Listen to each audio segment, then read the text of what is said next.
My symptoms have stopped for now. But whatever drained my frequency is still somewhere in Lahai-Roi. The only thing I haven't surveyed yet is the exostrider out in the Frostlands. The Roya's Trine myth likely mentions it. This lecture could be my chance to find a clue.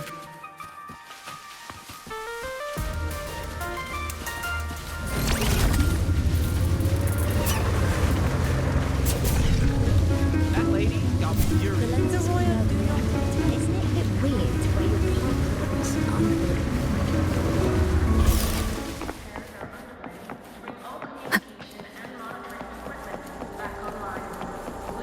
You might want to brace yourself before Nana's health seminar.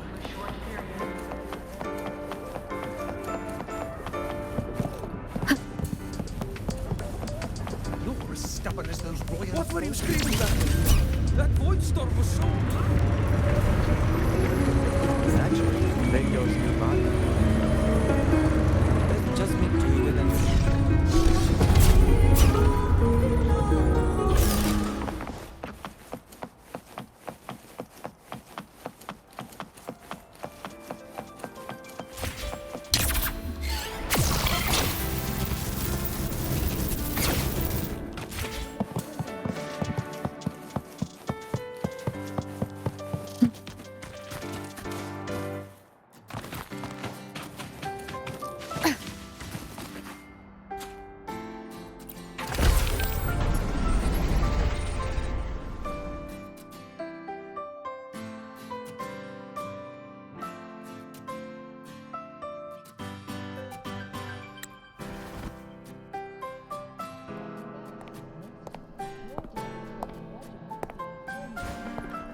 Now, we reach the second epoch of the Royan Trine myth, the Sacred Reactor Epoch. After Baldur, the sun's incarnation, had sealed the foreign divinity Huthrungur, the Frostlands fell into an endless dream. Assistant Navora, would you continue?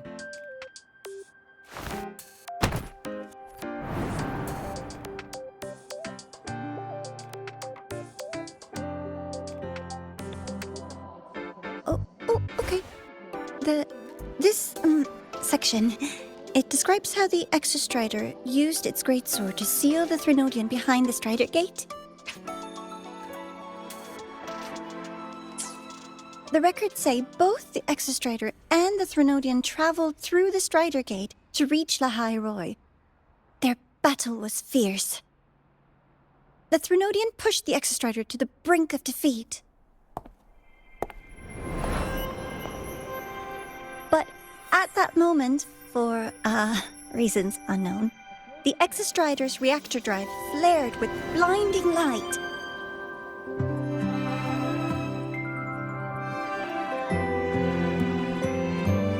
And it found the strength to raise its sword and seal the Threnodian away. Lahai-Roi was saved. What a relief.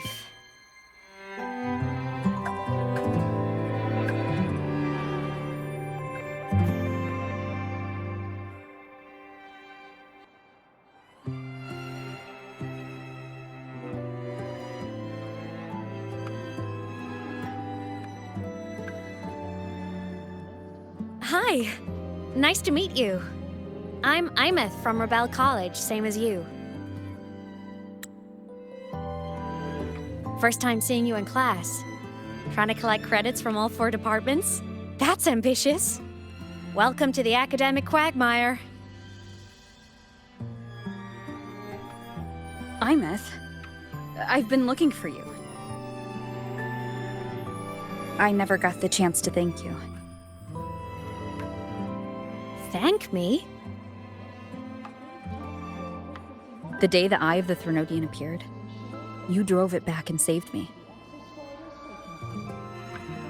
Did I? Sorry, I don't remember that. She doesn't sound like she's lying. Then how...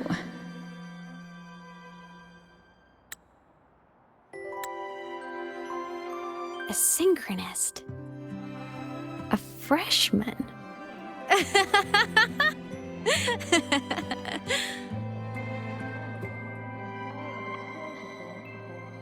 What's so funny? Oh, don't mind me. I'm just not used to seeing you like this.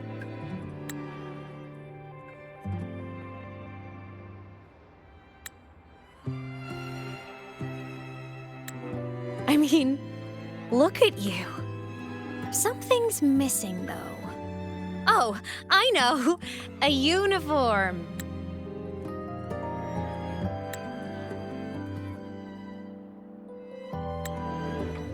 The Academy still hasn't issued you one? They're painfully slow sometimes.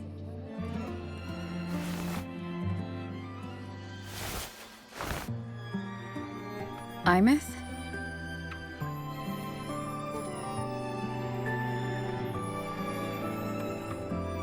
I have to go.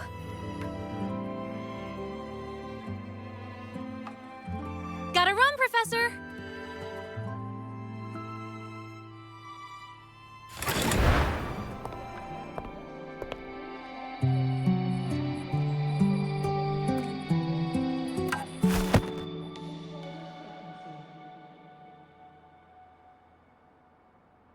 Rover, let's try to channel that enthusiasm into listening. Do come see me in my office after class, okay?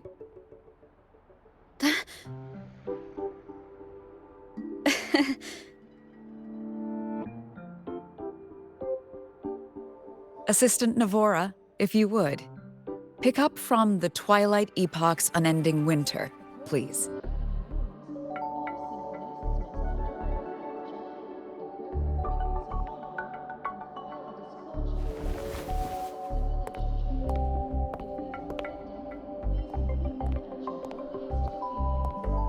Sigrika, could you come to the library with me?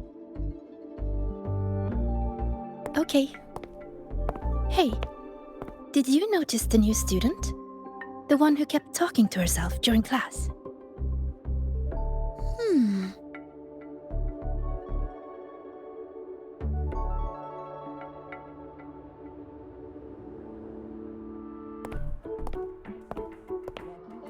Rover, something happened during class, didn't it?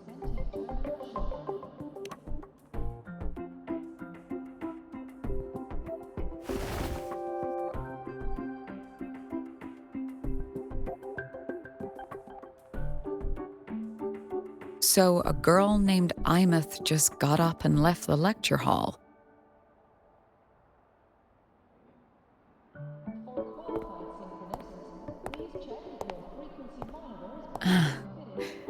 I never expected to hear that name again.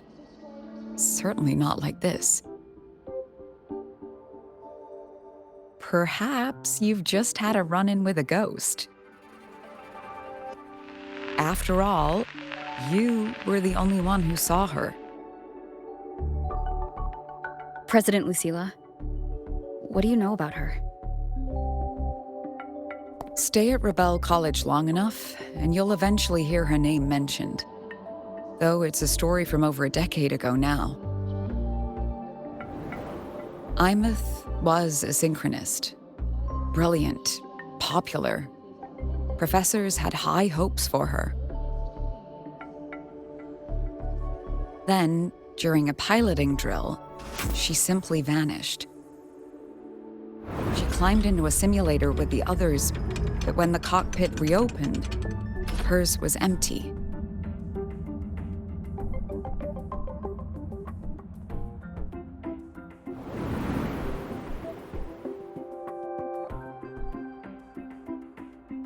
Intrigued? Want to go find her?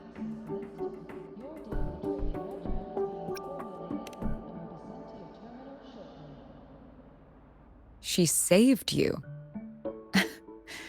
Seems the mysteries around that girl are still multiplying.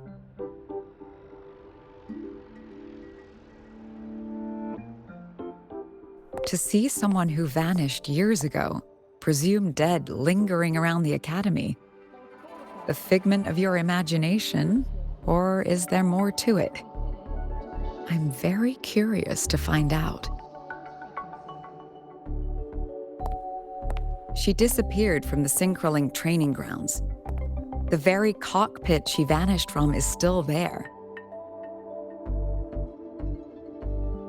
The Academy turned it inside out at the time and found nothing. But if you're interested, go take a look.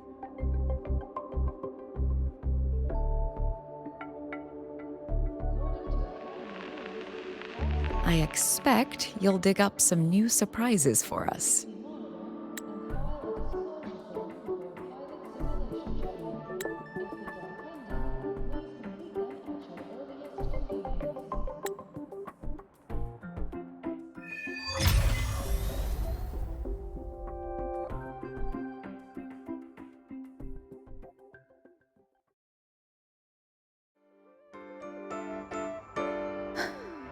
Solaskin? What could they be doing here?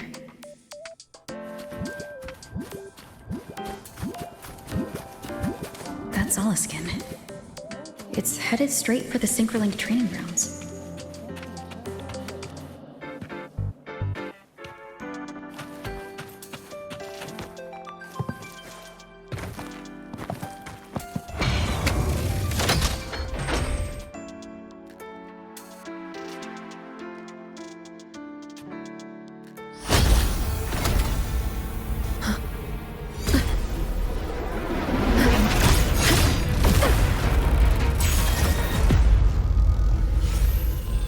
Frequency loss.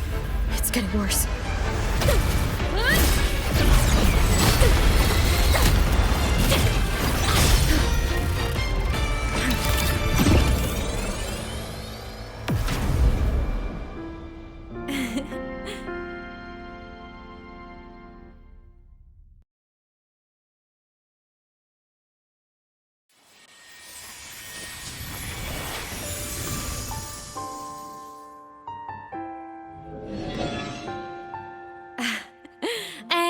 Nope. Still on the fritz.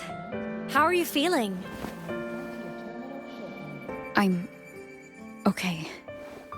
After that mech flew off, I felt less of my frequency bleeding out. That mech's frequency felt like the presence from the rift back in Honami City.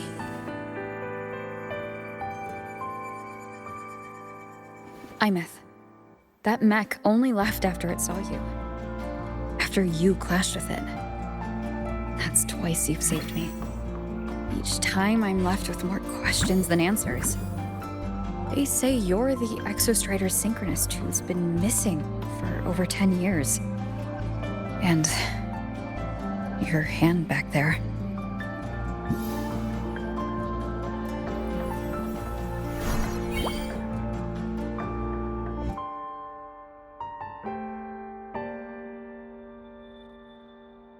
Me? I'm not the Exostrider Synchronist now. I'm its Resonator. I just died first. Call me a digital ghost.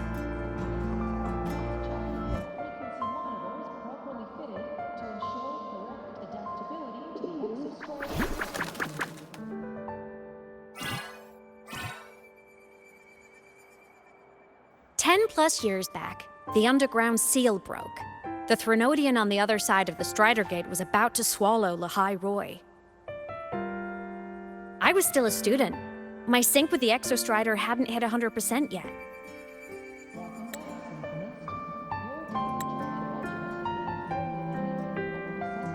But there was no other choice. The Exostrider was still sleeping, so I had to do something unorthodox. So you overclocked yourself to try to resonate with it? Yup. Impressive, right? I woke the big guy up. If only for a second. The seal held. The crisis averted. Everyone I cared about, they made it out okay. But it was too much for me. My body couldn't take it and got totally torn apart. So yeah, I died. But I'm still here, just floating around. I've been a little invisible. Well, a lot invisible. To everyone until you.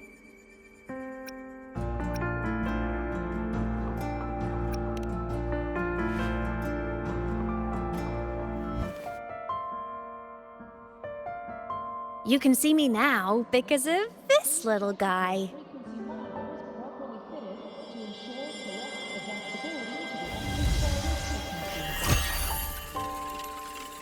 The Exostrider's reactor core. My existence is kinda tethered to it now. Think of it as my heart. Even as a digital ghost, I never stopped trying to pull myself back together, to get back to reality.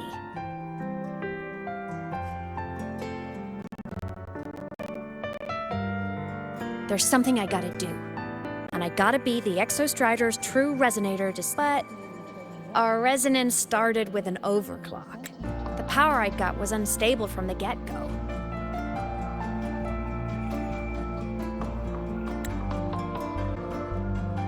I've spent years building it back up with this core. The Solaskin have been my little helpers too. Then, not long ago, you ended up with it. That became your backstage pass to seeing me. Not long ago. You mean when the reactor drive fell? Bingo! Since then, the core has become energy stored inside you. This is the first time I managed to make it solid. Took me a bit to figure out the trick.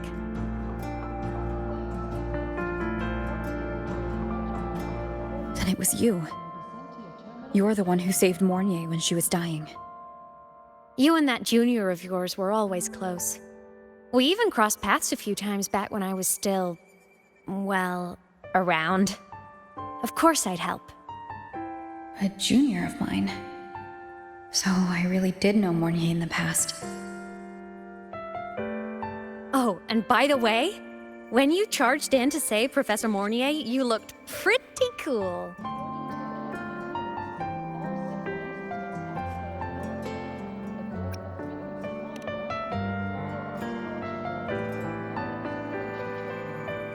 All right, no more teasing.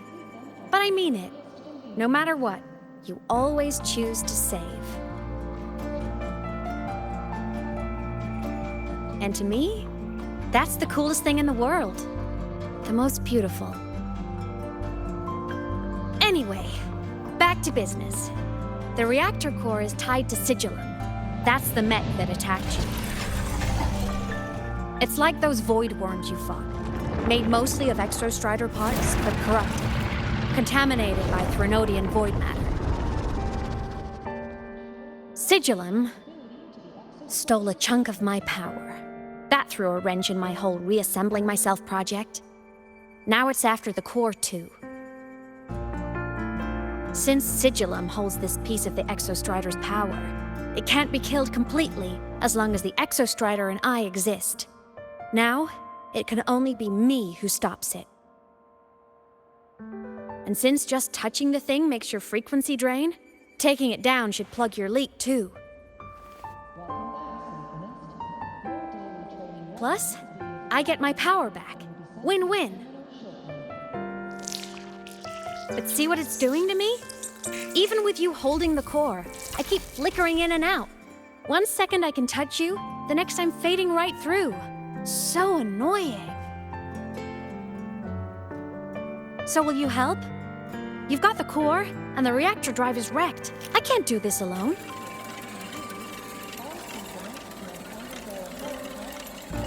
Also, I've noticed, when the core is in your hand, it runs faster. I can tell you're leaving a few things out, Aemeath. Still, you helped me and a lot of people in Lahai-Roi. That's enough for me to trust you. What do you need me to do? Existence is the imprint life leaves behind. Being remembered, talked about, and seen. All the places I went when I was alive bear those imprints. The core's running lets me find and record those frequencies. These little cuties have been my scouts. And they'll be our guides now, too.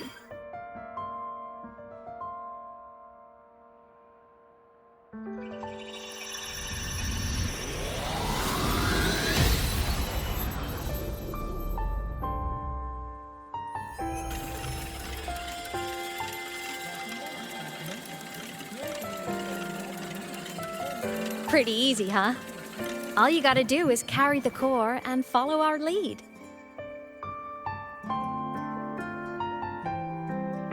I'll do it. Alrighty. Thanks in advance, study buddy.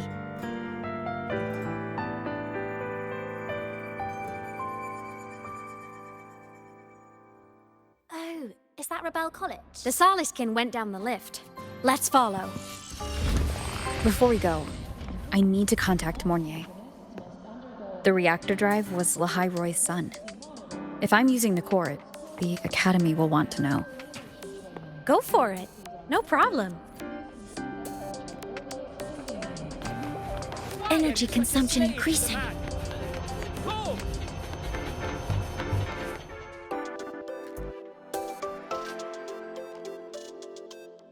Aemeath definitely glossed over some things. Like what happened during our previous encounter, what she's done since becoming a digital ghost, and the real reason why Sigillum stole her power.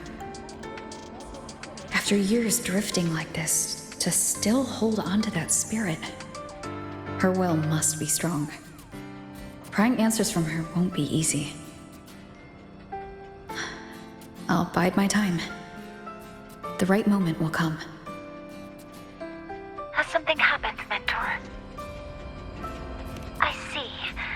So the reactor drive's core survived the crash. It must be the key to reactivating the Exostrider. Of course, then the official stance is that it be returned. Startorch Academy and the Roya would both agree on that.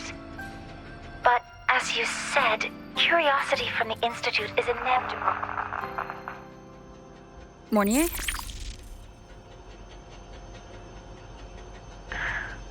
My. Already caused a stir in the training grounds. Color me impressed. I'll have people clean up the aftermath. You can carry on as you see fit. You were monitoring my comms with Mornye? You're a person of special interest. Of course we keep an eye on your movements. We? Yes, we. The Space Trek Collective. Think of us as the annoying adults on campus. I'll handle the debate between the Institute and the Academy about the core. This is a matter of priority. They'll listen to me. But when you're done with your business, I'll need you to return the core to the Exostrider. You didn't mention it to Mornye, but I suspect your possession of it traces back to Aemeath, doesn't it? President Lucilla, I don't appreciate being interrogated over a tapped line.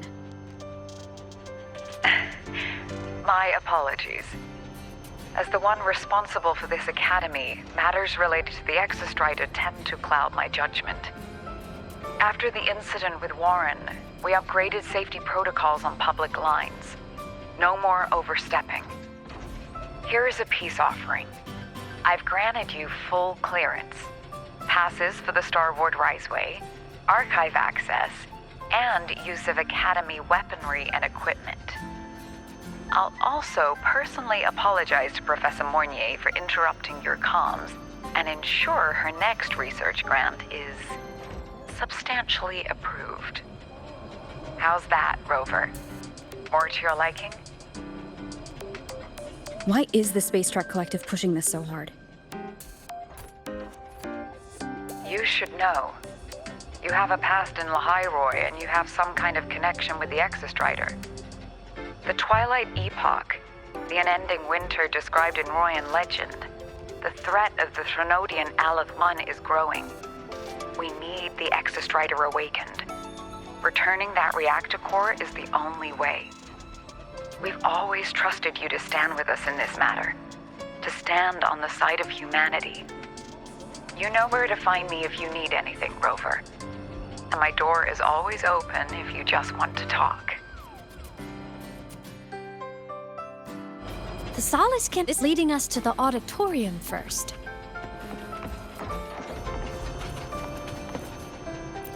The new solar celebration is almost here.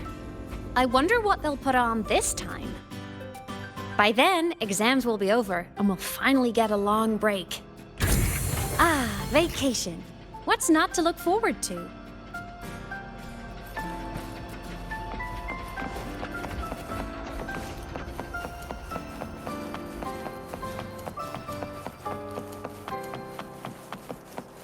Let your engine breathe.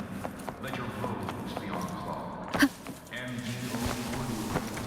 It's the superior choice. Told you!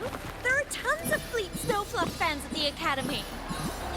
I just hope the fan meeting goes smoothly and everyone has fun.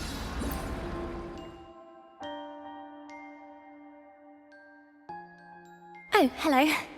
Are you here for the Fleet Snowfluff fan meeting? The venue is still being set up, but once it's ready, please join. She's a singer, a campus legend. She's only released online, but she's super popular. But her site hasn't been updated in over 10 years. She posted one last demo, and then nothing. Don't be such a downer. Maybe she just graduated and moved on to bigger things. Probably never showed her face to keep her life private. Doesn't matter. We still have her music. Here, even if you're not a fan, you should give her a listen. I'm new here, but even I was hooked when I first heard her songs.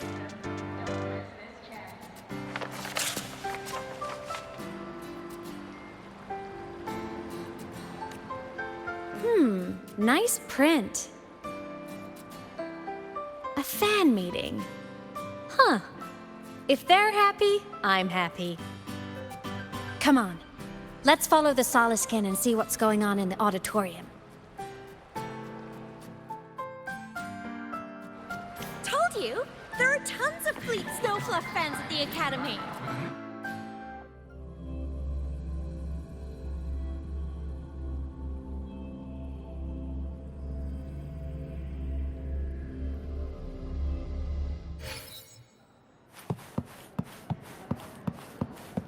After scrapping so many drafts, I finally got The this. fan meeting merch made it on time. Thank.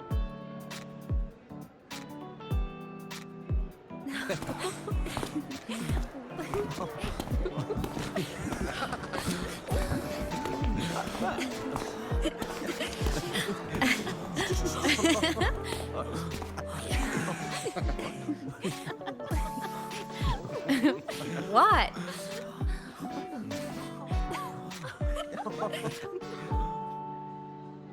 Oh, just a habit of mine. Waving, chatting, going to class. It makes me feel like I'm still alive.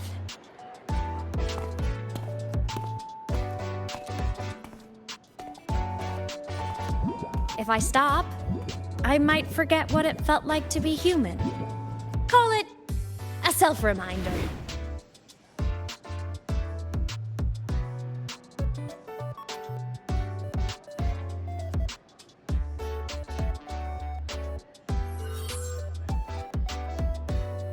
Fleet Snowfluff? Yep, that's me. But don't say my alias out loud. It's embarrassing. So you weren't just a synchronist. You had a whole other life here. Just one of my many hobbies. I was into photography, gaming, movie nights with friends. Figured you only get to be a student for a few years. And I wasn't the ambitious researcher type.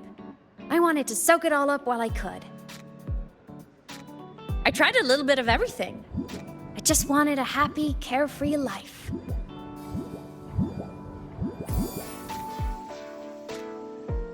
Who knew I'd end up as a ghost, stuck as a student for 10 more years? How awful is that? Wait, does this mean I'm never gonna graduate?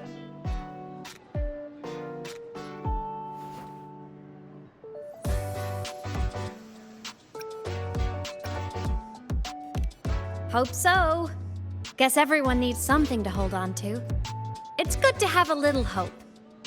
But I have to say, it's really moving to hear people talk about my songs after all this time. I wrote those for myself, you know? Never expected so many people to care. But if they made someone feel something, joy, pain, anything, that makes me really happy.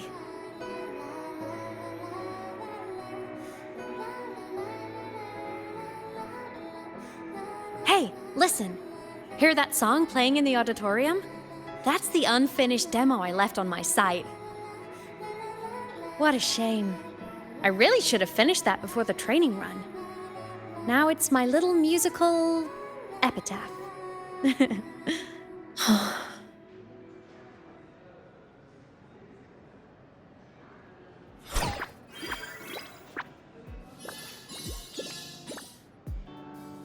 Let's go.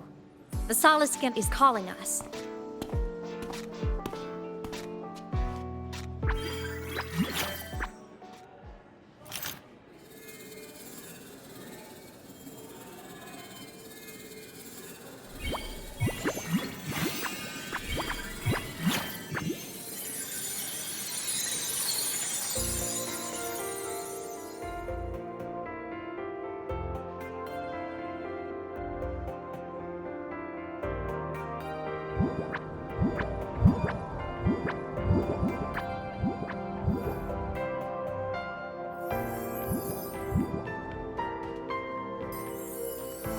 Is that the student rep from Rebel College? That's one bold speech. Is she giving a welcome speech or recruiting for a space adventure club? Uh-oh, the professors look upset. But she made a good point, didn't she? Isn't that passion the entire reason we're here? To explore whatever's out there again.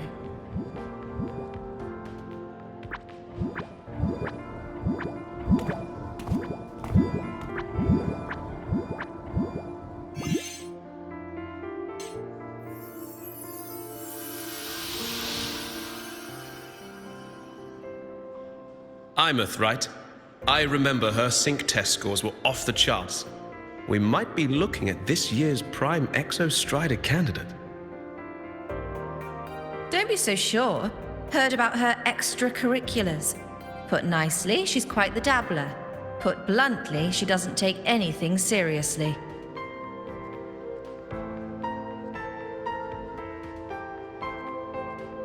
Potential is still potential. She's brilliant, she just needs guidance.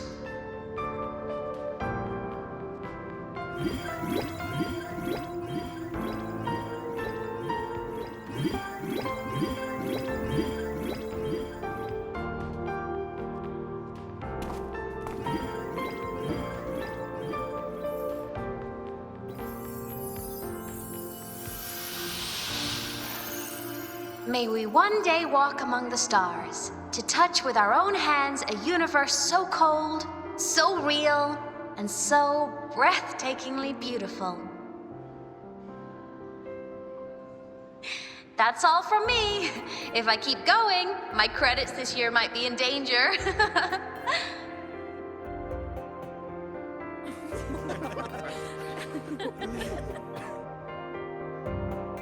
It's an amazing feeling to be here at Star Torch Academy, and to know I'll be sharing this journey into the great unknown with all of you. As a student, I can't wait to start this new chapter of my life. There's just one thing missing today. I wish my family could be here in the crowd to hear this. So, to her, I want to say, I'm doing great, and I'm happy. Everything is just as you hoped it would be. So please, don't worry about me.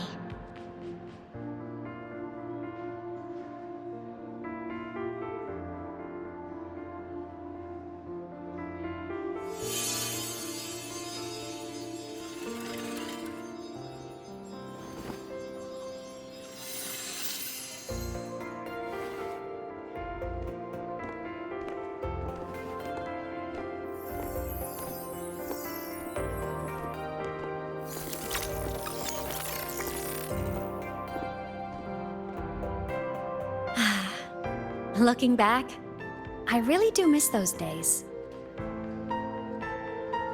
Star Torch Academy is a nice place. I mean, I caused my fair share of trouble, but the professors never turned me away from lectures. You saved Lahai-Roi, Aemeath. But you paid for it with your future. And no one even knows. Maybe a little. But it's fine. Loneliness doesn't kill. Besides, I still have plenty to keep myself busy with. I wish I could have been there. At graduation. To hug my friends and wish them all the happiness in the world.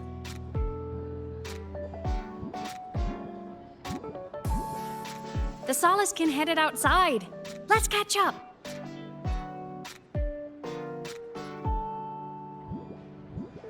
If it's leaving the campus, it's probably going to the Frostlands. Right, we'll need to take the Starward Riseway. That place above the sword? Yes, a frozen, silent plain, white with endless snow. The place where the Exostrider finally sank into slumber.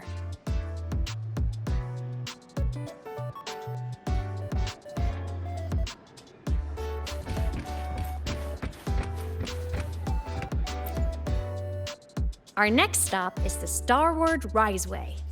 Are you ready?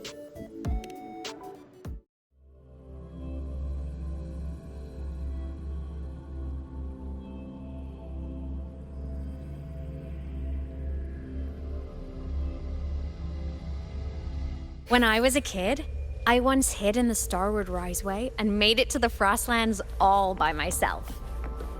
Bold even as a child. Hee hee.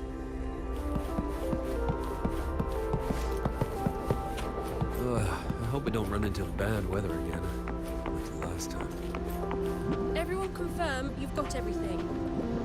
Relax. We've packed more than enough supplies for this Frostlands field trip.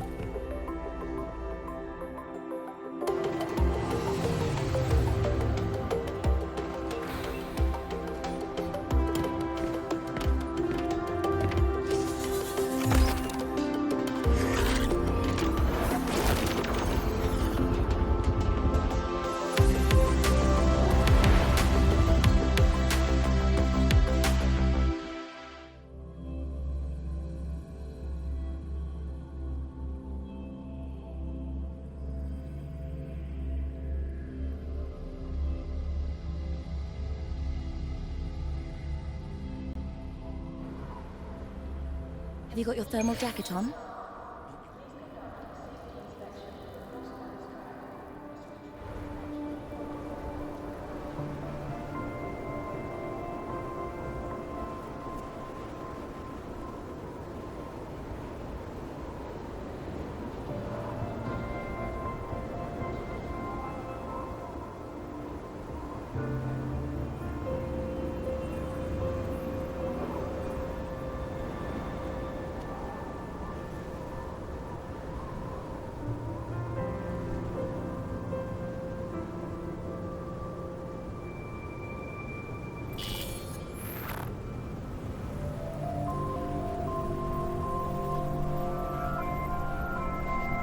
Cold? I'm fine. What about you? Between you and me, ghosts can't feel the cold.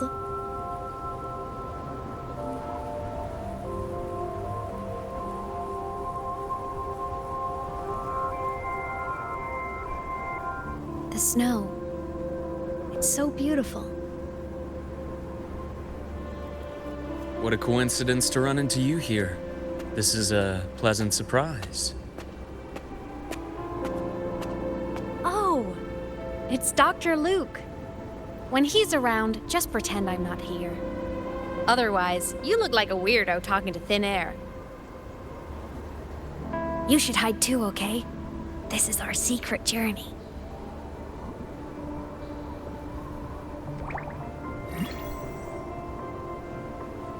You know him? He's the school doctor. All the students know him. I didn't super well, but I do know that he's been in Lahai-Roi for a long time, and you can trust him. You came to the Frostlands for the Exostrider?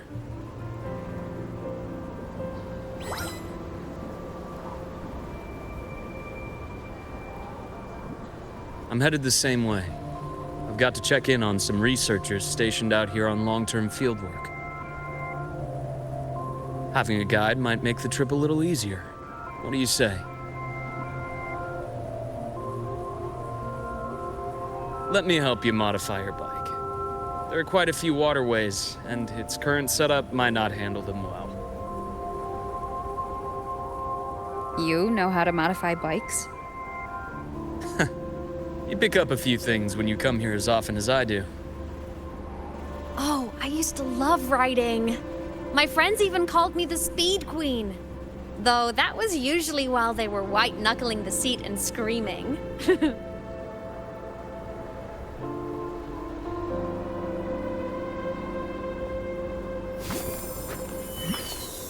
Look at this place. Hard to believe it, but years ago, all of this was a lush green forest. Back then, the Roya were nomads, the true natives of Lahai-Roi, who walked in step with nature itself. Was it the lament that changed it into Frostlands? Yes, it triggered a magnetic pole shift. From then on, Lahai-Roi became the new pole. But a lament wasn't the only cataclysm stirring back then.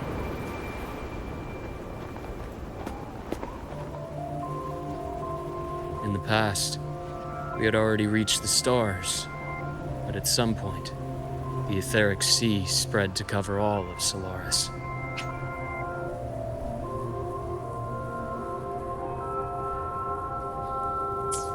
From that moment on, the universe locked its doors. We couldn't verify whether the sky above us was real or just a reflection. countless spacecraft were lost. Our space exploration programs were abandoned, and space became out of reach. But times have changed. Since its founding, the goal of Star Torch Academy has been to use the Exostrider to explore space, whether through the Etheric Sea or the Strider Gate. I understand the Etheric Sea part, but the Strider Gate? You know Lahai-Roi's history. Both the Exostrider and the Threnodian first came to Solaris through the Strider Gate. The Academy has its theories, but here are two you might find interesting. The Strider Gate is a gateway to outer space, and Aleph-1 is a Threnodian alien to Solaris.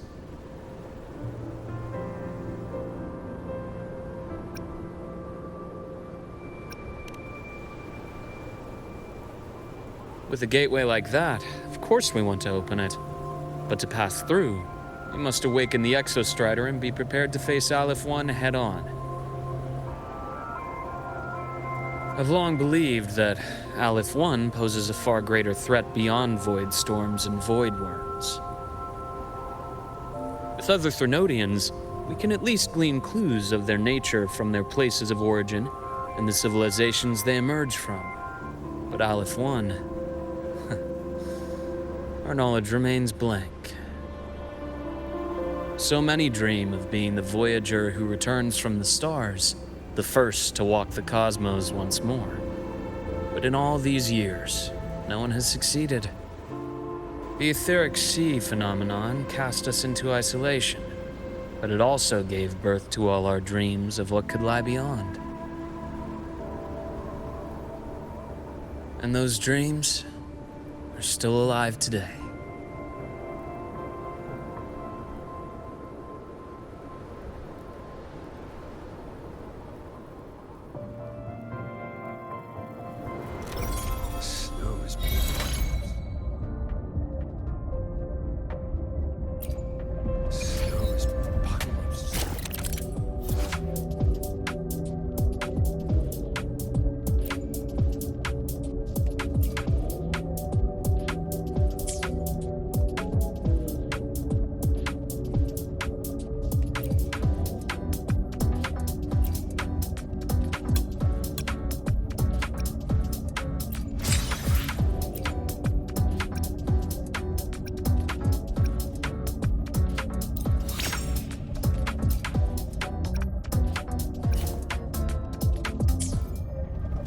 Dr. Herson? Just call me Luuk. It has a nicer ring to it, no? Then, Luuk, you asked about my feelings on the Academy. What about yours? How long have you been here? About 20 years. I was a traveler before that. Snow is piled up so deep here. Yeah. Keep an eye out for the void storm and our surroundings. If an avalanche breaks loose,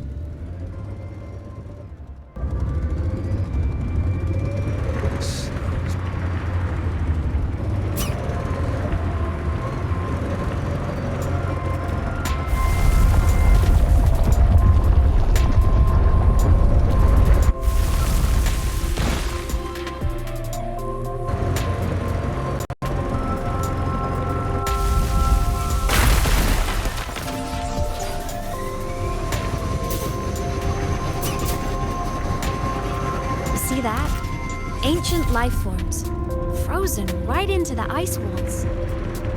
Millennia frozen in a single moment. Preserved so perfectly you can almost see what they used to be. To be stuck like this forever, kind of miserable, don't you think?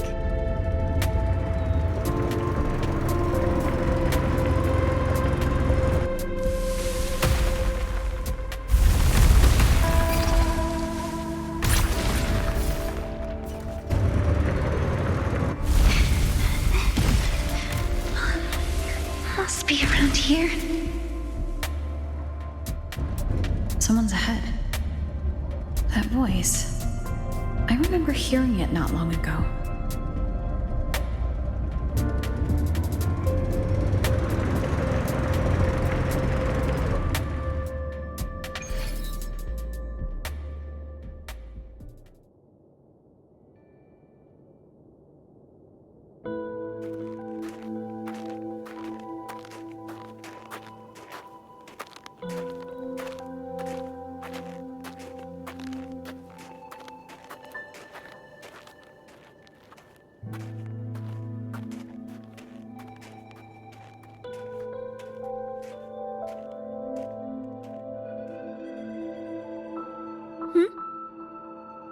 You were the one who was talking to yourself in class.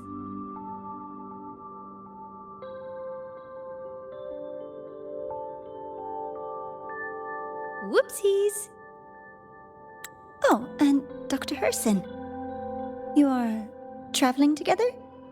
Did the Academy greenlight a new field trip? Just my routine checks on the field researchers. Rover here has their own business to attend to, but we're headed the same way.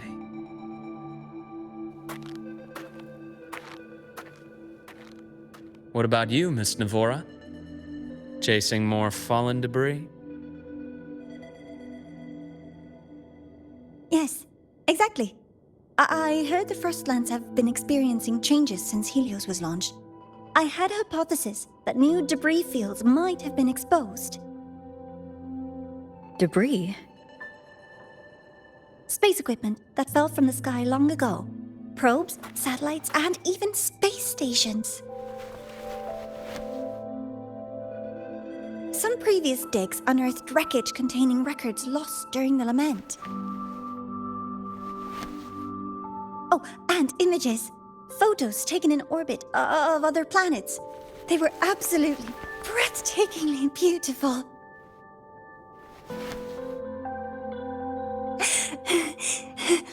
Oh, sorry. I got carried away.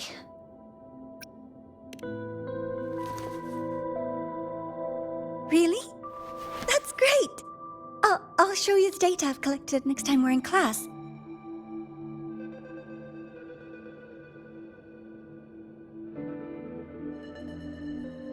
The universe. What secrets is it hiding behind all those infinite stars? I really want to know.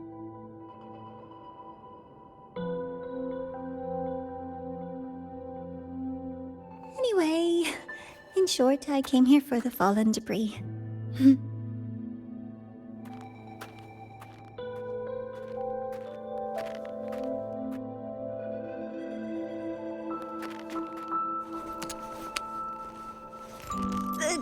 data on the instrument shows there's a high chance that close by... Huh?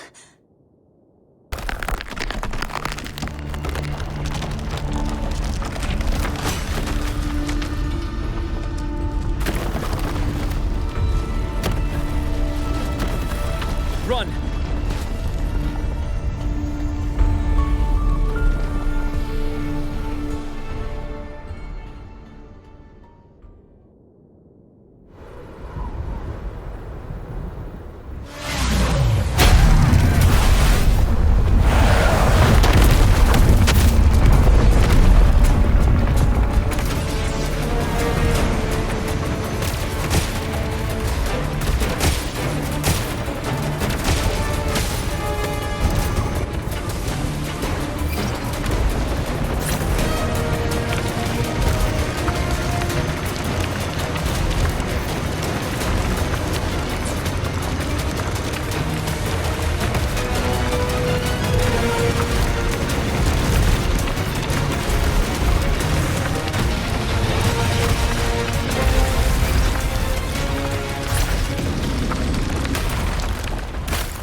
I knew it!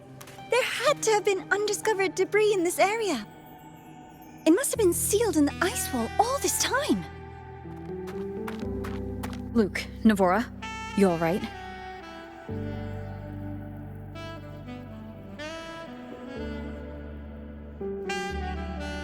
Oh, I'm good. Perks of being a ghost, you know? I'm so sorry. It's my fault for putting everyone in danger. The collapse was an accident. We're all okay, so don't blame yourself. But the way we came in is completely blocked.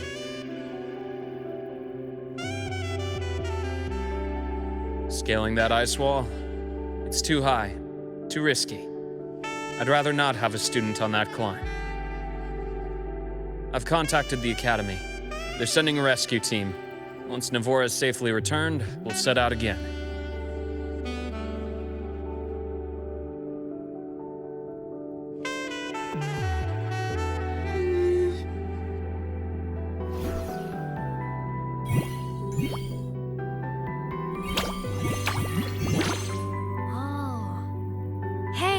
Little guy here says our next stop is deep in the ice. There's a path at the bottom of the station. Want to check it out?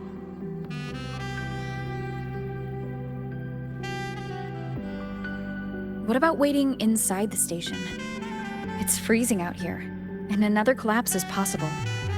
It's safer to wait for the rescue team indoors. I agree. I want to see what's inside too.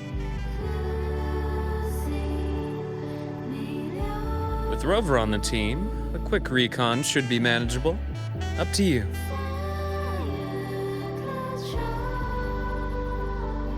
Hey, question. Before you came to Lahai-Roi, did you do this kind of thing a lot? What do you mean? Like traveling with a crew, seeing the sights, stumbling into trouble, then going your separate ways. Like a classic road trip movie, you know?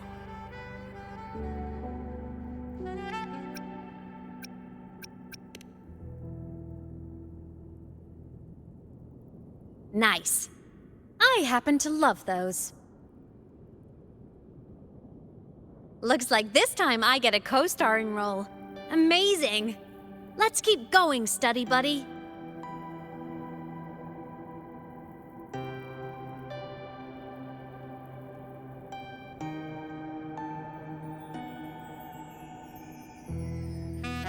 There's a collapsed entry point over there, but it's blocked. Some kind of barrier caused by unstable frequencies. The Exostrider sleeps in these frostlands. Void storm activity can make local frequencies unstable with fluctuating void matter levels.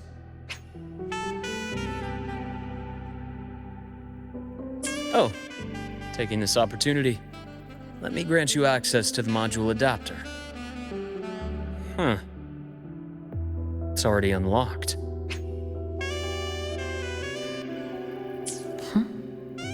That must have been Lucilla. Let's move to an area with a stronger signal so it can be deployed.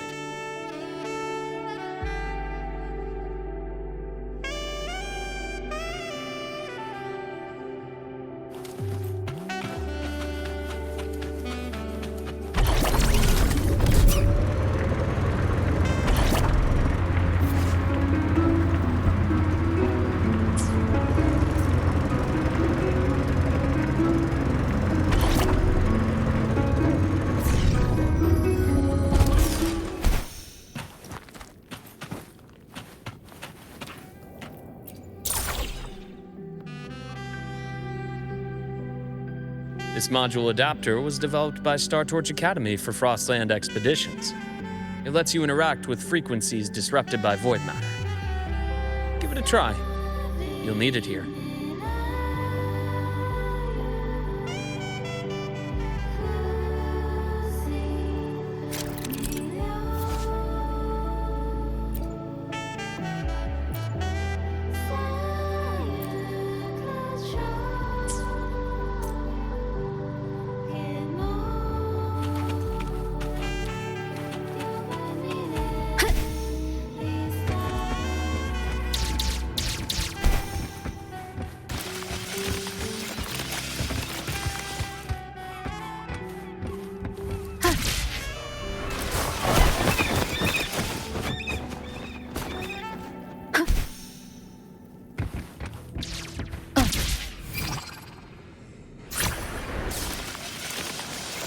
Compared to other debris fields, this station is in much better shape. It's amazing.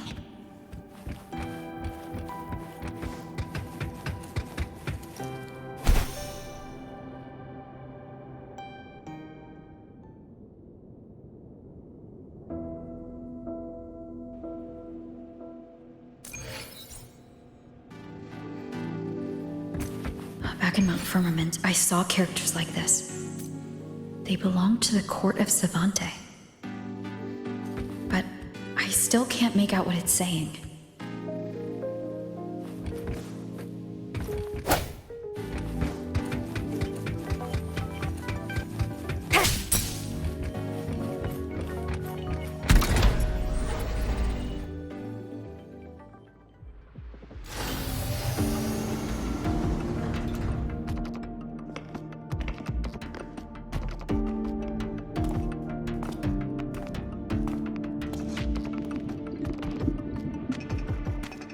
This is...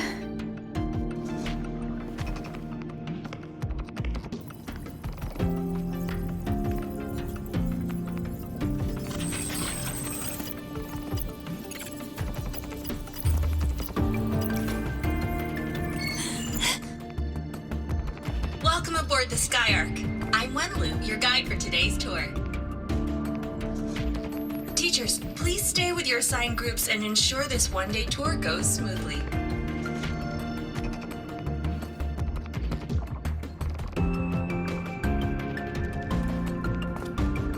Please direct your attention here. This containment unit holds droplets of the etheric sea itself. As you know, the etheric sea suddenly appeared above Solaris one day. During that initial event, the court of Savante briefly glimpsed a figure of a white-haired woman. She vanished in an instant, leaving countless puzzles in her wake. What is the etheric sea? What does it do? And why does it appear? The court of Savante conducts research here at Skyark to seek answers to these questions.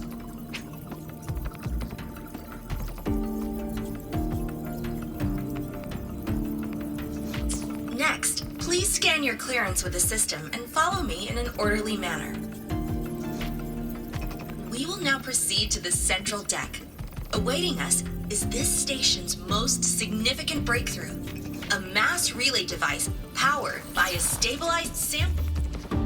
A sample of the etheric sea? If it's part of the fallen debris, can it be? This research started before the phenomenon first appeared?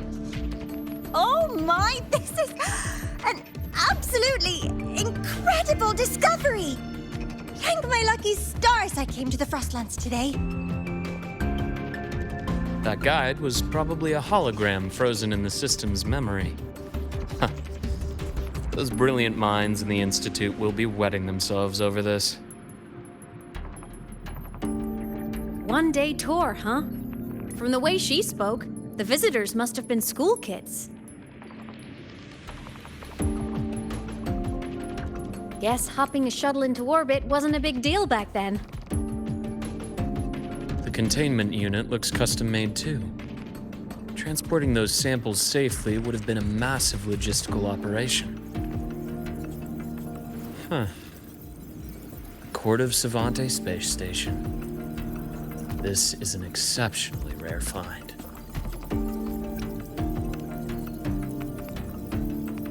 The Academy has recovered other debris from this era. The systems have enough common architecture for me to manage a basic reboot. As for the Court of Savante's characters, let's just say I developed an interest in it, under unique circumstances.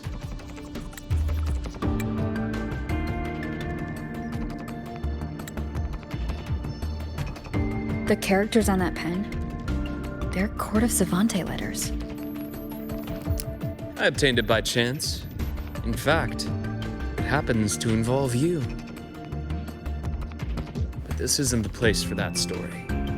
When we're back at the Academy, come by the infirmary. I'll explain then. After all, it is a long story. Ooh, sounds mysterious. I want to hear the story too. Please, pretty please.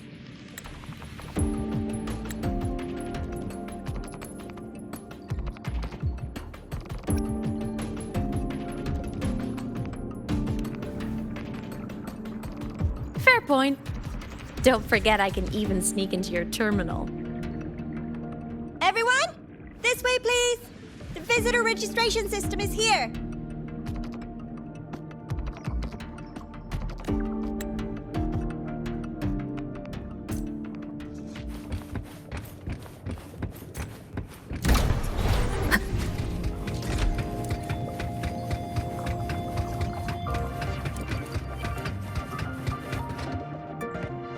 Welcome aboard the Sky Ark space station.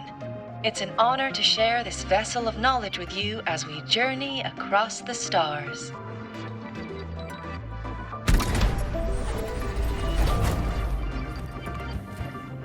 An unexpected discovery.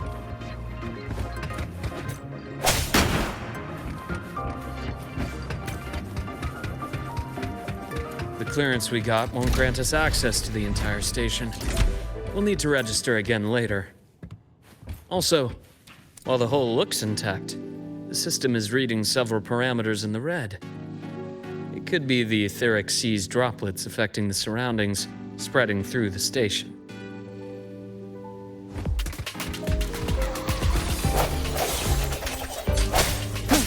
Hopefully this helps. Break. One more time. Sounds come forth.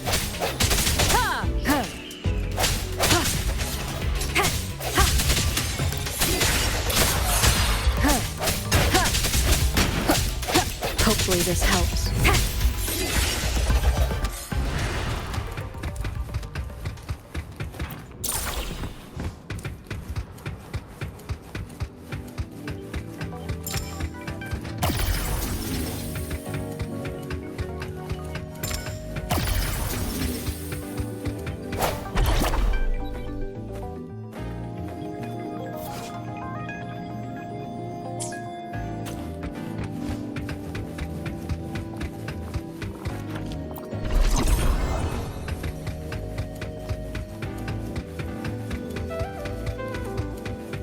That flowing sphere is the mass relay device, with the etheric sea as its core. Let's check the console.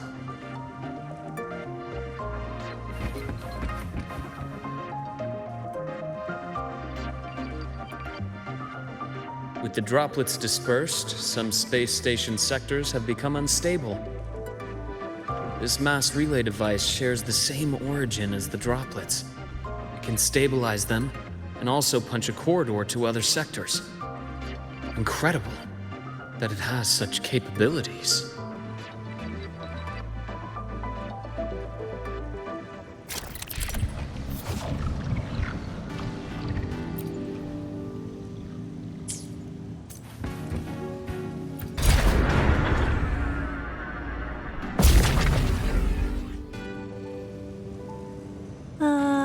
The hatch over there is back to normal.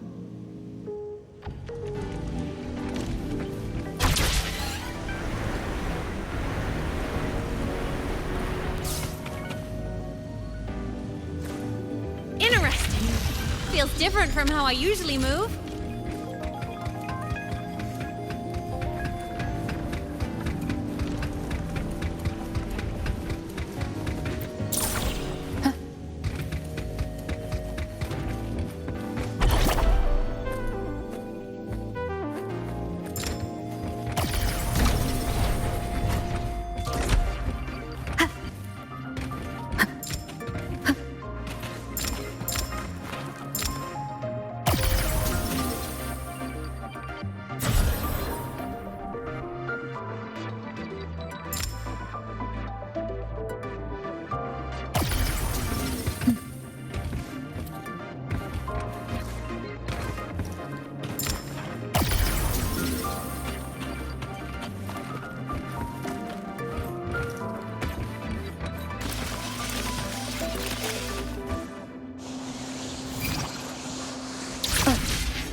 Pathway's blocked.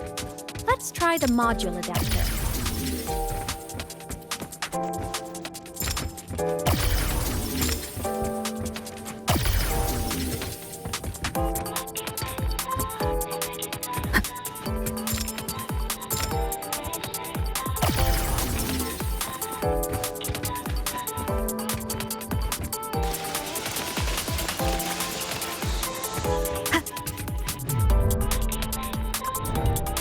Here. Hello? Digital ghost, remember? Hacking this is easy. Welcome to Aemeath.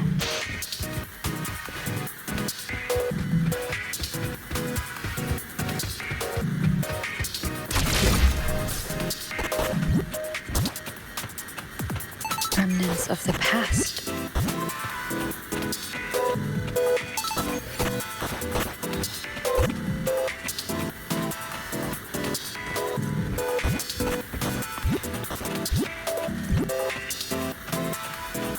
Cherish every gain.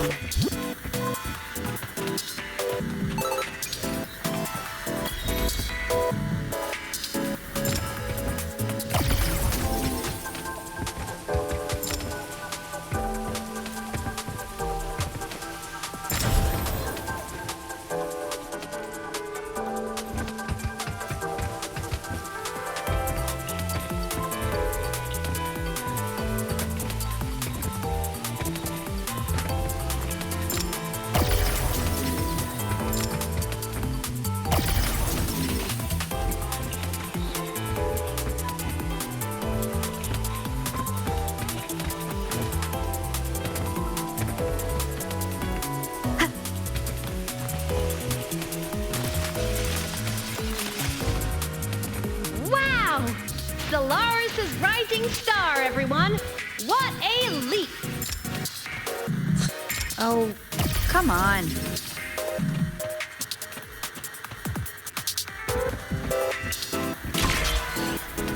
Track system activated.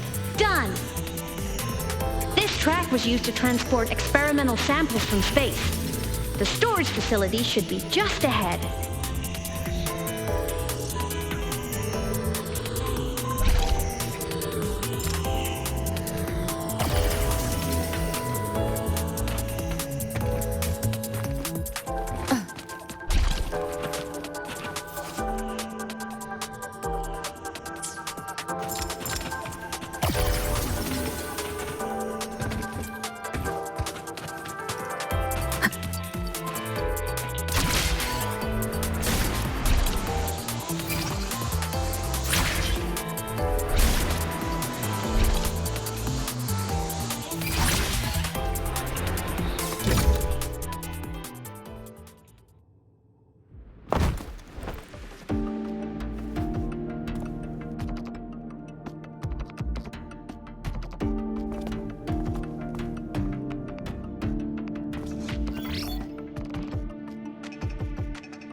containment units hold star fragments and etheric sea droplets, all collected in EVA missions by our very own Uncle Clement, who just gave you a tour. It's exhausting work. After each mission, he requires a full cycle in a recovery pod. Let's thank Uncle Clement, and then gather here.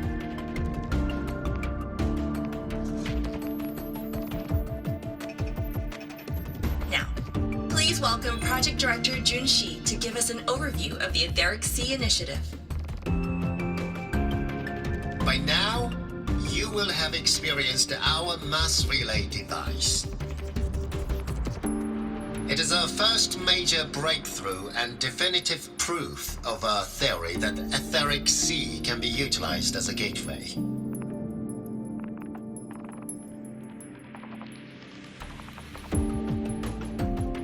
The droplets exhibit unique quantum properties. Used as a medium, they could help us reach places no one on Solaris has ever set foot.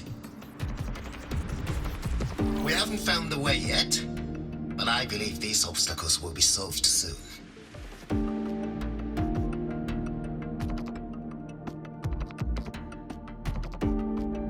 I have faith, not just in the court of Savante, but also in humanity's resolve to explore the stars, and in the budding curiosity I see before me.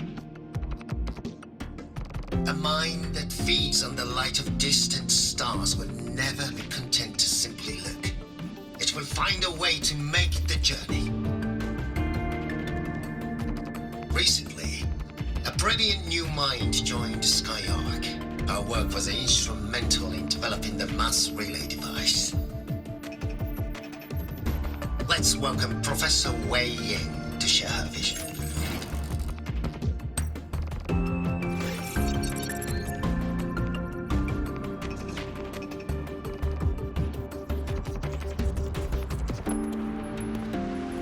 Pity.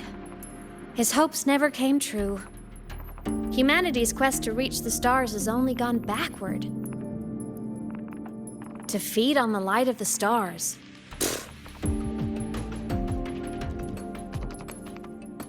Venturing into the unknown beyond the Etheric Sea. Romantic idea. Though who says something ugly isn't waiting out there in the dark? Over here. I found something interesting in the system logs. The station fell long ago. But according to this, the Skyark system was briefly reactivated after years of silence. Could someone still be alive? Not likely. We'd have found signs of life long before now. The activation sequence was used only to seal hatches and lock equipment. After that, nothing. Can you see who activated it? Hold on. Yes. Clearance belonged to Clement. The one who gathered the droplets. That's all I can pull for now. But the Academy will run a full investigation later. I'll keep you in the loop. Good. Keep me posted. Shame the director's speech got cut off. I can't help but wonder what that colleague of his was going to say.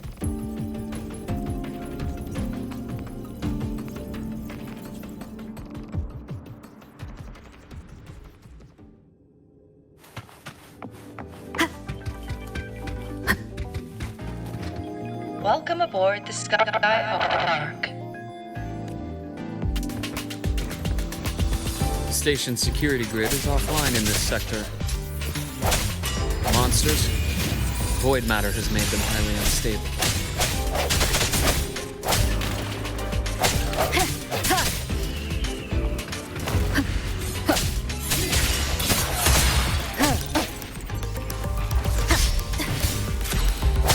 I sense your weakness.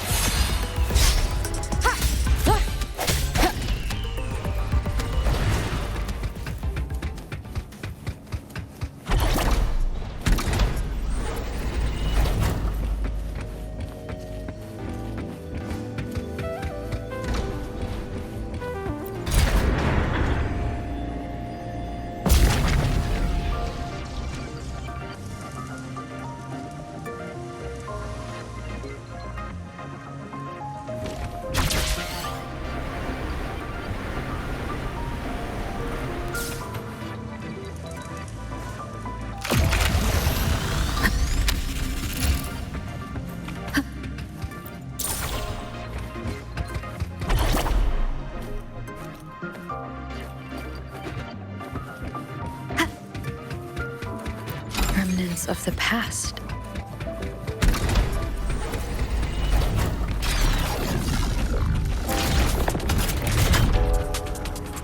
Leave it to me. No hesitation. The end has come. Hopefully this helps.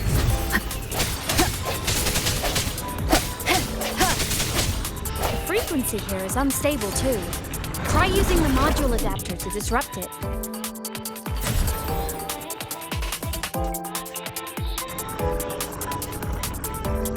The frequency here is unstable too. Try using the module adapter to disrupt it. Look left! I hacked the Skyarc system. This is the data archive sector. Those blocks are all storage modules. And that moving one? An anomalous module gone hostile due to the Skyarc system's glitches.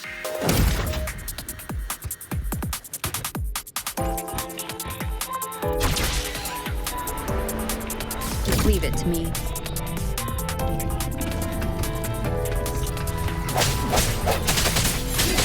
Hopefully this helps. Void matter levels seem to have risen.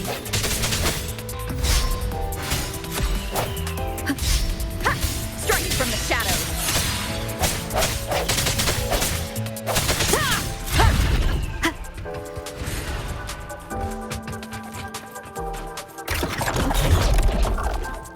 It's moving deeper into the sector.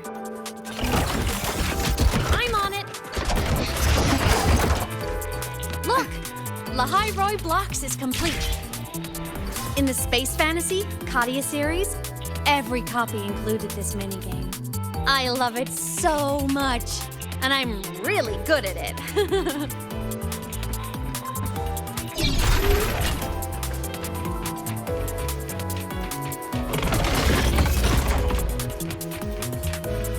The anomalies here are more pronounced than before.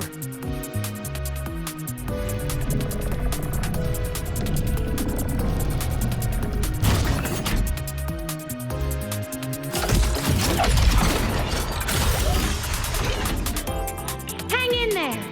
I'm working on something in the Skyarc system. Use the adapter to disrupt these error modules.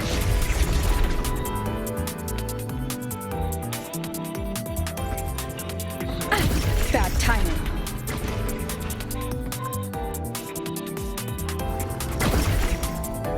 Breach complete. Hey, do you know how to play rock, paper, scissors? Good. Now, go rock!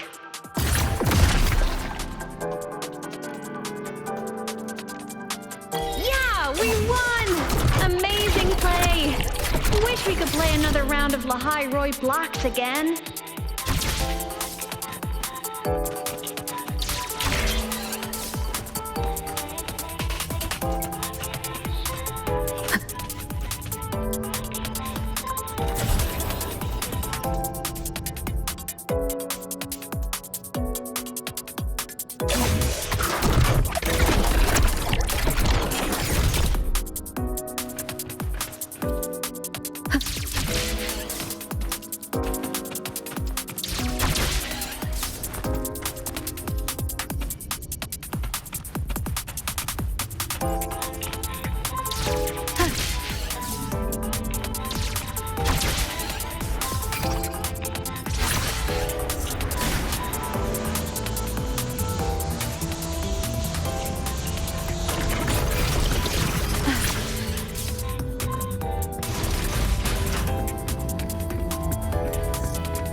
These things are just like minions in the Space Fantasy Katia series. I'll clear them out for you.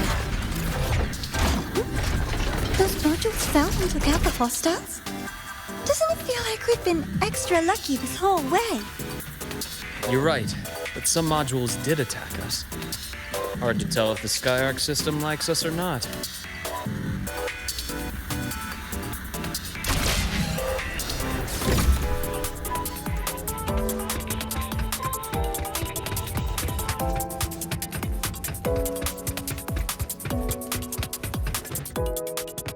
Welcome aboard the Skyarc space station. Your one-day tour has ended. Please follow your guide back to the central deck and log out of the visitor system in an orderly fashion. May we meet again among the stars.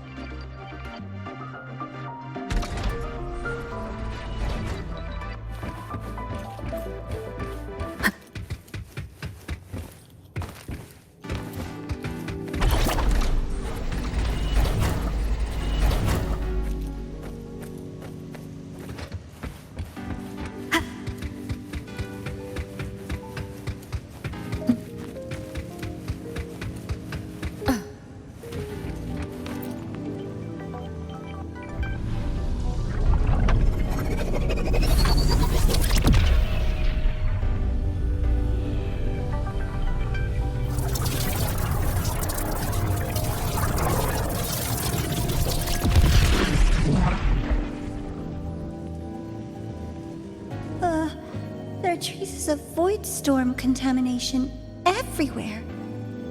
This concentration of void matter should have flooded the upper decks by now. Could something be containing it down here? Further in. Something's down there.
Huh?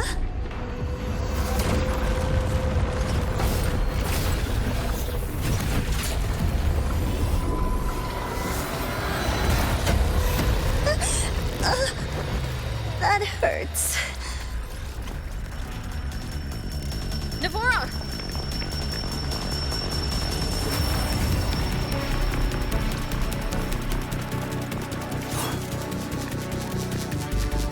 Void matter saturation is critical. The Skyark system is going into failure. I'm going in to try to stabilize it.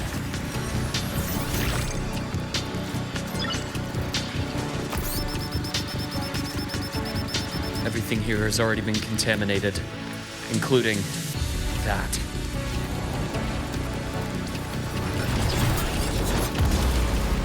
From a doctor's perspective, the only healing left for what this man has become is release.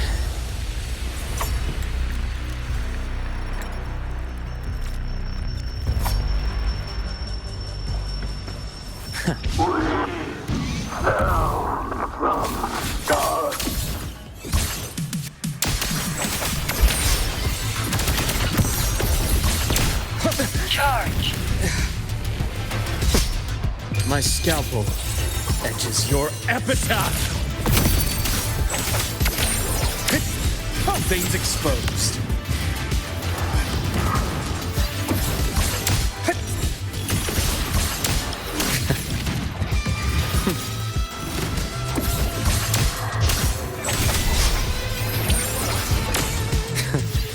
Blink, and agony ends. Wind calls.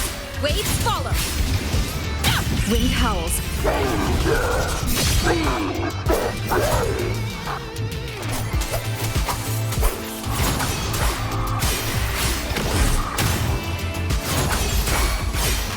Projection begins. The wicked will face judgment.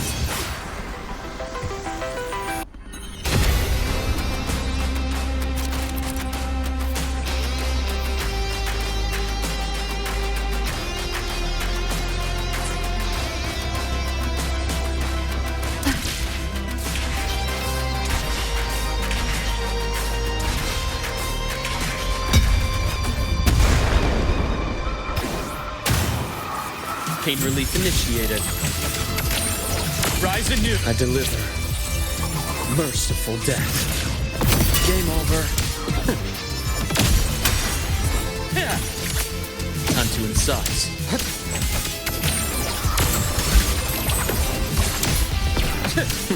Charge. God's blade. And agony ends. Ash takes form.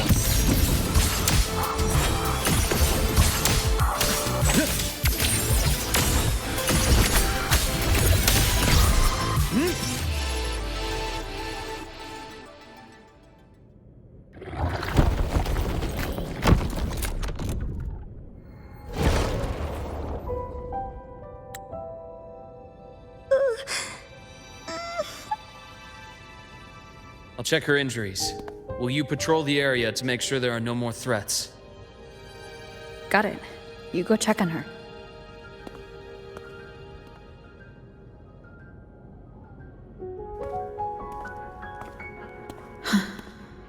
What's that?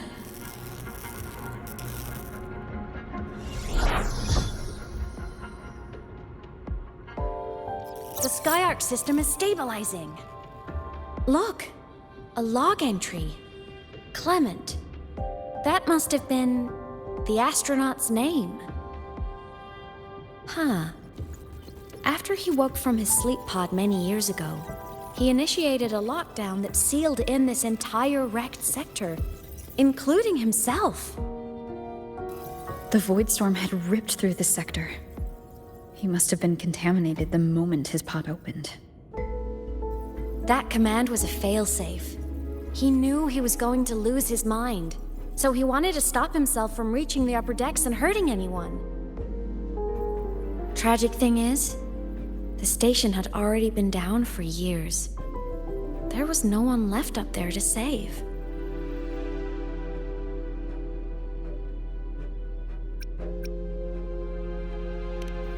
Even if his friends were gone, he might have thought of future explorers. Someone kind to children would have wanted to protect the innocent.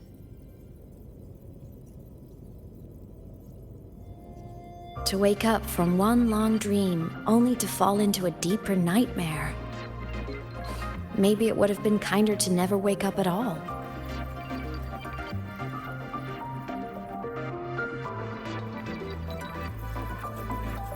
This file? It looks like a recording.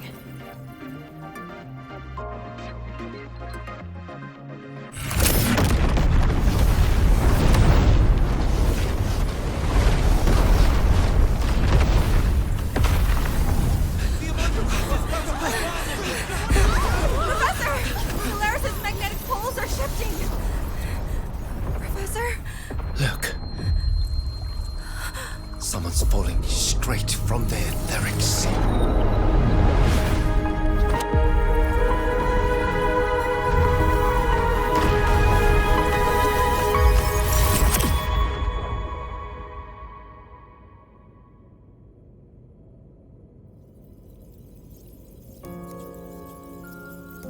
Was that me in that recording? That had to have been the station's final moments, when the etheric sea phenomenon suddenly spread and engulfed all of Solaris, like Luuk said. But those droplets in the sky, that was retroact rain. So that might have been an image of an event long ago, not part of the etheric sea phenomenon itself.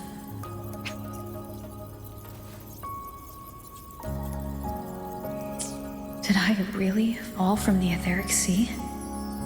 Or what lay beyond it? Junshi did say the droplets could act as some kind of gateway.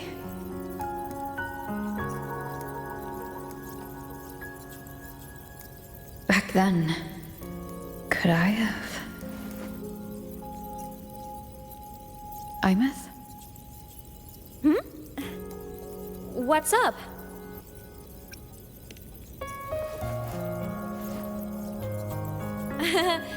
Not at all. I'm fine.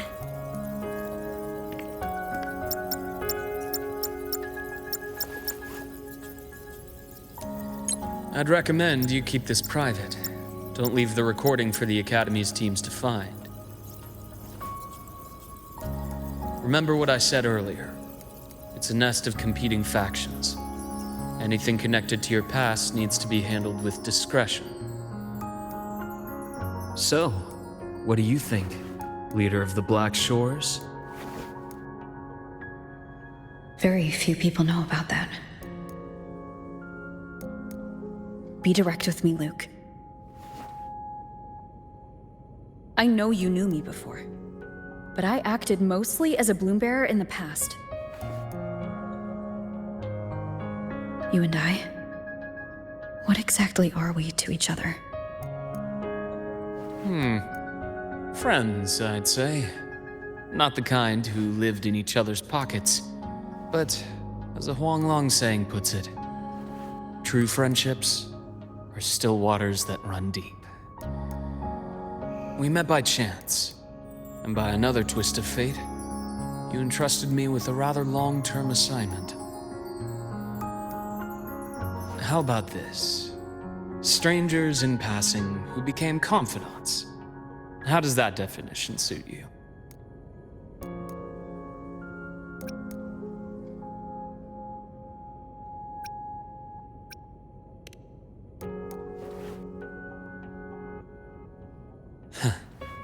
Sorry, but it's the truth. We didn't spend much time together, but we got along instinctively. Star Torch is a web of competing interests. If this video leaks, it'd create quite the cleanup operation. After your sudden exit years ago, people were lining up to unpack your history. Solaris's golden girl, forever a mystery.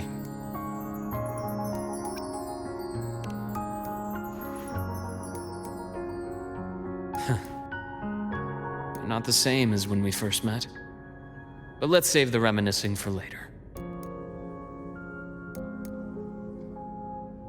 Navora's hurt. I've stabilized her, but as a doctor, I must stay to watch over her. From this point, you'll have to proceed alone. We'll wait here for the Academy's retrieval team. All right. I'll see you back at the infirmary.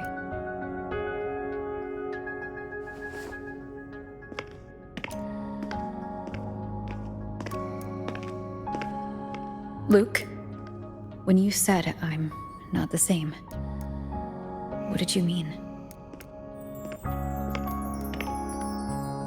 Just my impression. I could be wrong, but you seem lighter now. More hopeful. Happier. And that's not a bad thing.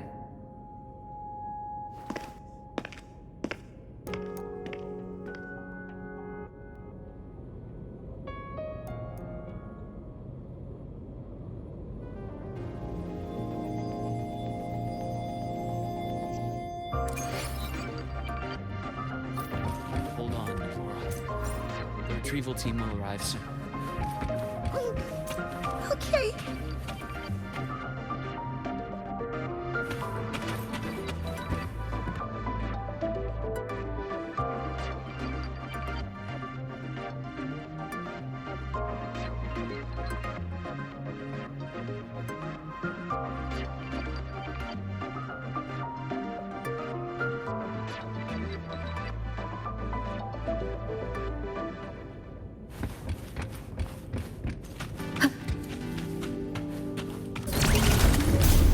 So, our squad of 4 is now a squad of 2.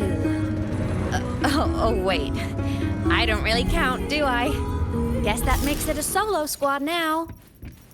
I once got accepted to work at a research outpost in the Frostlands. I took a different route back then. That's a surprise. I thought you'd prefer hobbies over field trips. Well, I was really into void storms. Could count as a hobby, I guess.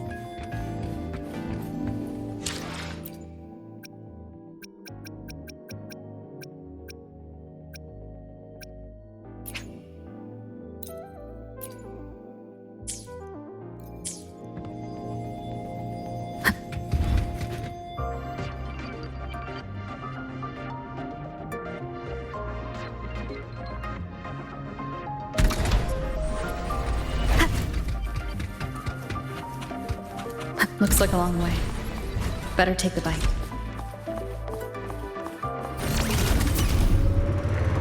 Let's follow the light ahead.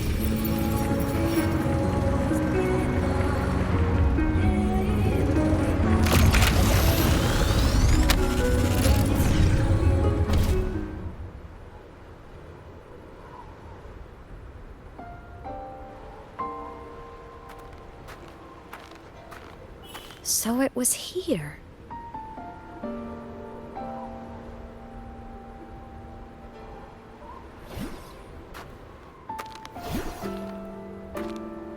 This is the research outpost you mentioned before?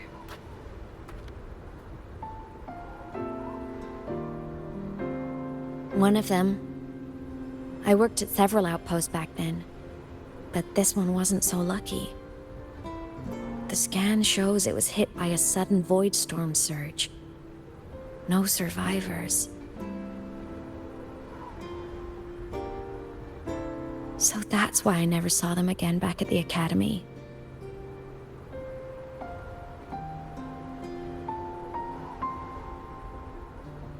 I thought I just didn't see them around. Aemeath. Anything swallowed by the void storms slowly loses its existence until it's forgotten entirely. If a cassette makes it out, at least there's a record. But if that gets erased too, then even the fact that they died is erased.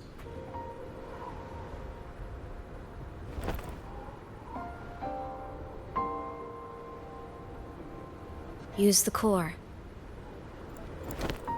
I want to see them again.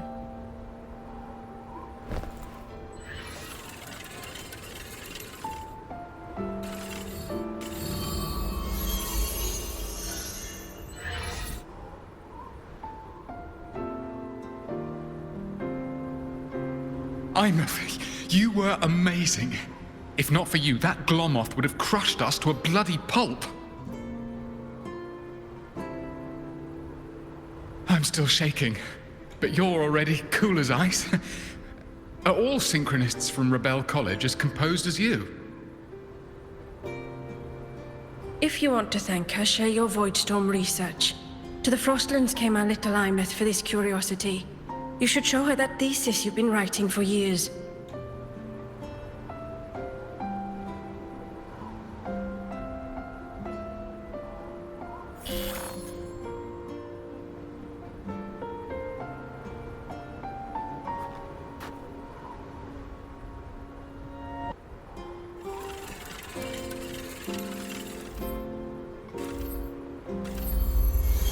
Aemeath, you think cassettes might be a breakthrough?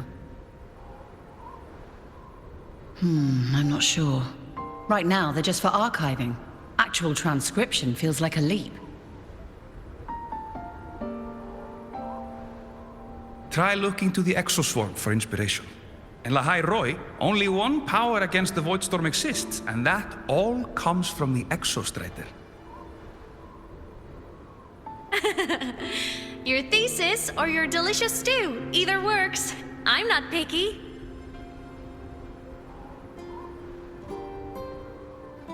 As for the void storm, I'll try all your ideas. The problem is, we don't understand the void storm deeply enough. Especially in the depths with high void matter concentration. No probe survives the journey, so research is stuck. I can't shake the feeling that...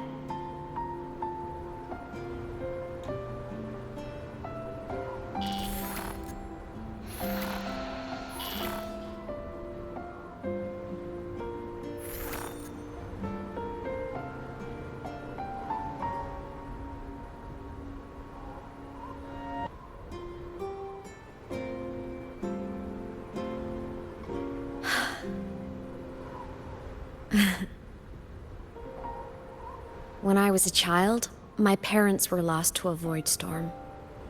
Soon after, I even forgot what they looked like.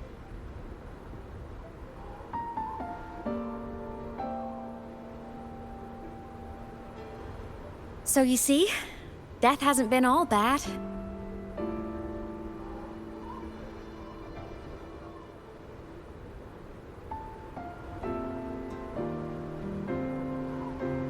Once I became a digital ghost, void matter couldn't affect me anymore. Even if the whole world forgets my friends and colleagues, I still get to remember every single one of them. Aemeath? Yep. You don't always have to smile through everything. What's that supposed to mean? I'm happy. Really. It's the way I choose to live. You're too serious, always overthinking, hence the long face.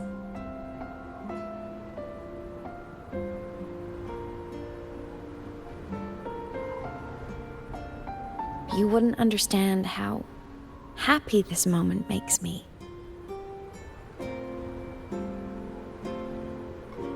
Come on.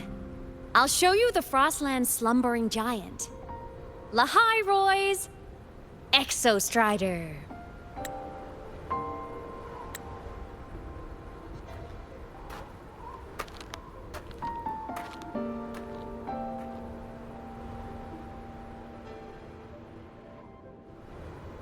Ever since I became a digital ghost over 10 years ago, I've stayed in Lahai-Roi. Can't get too far from the Exostrider. You've been to many places, right? Care to share some stories? Let me think.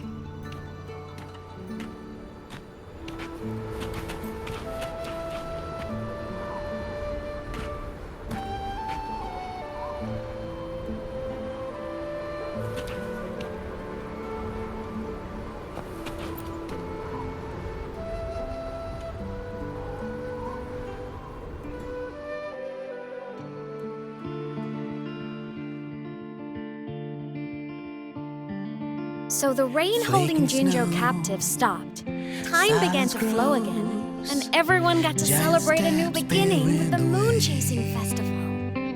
Then you returned to the Black Shores, to the place that's always watched over you from afar.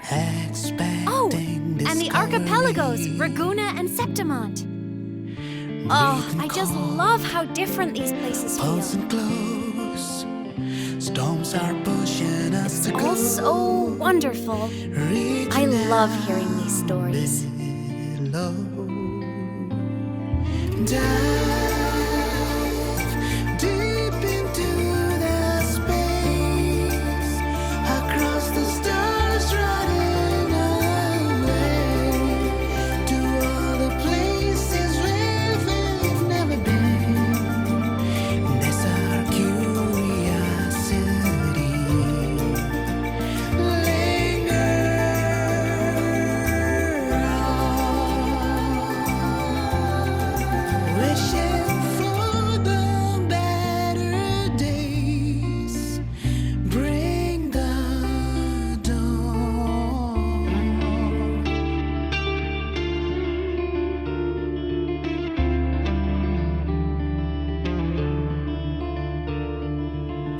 Satellites, quiet core, resonance is hard to find.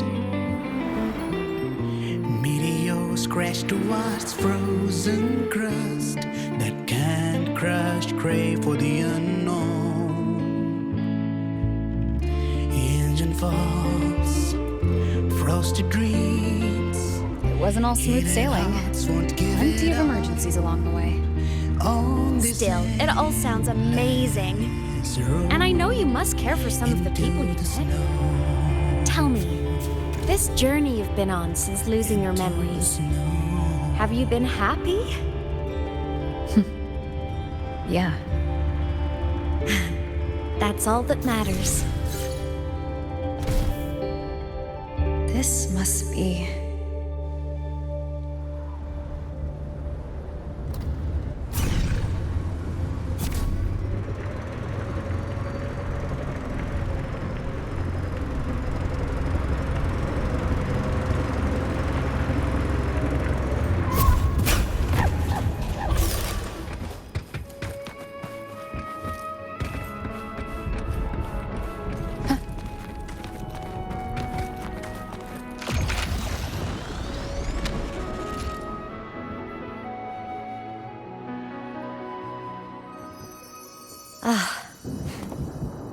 I knew the next stop would be here.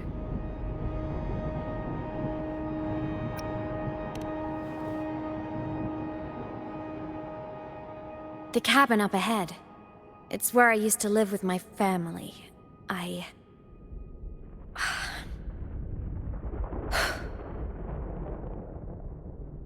Sorry, I need a minute. I'm not ready yet.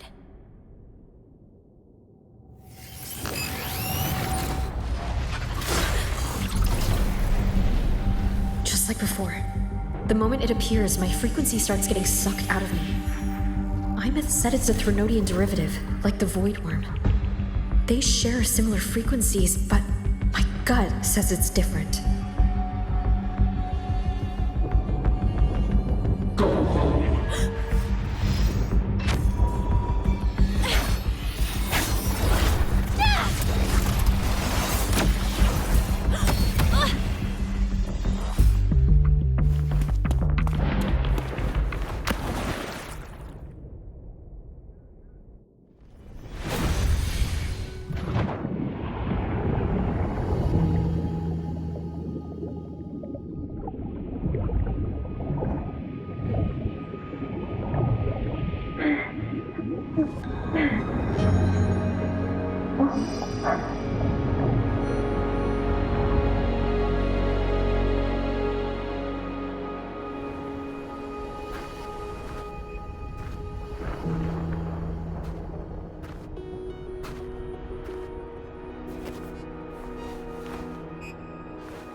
What happened to ya?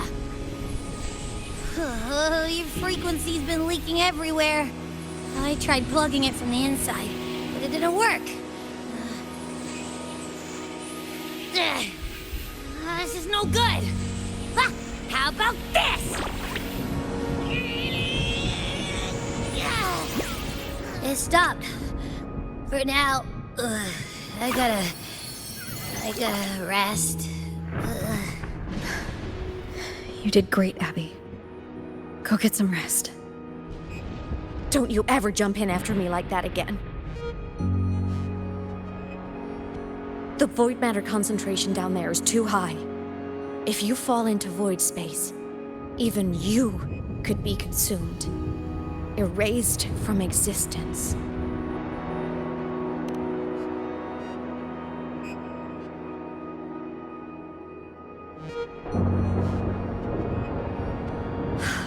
Always making people worry.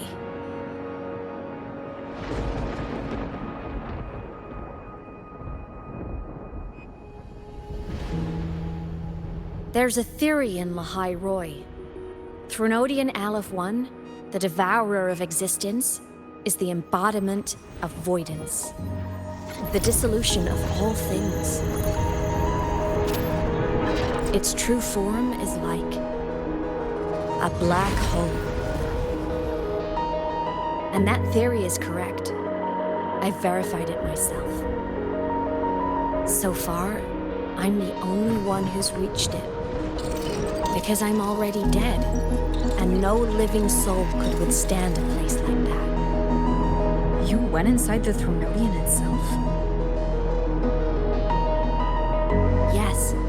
Think of a severe void storm as a manifestation and portal into void space itself. A higher dimensional plane. It's pitch black, but also like a kaleidoscope.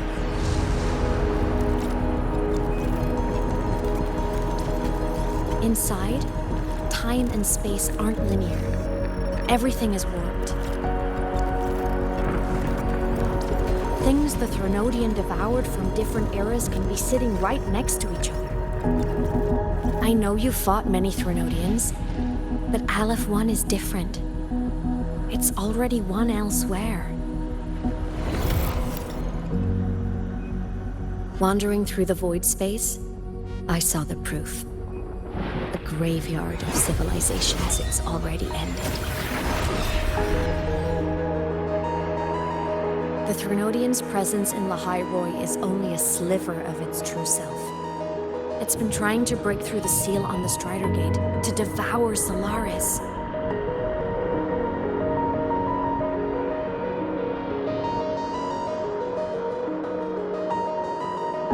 So, don't go wandering off alone. Not until the Exostrider awakens.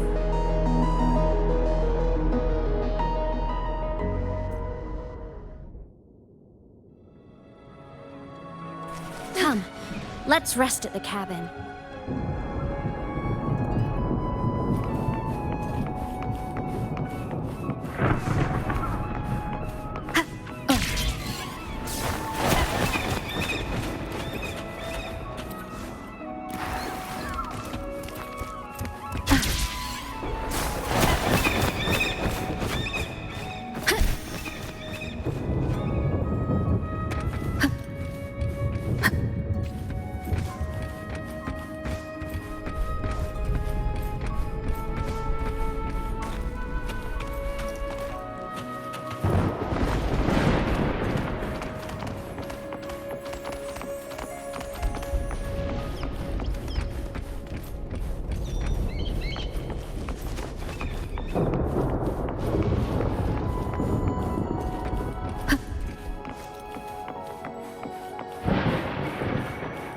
I'll stay outside and keep watch, just in case Sigillum comes back. You rest. Don't go anywhere, okay?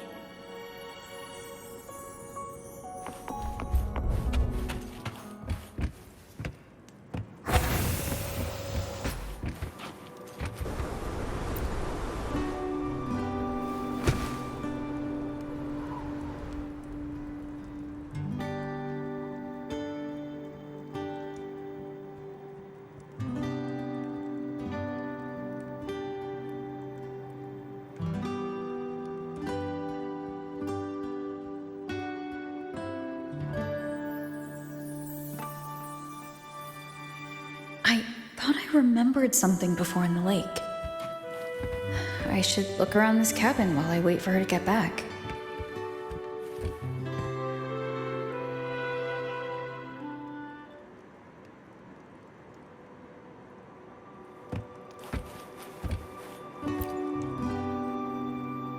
A game console, 2 controllers. The screen is covered in dust. Hasn't been touched in years. Space Fantasy Katya 6. Split stars. Most games here are RPGs or co-op games.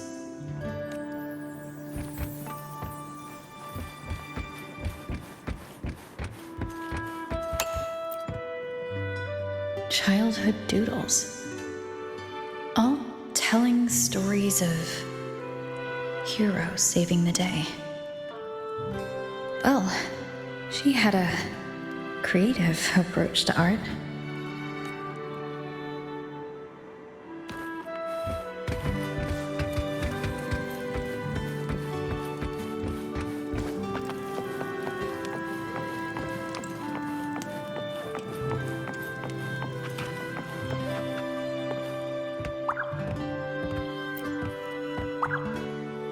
Stuffed toys.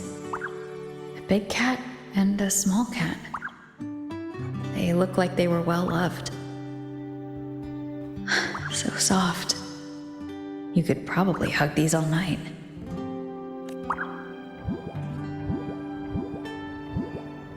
The Sauls can rush towards the couch.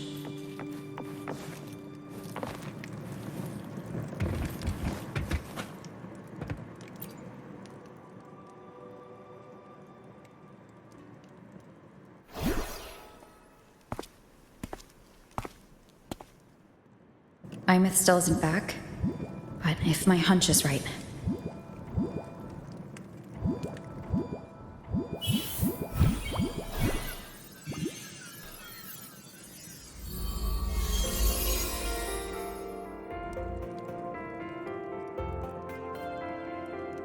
Aemeath, have you been out terrorizing those snow fluff seals again? They scatter the moment they see you.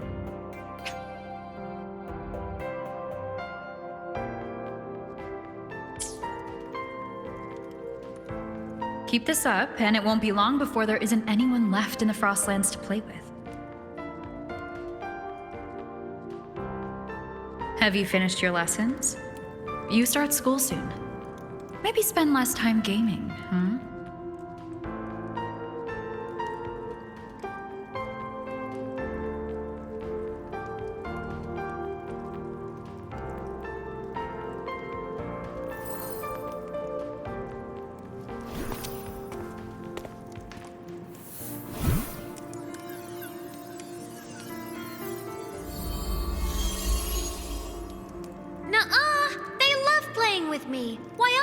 Crawl over and play before running away.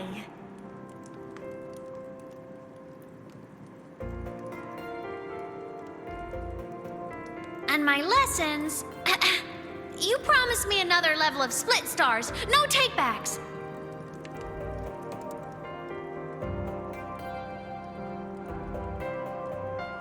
But I want to learn how you folded that thing first. Can you show me? Pretty please?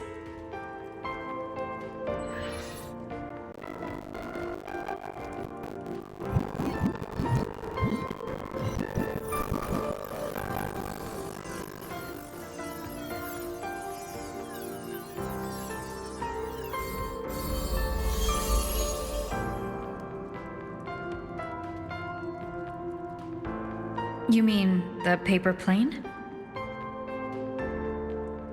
Yeah! Mine always nosedives right away, but yours flew so far. How?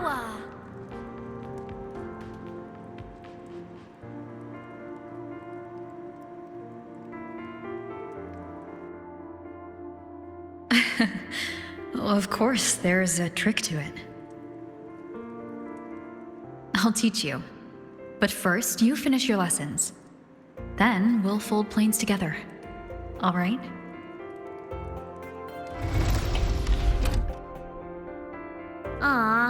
Okay. You promise? I promise. Cross my heart.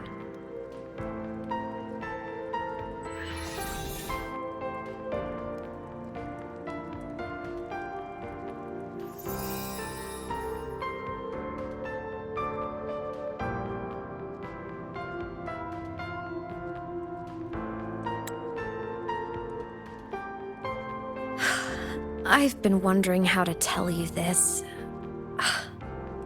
And now...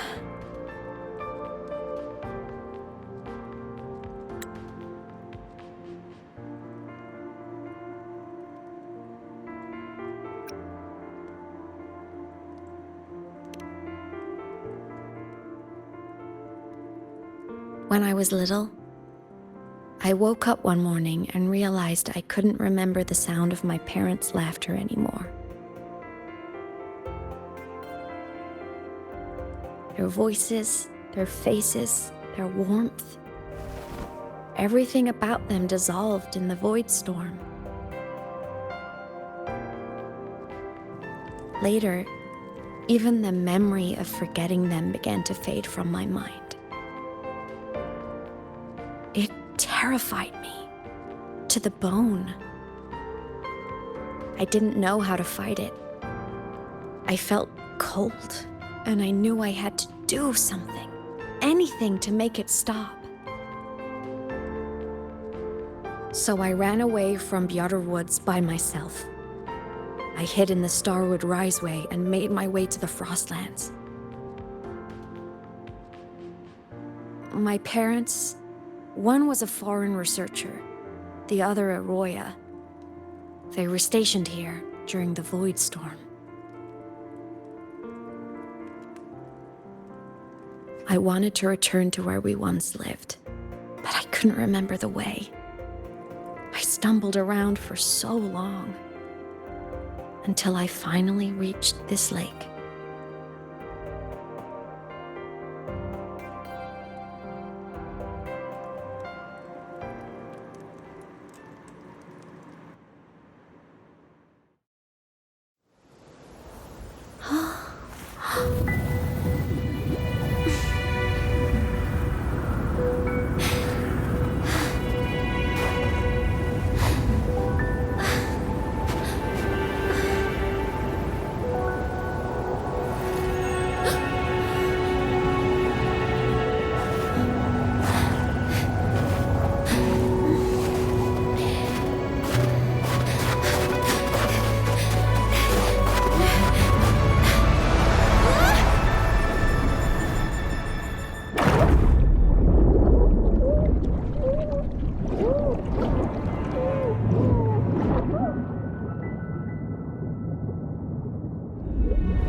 everything is okay now.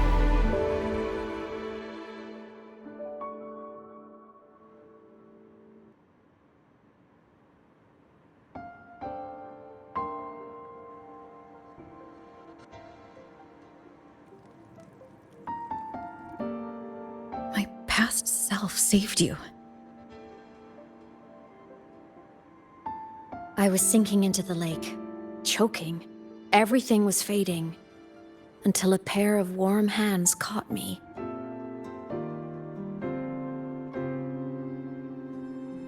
They held on tight and pulled me out. And when I opened my eyes, I saw you.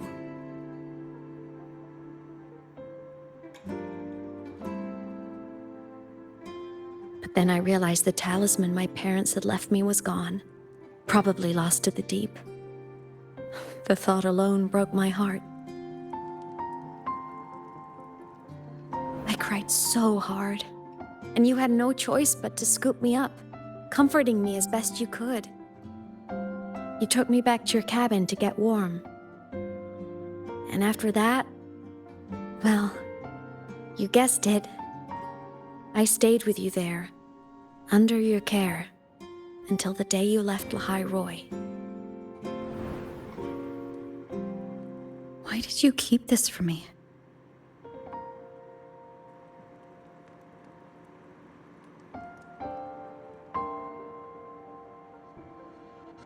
Because it would have been awkward.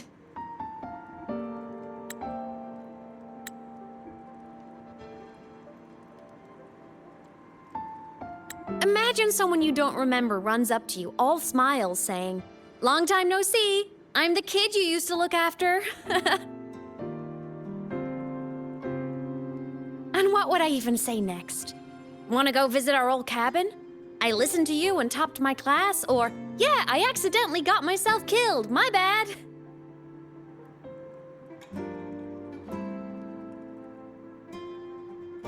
Saying any of that would only burden you. You never asked for any of it.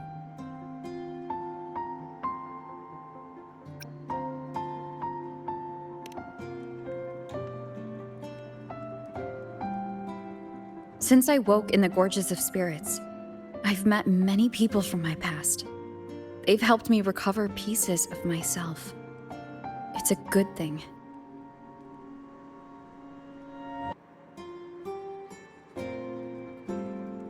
I can make my own choices. You should have a little more faith in me, Aemeath. I see.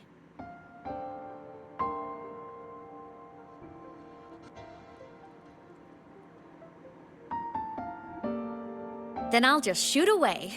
My freshman speech, my first song release, the time I hit a new sync rate record. You missed all the big moments.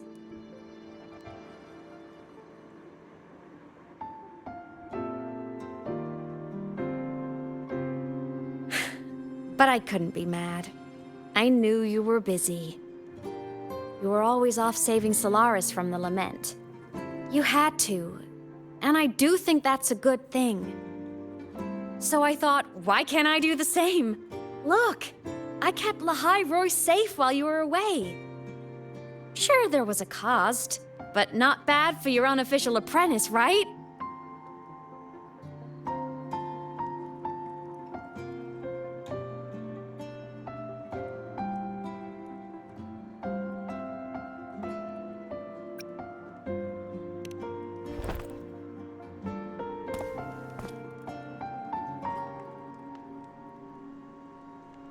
You think so?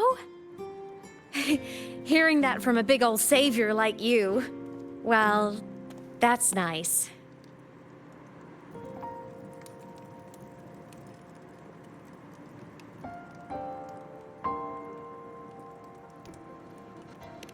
You mean after you left?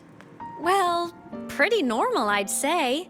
Went to school, enjoyed my days, just like you wanted me to. And then, I became a ghost. Since then, it's been drifting between the Academy and void space.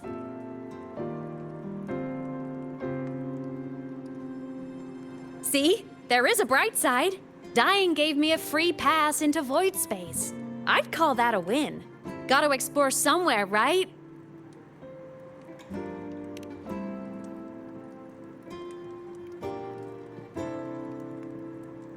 Saw you?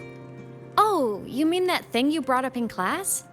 About me helping you take down the Eye of the Threnodian? Honestly, I don't remember a thing. But if the Threnodian was involved, it must have been in void space.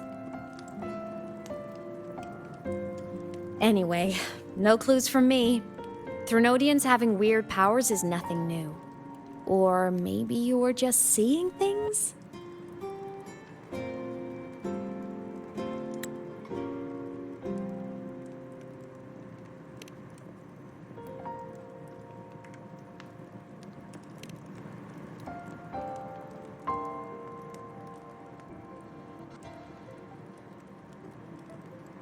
Hey, easy now.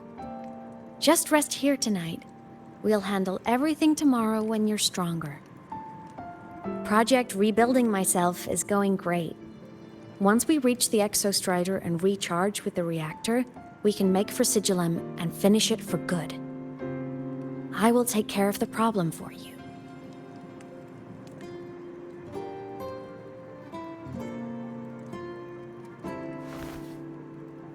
We will face it together, Aemeath. Of course. But for now, bedtime. You take your old room. I'll be in mine.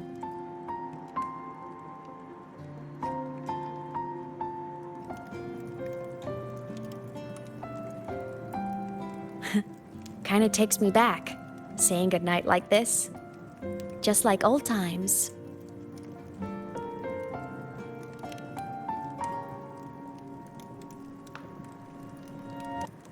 Good night.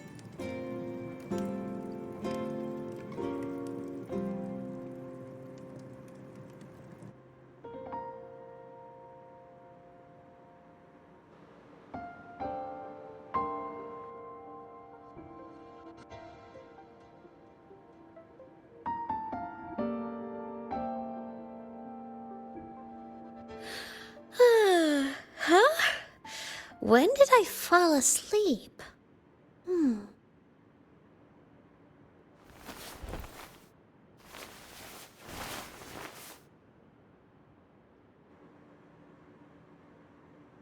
My paper plane. I have to show it to her.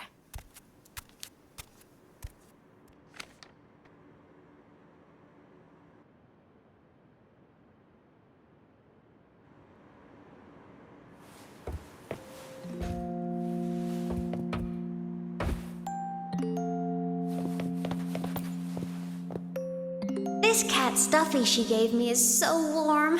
I love cuddling it when I sleep. Feels like she's right there with me.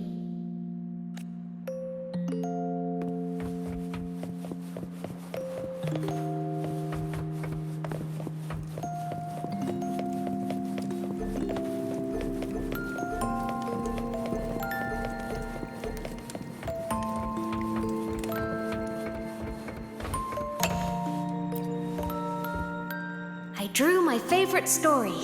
The Challenger fighting the dragon, and the lone hero battling the evil Galactic Empire. But I can't get the colors of their clothes right. Oh well, I'll just ask her to help me later.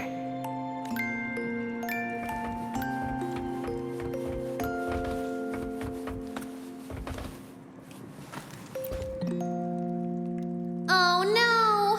I forgot to save my game. That was my best score ever. Next time, I'll definitely beat her record. I'll show her.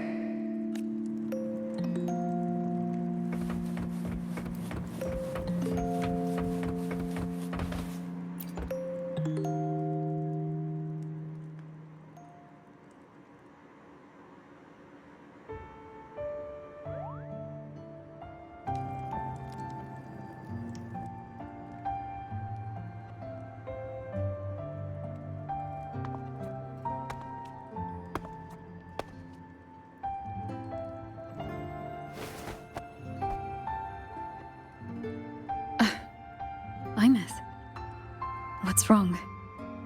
Can't sleep? Are you sad right now? No. Just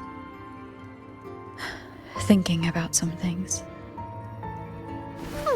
You're lying. You are sad. You see right through me, huh? I'm not sad. I just... Well, to put it in your words, I guess I'm thinking about my homeland. Then, do you want to go back for a visit? I can't go back. Why?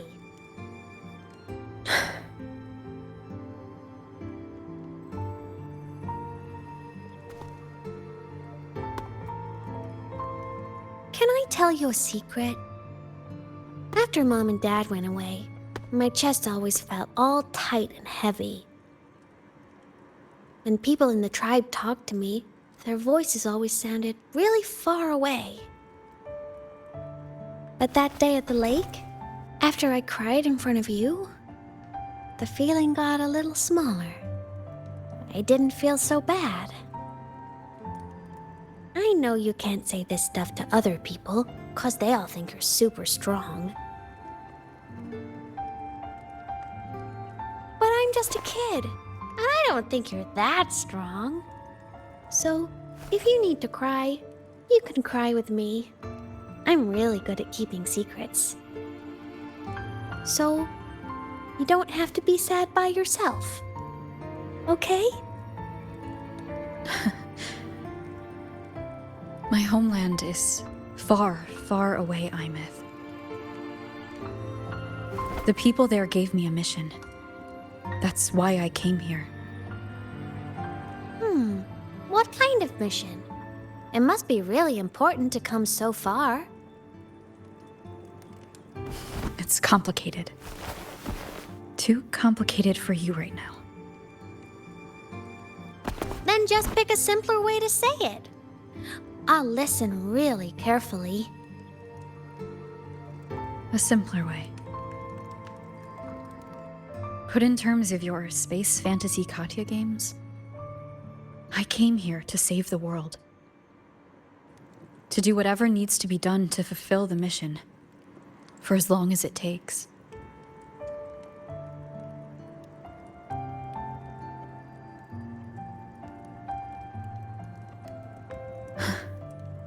But was it the right thing for me? Because one day I realized I would never return home.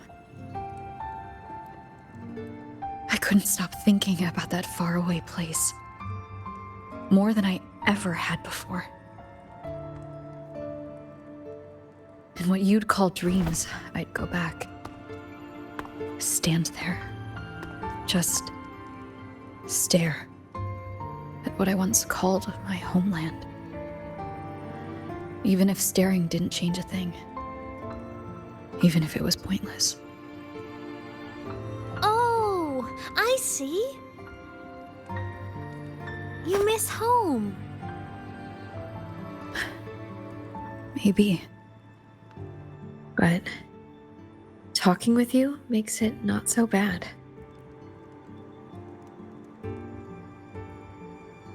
There's still a lot I have to do in this world. This won't stop me. Don't worry about me, Aemeath.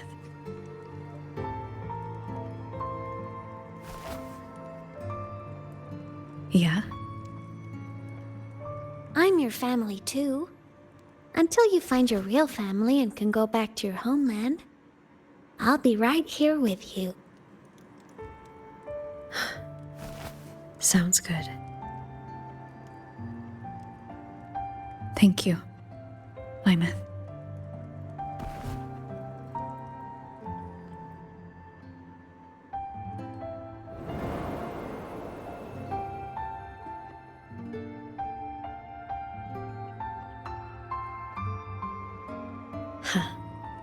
A dream of the old days.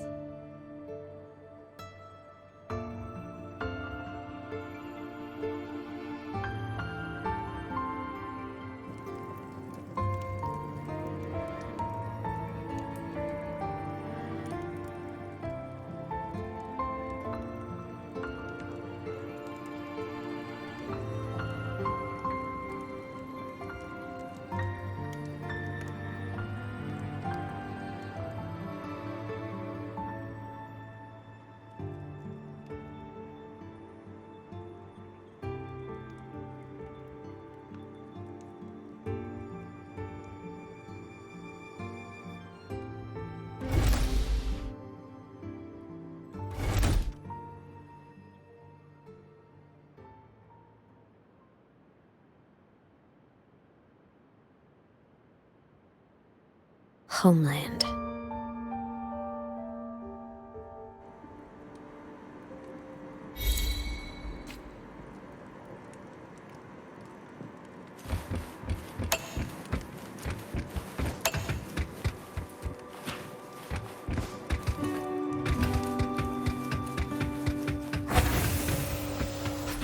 Morning! Off to see the Exostrider we go!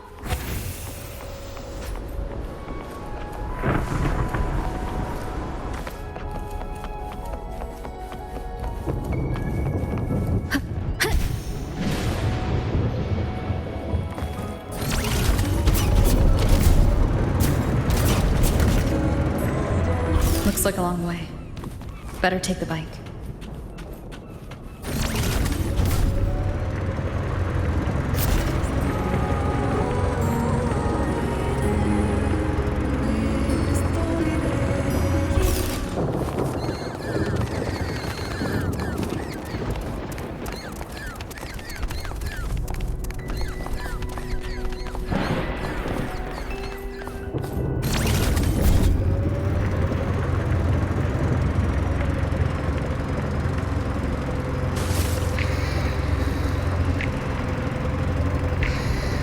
The Exostrider is surrounded by water. Perfect chance to test out that bike Dr. Luuk modified for us.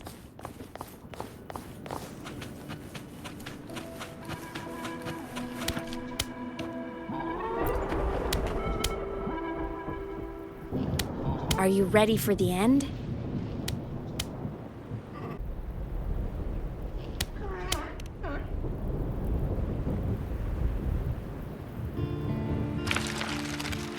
Aemeath, once you get all your power back, will people be able to see you again?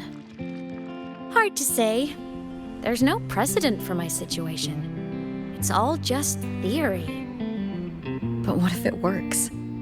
What would you want to do then? Haven't decided. But I'm definitely going on a proper tour of the Academy. If that happens, can you come with me?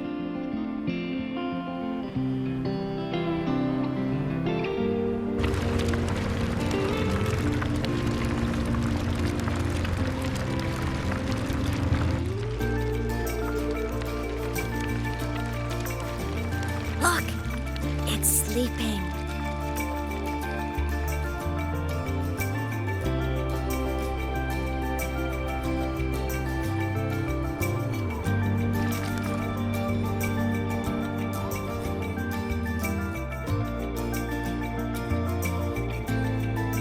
Look, we've reached the Exostrider's feet. Once I find more pieces of my existence here, I'll be strong enough to face Sigillum.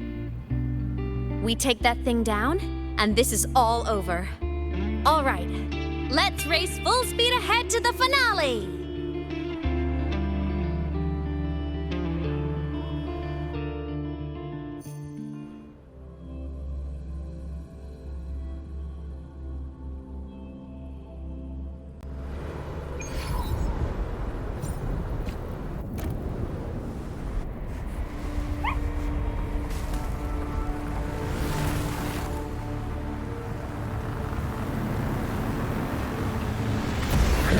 Over.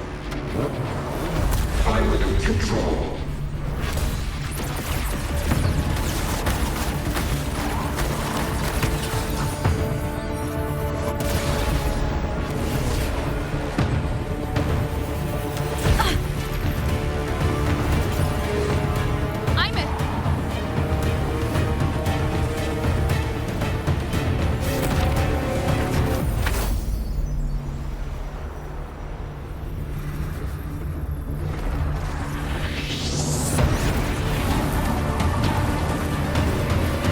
Straight for the Exostrider. I have to catch up and get Aemeath back.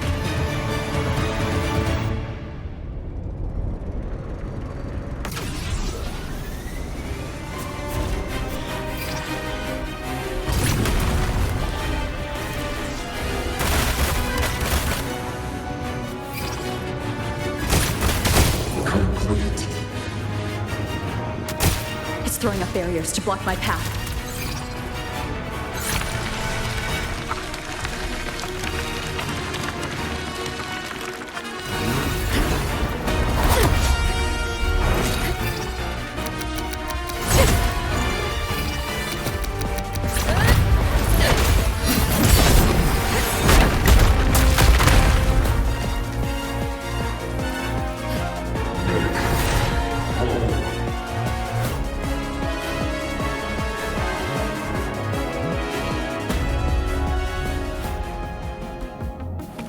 need to find a way out of here first. Sigillum isn't just after the reactor core. It's targeting my frequency, and Aemeath's piloting control of the Exostrider as well. What exactly is it planning?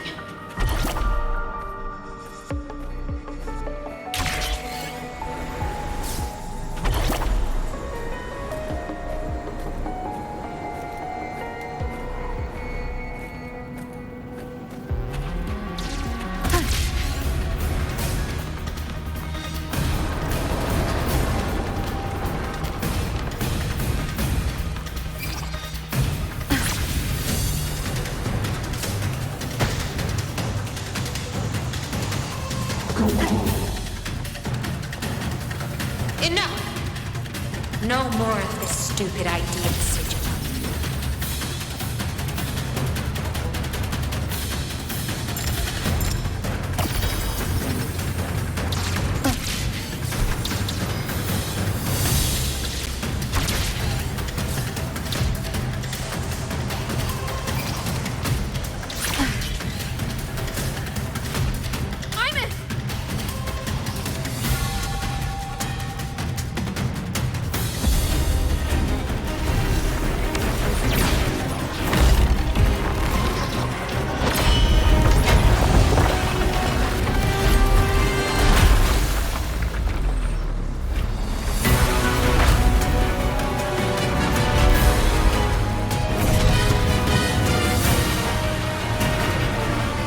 Destroying you is the only way to protect her.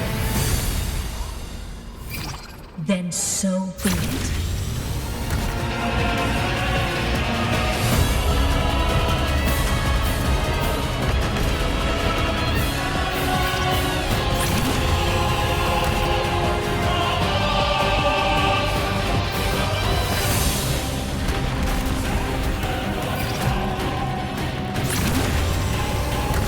Damn it! Can't force reboot. Open Strider Gate. Not while I'm here. Don't even think about it. Aemeath can't fully control the Exostrider. She needs my help.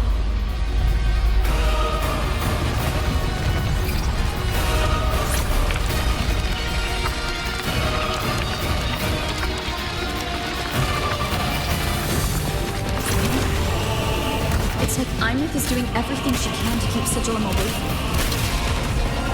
And then there's the Strider Gate. There must be a connection.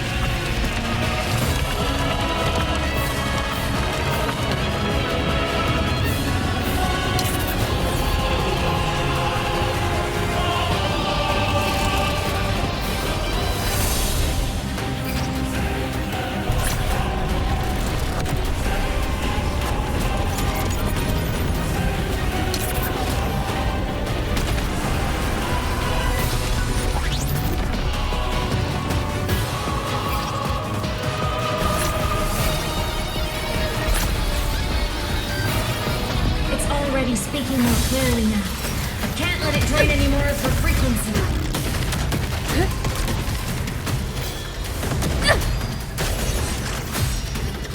Gotta pull it inside.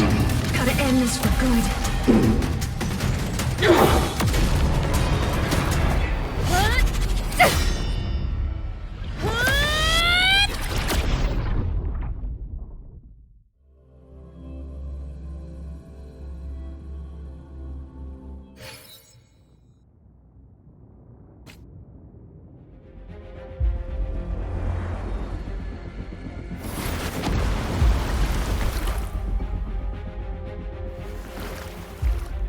Are you all right, Aemeath? All good. Inside the Exostrider, I'm the one in control. Go home.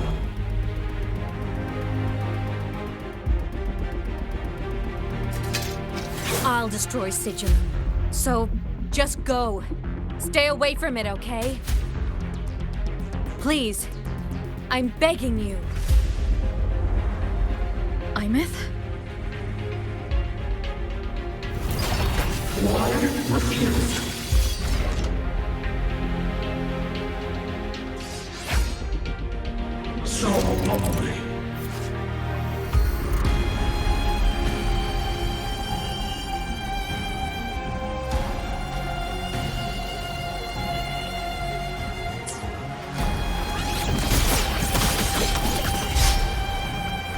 Don't hesitate. Moment of resonance.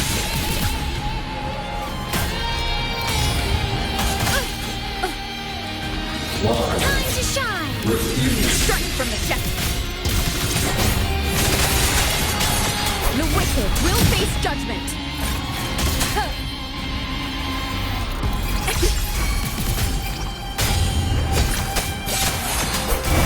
Swift and resolute. None shall whisper.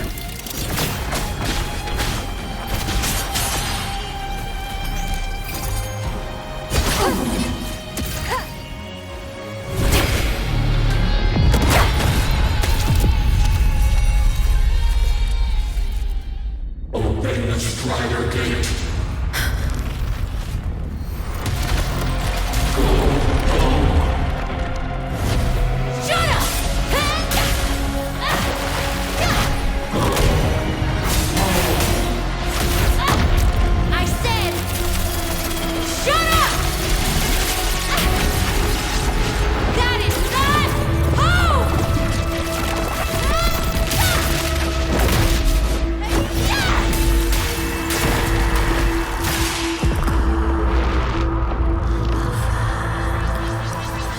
I won't allow anyone.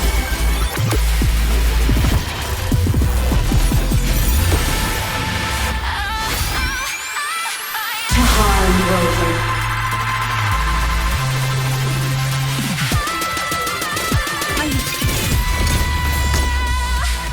Don't worry.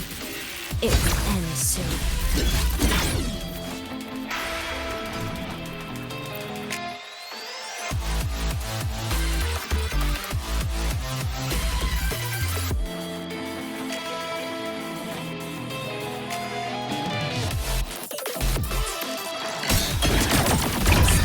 Over the seas! Scorch through the void! Enter on cue! Swift and resolute. Whirling up! Feather drones! Starfall! Heroes on! Lights up! Lynae checked. This fabricated dome shall melt away.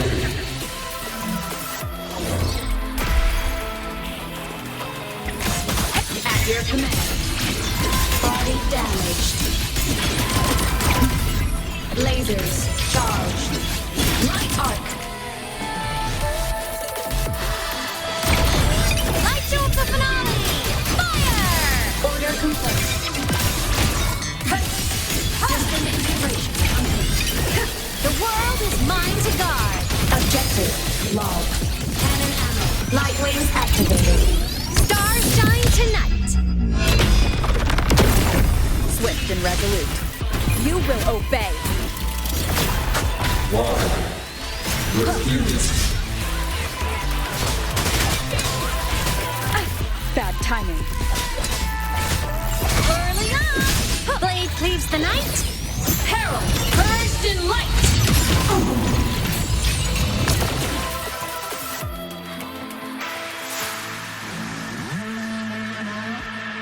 This mission has become an eternal shackle.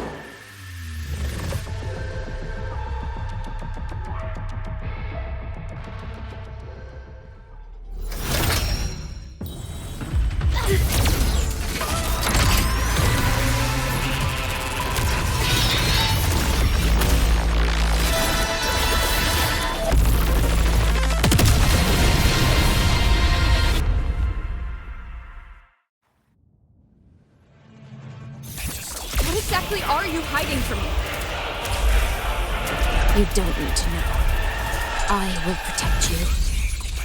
Aemeath, haven't you noticed you're not yourself right now?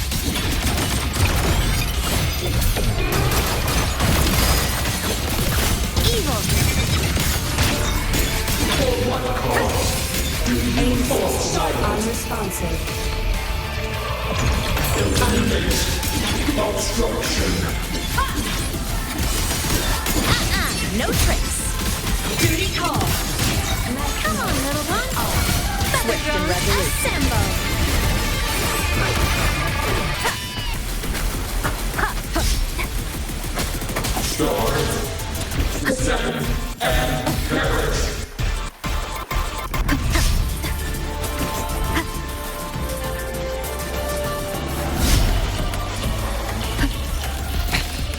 one more time.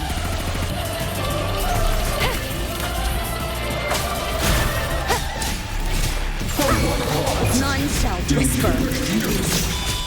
Whirling up! System into Souls sing in harmony? to the Savior's victory! Light wings activated. Stars shine tonight.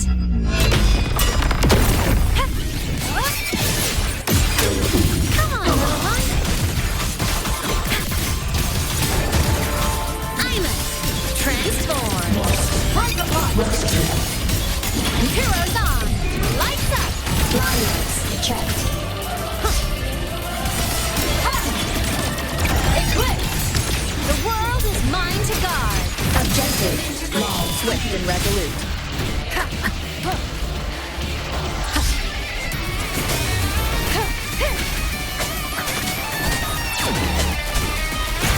Shadow descends. Consumed by time.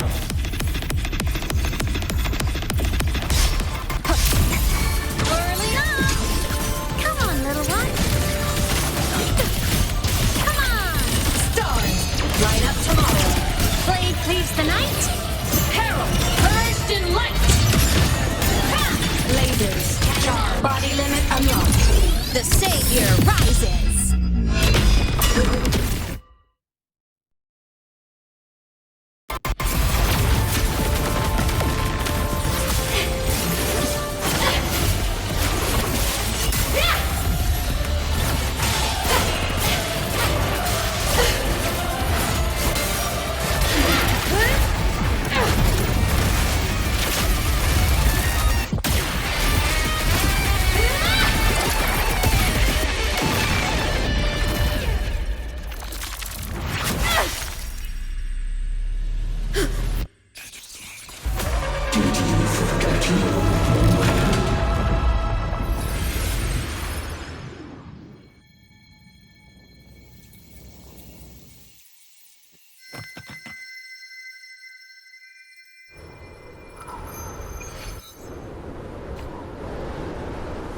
Aemeath and Sigillum are gone.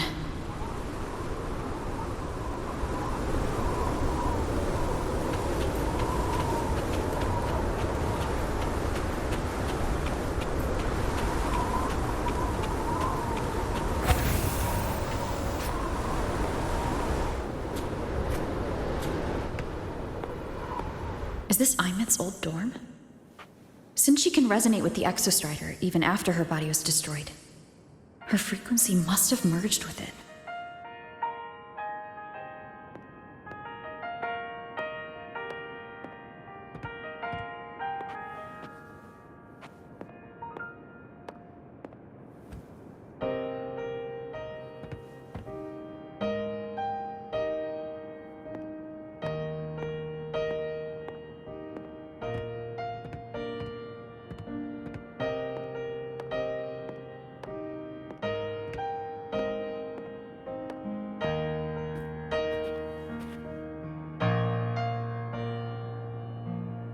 Isn't it so incredible? We're here sharing the same time and space. In your eyes, the stars look like thousands of bright stars. I've gazed at for thousands of times.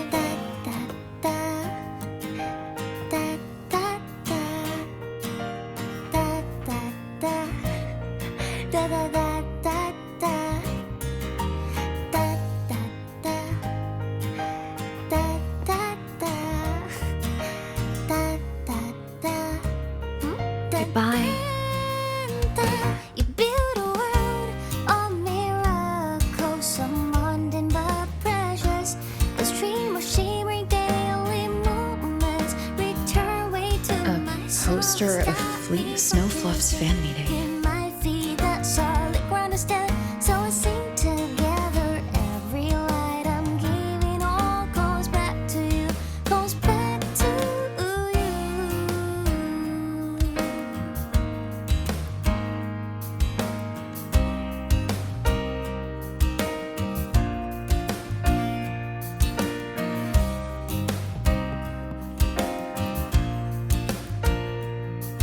photo album.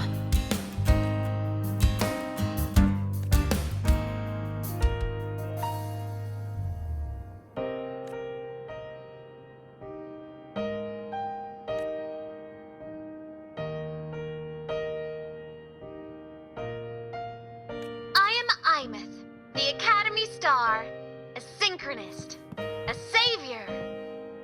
Please, Don't look look for at me.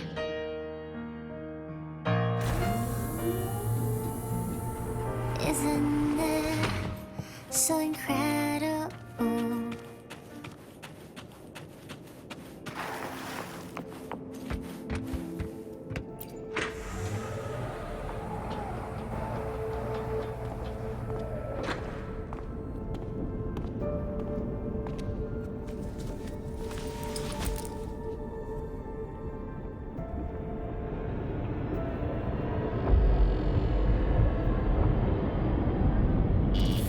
Piloting the Exostrider. Huh. It doesn't matter to me. But if this is what it takes to lighten her burden and ease her pain...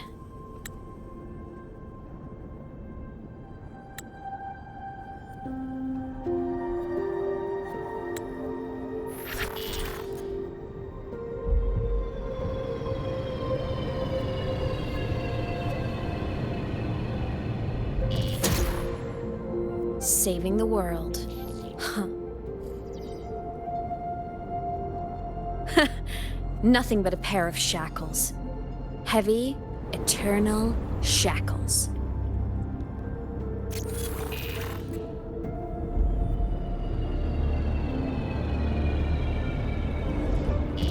No. She can't ever know this. I must keep this secret. Bury the truth deep.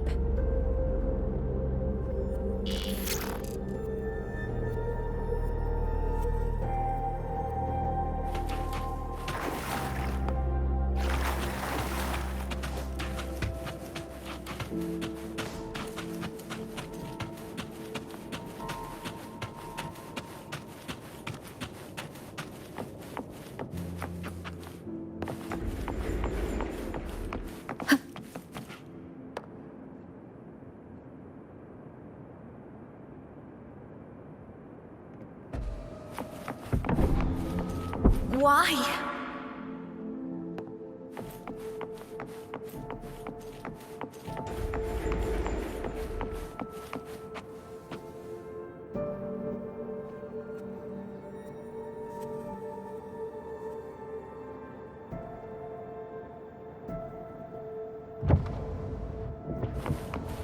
It hurts.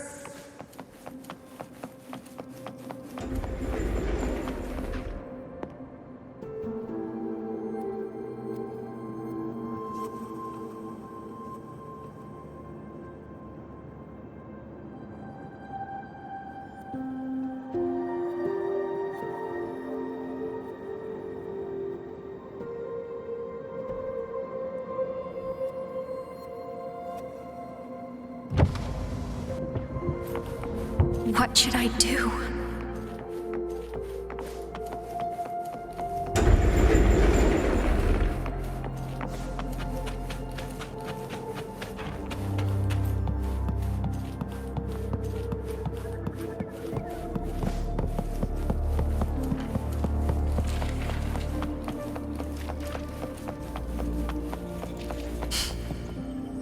I can't go back.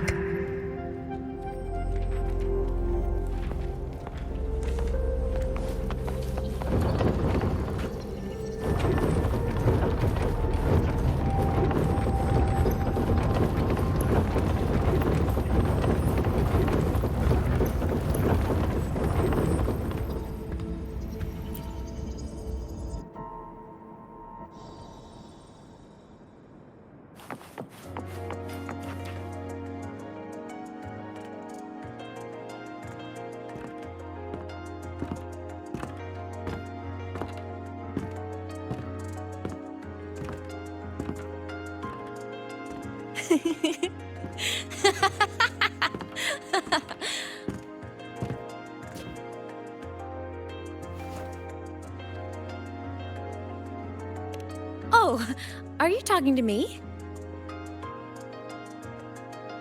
I just heard the most hilarious story. Couldn't help myself.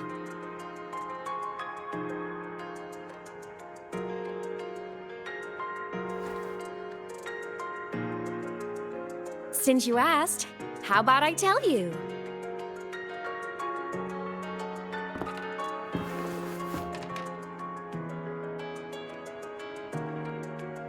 Once upon a time, there was a black cat who set out to save the world.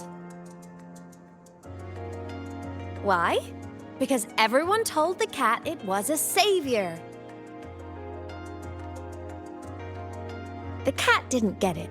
When it opened its big golden eyes, it was just stuck in this tiny cardboard box.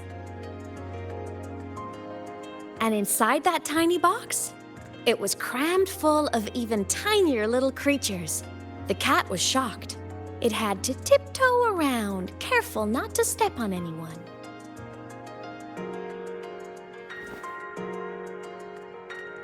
These tiny creatures, even living in their tiny box, had so much misery, so many disasters, constantly just waiting for the other shoe to drop.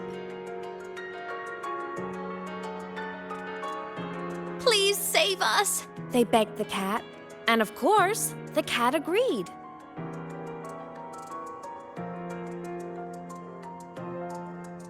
Even if they hadn't asked, the cat would have helped anyway, because that's who the cat believed it was, a savior. And so the cat took up its sword, always fighting, always talking, always roving. Saving the world over and over. Until one day, it realized the cardboard box had been sealed shut.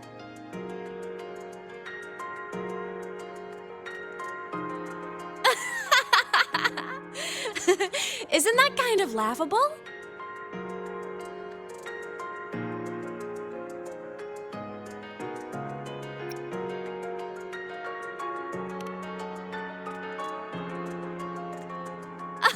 Where's your sense of humor? Isn't it absurd? The sheer ridiculousness of everyone ignoring the fact that it's just a cat. But in such a laughable story, somehow everyone else gets to be happy. The ones who relied on the cat, the ones who hated the cat, they all got exactly what they wanted.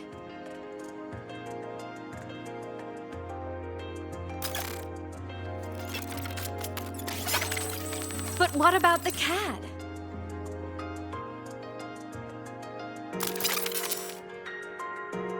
It wants to go home, but no one remembers. The box is sealed shut, and the ones who put the cat in there have already turned their backs on it. Even the cat itself has forgotten.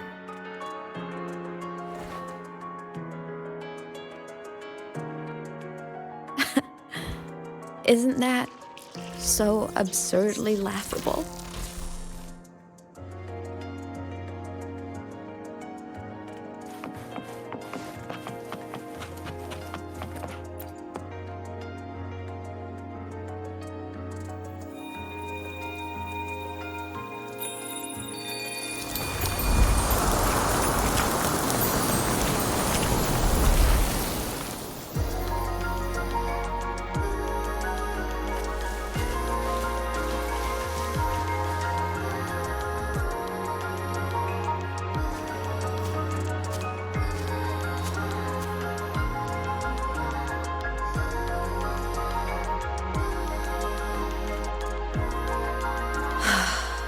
My head's been loud.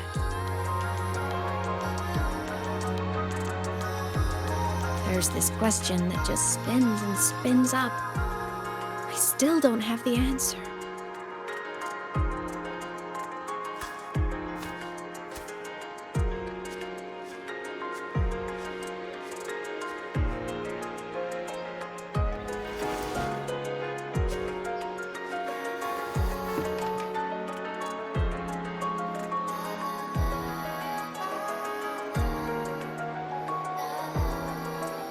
Now that you're here, I want to ask you what you think.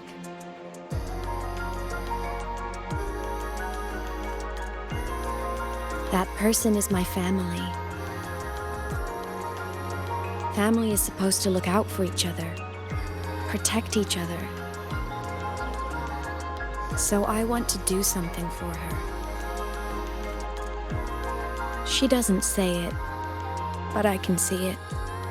All the stuff piled up inside her.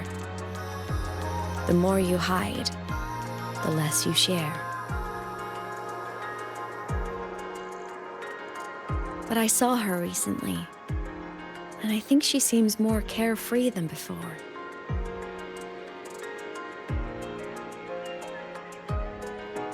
The sunlight in Jinzhou, the flowers in the Black Shores, the winds of Rinasita.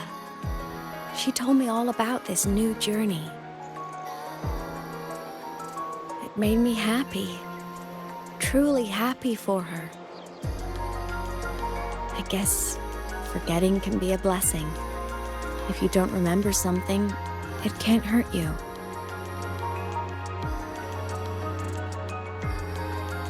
So I started thinking, maybe I shouldn't tell her what I saw in void space.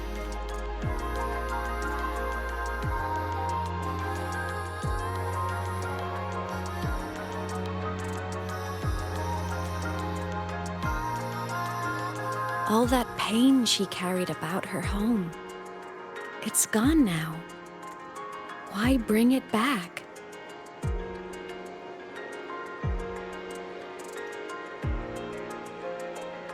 If not knowing is happier, why ruin it?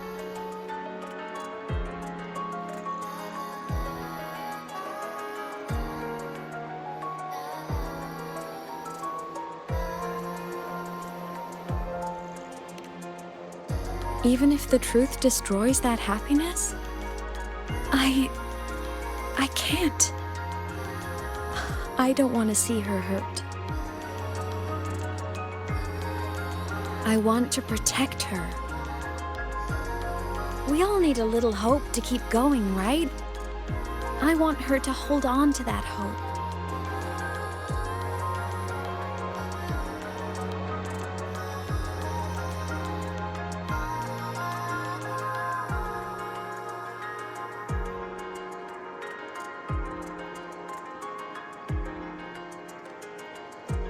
What Sigillum said is unnecessary. It's been feeding on her frequency, trying to complete itself, spouting things that should have stayed unsaid, things that would ruin her peace.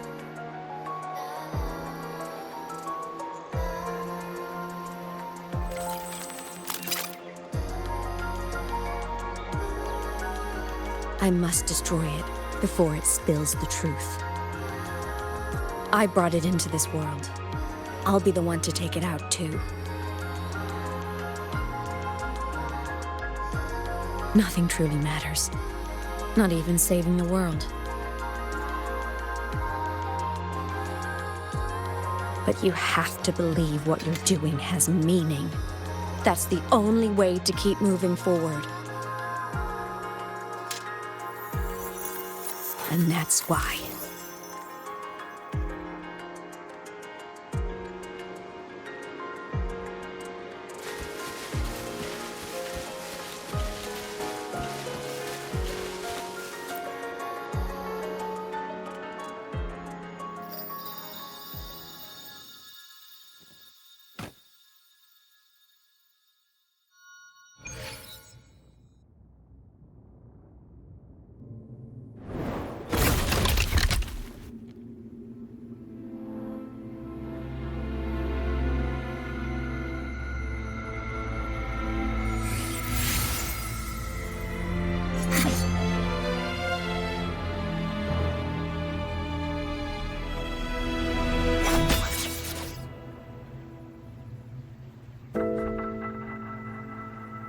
Stop, Aemeath. I told you to stay out of this.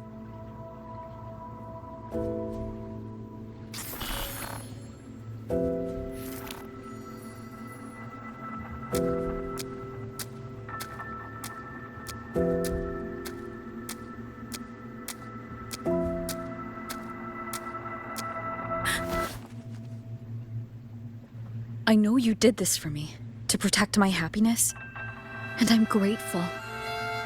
But it's over now.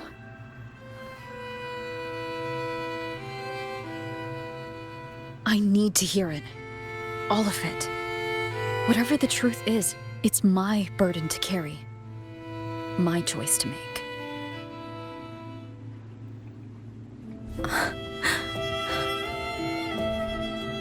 Carrying this on your own hasn't been easy, has it?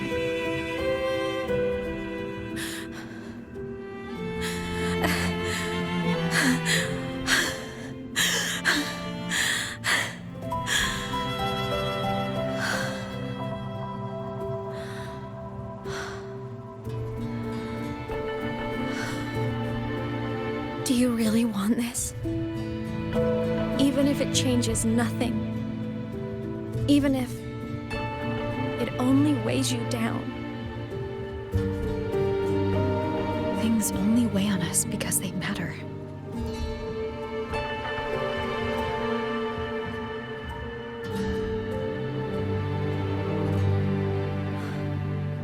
All right then. Back when we lived together, you once told me you'd come from a faraway place. That you were on Solaris to carry out a mission. Current research suggests the Exostriders and Sentinels were made with technology from the same civilization. I think that civilization is the faraway homeland you spoke of.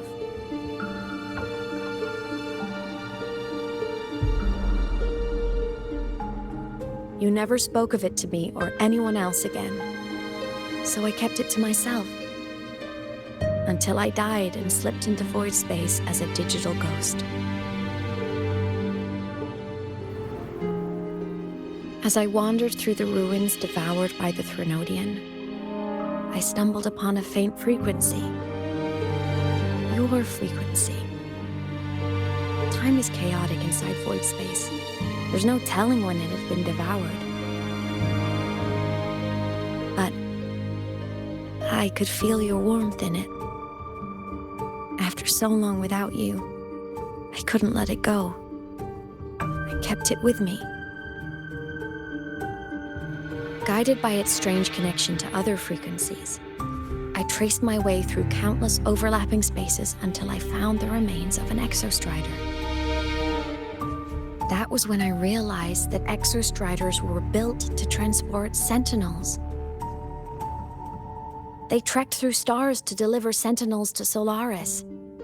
Until, during one jump, the Threnodian Aleph 1 must have noticed them.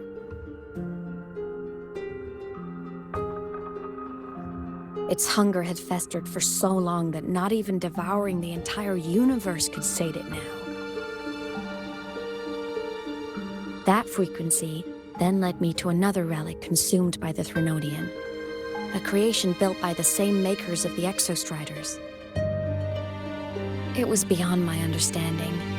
I could only guess its purpose. A communication satellite. And within its ruined shell, I discovered frequencies tied to you. From those fragments, I saw the messages you sent home. Not about your mission, but full of longing.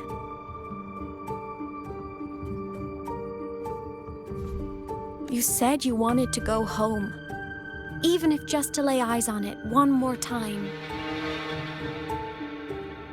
But their reply was a rejection, because it wasn't part of your mission, because it was unnecessary.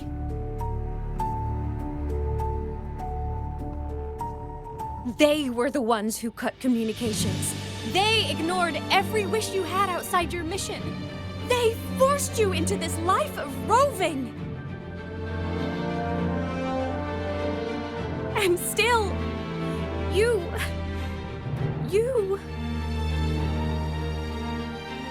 crossed the stars to fulfill their wish. How could they? How dare they treat you like that? In that moment, I was drowning in pain. I didn't know how to help you. I didn't know if I should tell you. I didn't know what future you'd even want. That's when your frequency I'd been carrying with me, it was corrupted by the void matter. It tore through my power, and Sigilum was born.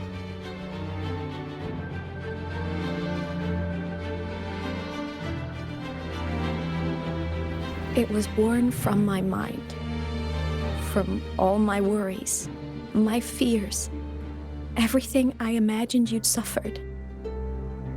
At first, it acted on nothing but the instinct to go home. It craved your frequency, trying to make itself whole, trying to seize access to my piloting control. So it could reactivate the Exostrider and cross the Strider Gate to get back home. Exactly. The more of your frequency it consumed, the more coherent it became. I couldn't let you hear those words, so I tried to destroy it. This is what I've been keeping from you. I'm sorry.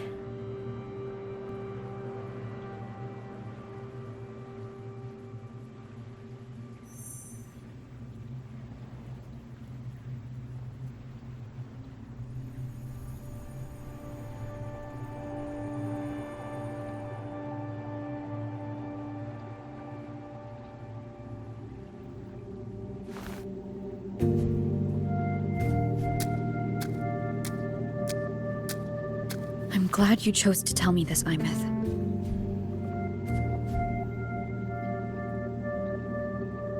Hearing this, it's a lot to process. I'd be lying if I said it wasn't. I just need time to figure out my next move. This homeland of mine. Even saying it feels strange to me. But don't worry. The journey I've had since losing my memories, the hope I found, that's mine to keep. No one can take that. Saving the world, I never saw it that way. The people and civilizations I met, they saved themselves. I was just there to help.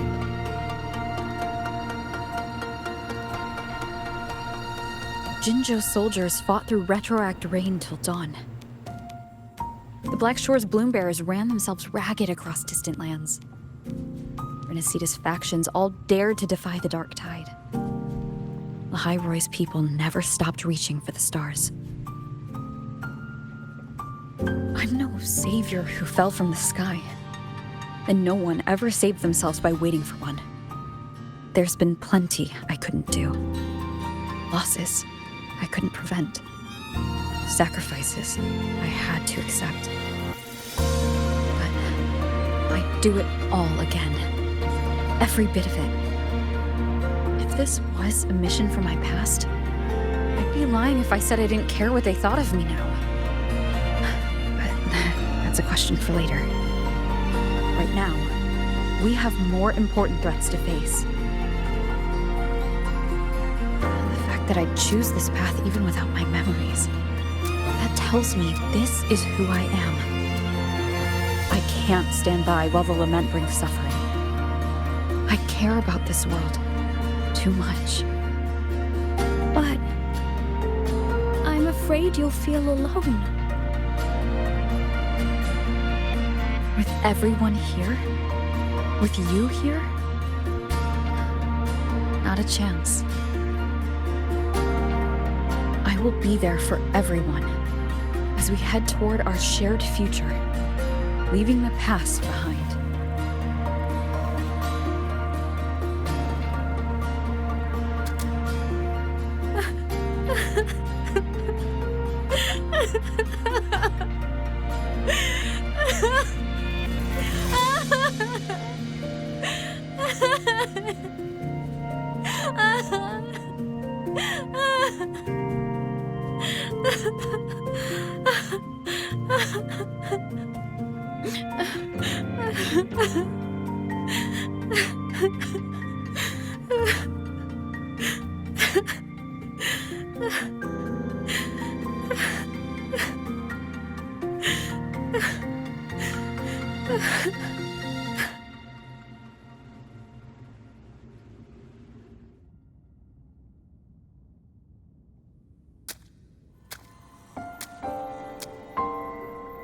So, this is your choice. Is it worth it?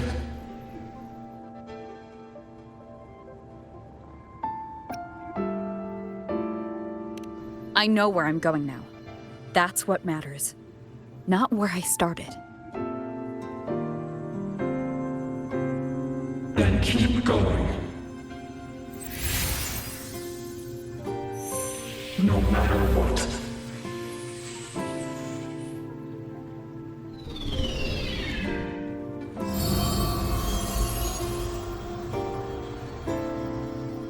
The core. It's returned to the Exostrider. It's one step closer to finally awakening. And you? Your powers should be restored now that Sigillum is gone. It's more than restored. The core's return has rebuilt my frequency from the ground up. I'm a full Exostrider resonator now. My original body is still gone, of course. I'll always be a ghost in the machine. But my existence is now strong enough to be detected. It's like a faint current turning into a bright, flickering spark. So, will others be able to see you now? That's right. Guess our little road trip movie's come to an end. Time to head back to Star Torch Academy. Together.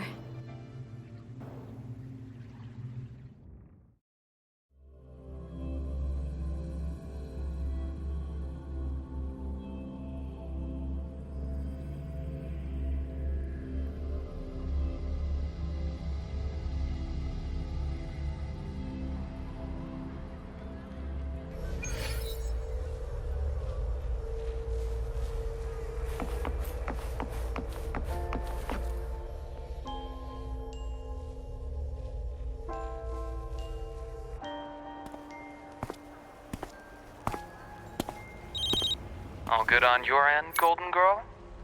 Lucilla mentioned the Exostrider in the Frostlands just moved. Please tell me that was you. That was Aemeath. Given how well you know me, I assume you know her too. You found her? I brought her back to the Academy. It's a long story. I'll fill you in when there's time. Understood. But I do have to ask, on Lucilla's behalf, what's the status of the core?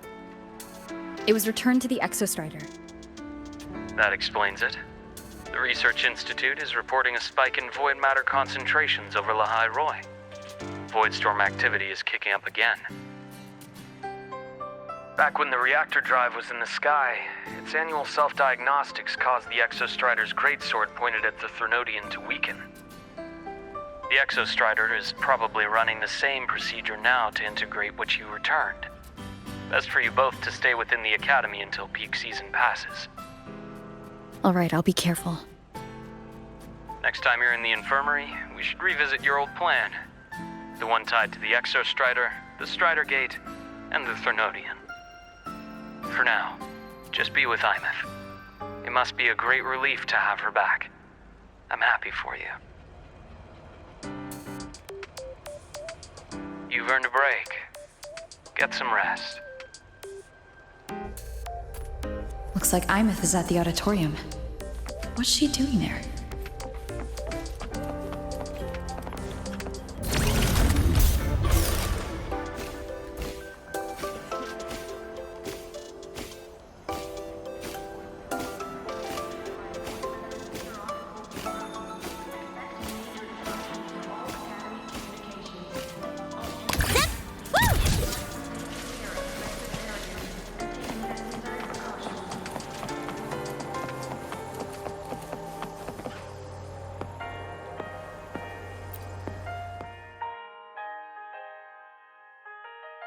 You know what? I just had a brilliant idea. Why do I get the feeling someone's about to get in trouble when you talk like that? Hey, that's a totally unfair stereotype from when I was a kid playing with snowfluff seals. I was just thinking, now that people can actually see me, I could, attend my own fan meeting. An unfinished song completed after all these years. Doesn't that sound amazing? I know, right? You have to come too. You have to see this star perform. Forget all your worries for a night and just enjoy the young energy of Star Torch Academy.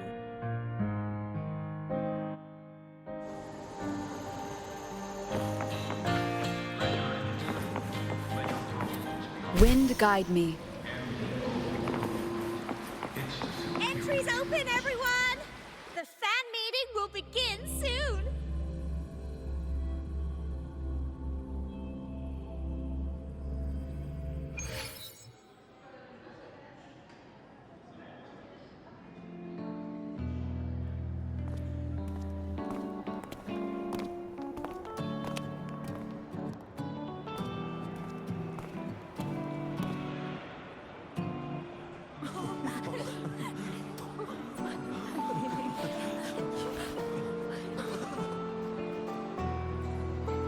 For years, the little website I threw together to post songs kept getting comments.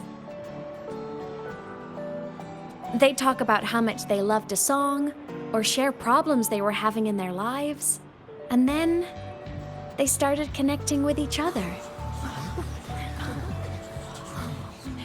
I never saw myself as a hitmaker. I was just an amateur, singing what was in my heart. But over time, they stopped being just my songs. They became a melody that connected people. If my listeners want a complete song, I'll finish it for them. Or maybe for me, too. You really do care about the people of Lahai-Roi, don't you, Aemeath? I guess I do now. Wouldn't have said that at the start, though.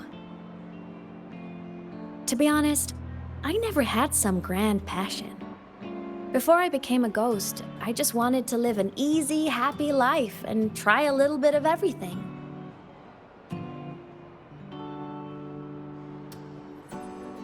And my whole I want to be a savior thing? Well, that was just me trying to copy you. But after I died, I had all this time. Time to notice the people and things in Lahai-Roi I'd overlooked before. So many people here dream of becoming stars themselves, but that was never my dream. I'd rather be the one who looks up at the stars, the one who watches over them.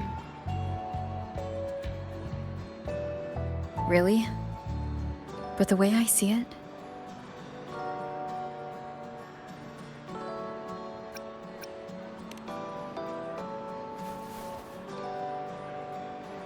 go on then, Aemeath.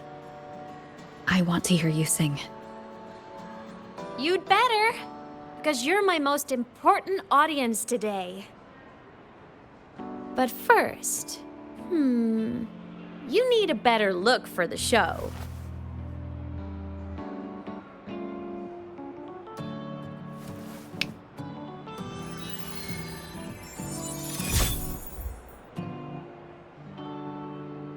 There, brand new, just like I remember you wearing. Looks good, right? A new place calls for a new look. Ah, this brings me back.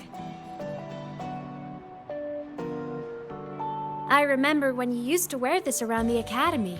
You'd leave a whole trail of swooning admirers in your wake. Solaris' great savior.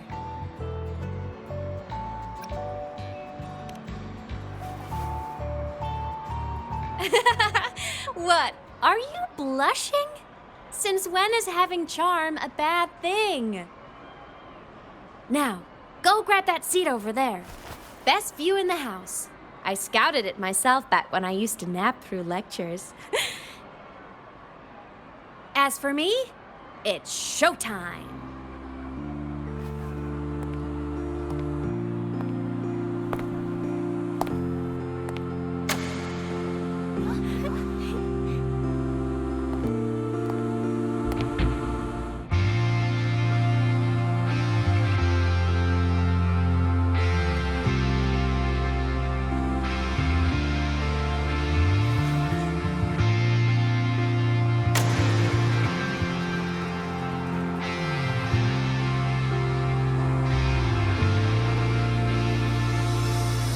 Isn't it so incredible?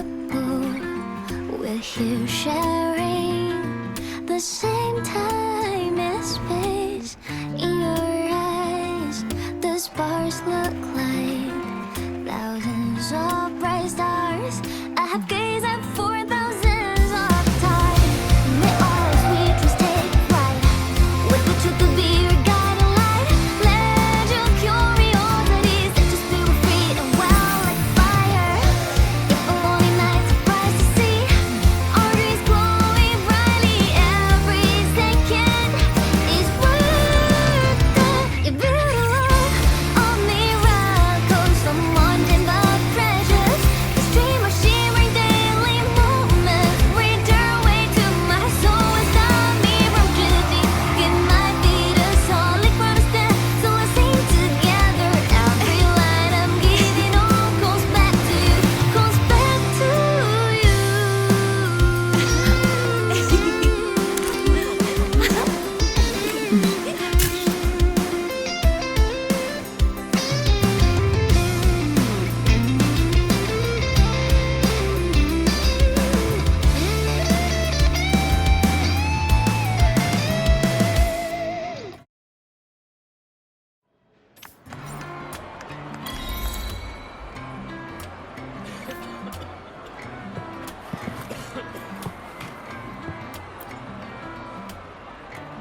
Aemeath. I heard that name from a senior in energy science, but I never imagined she was Fleet Snowfluff. No, I can't accept this. Why? Because she was the social butterfly of the academy, the professor's headache and their golden student all in one. I still don't see why that's upsetting. It all sounds great to me. Her song, Fallen Petals. After hearing it, I always pictured Fleet Snowfluff as a tender, gentle soul. But now... I mean, she never really seemed that way from her online replies. Maybe your impression of her was a little too personal.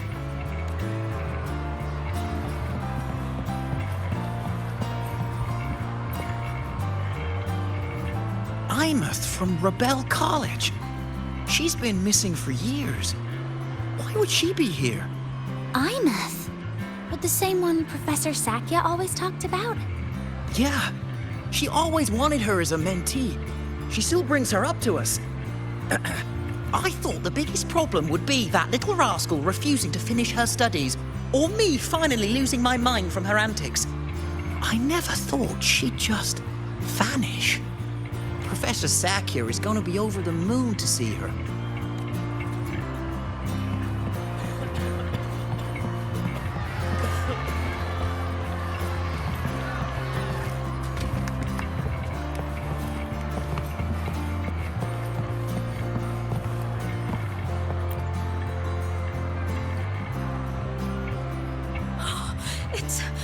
It's her! Fleet Snowfluff!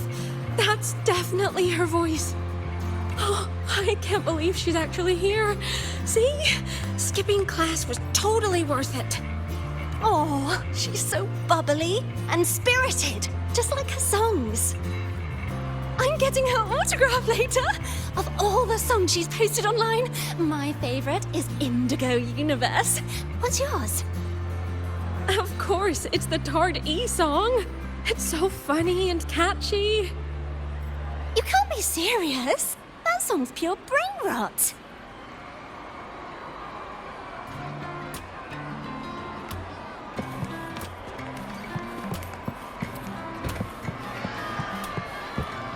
Can't believe I've lived to hear the full version of this song.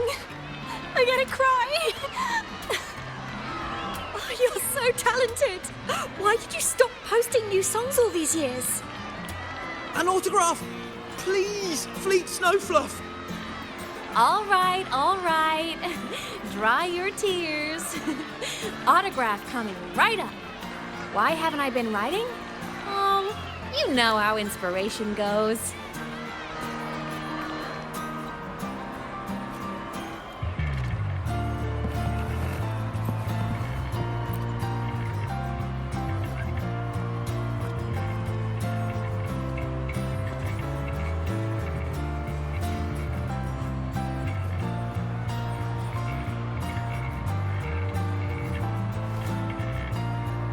My homeland, the Sentinels, and the Exostriders.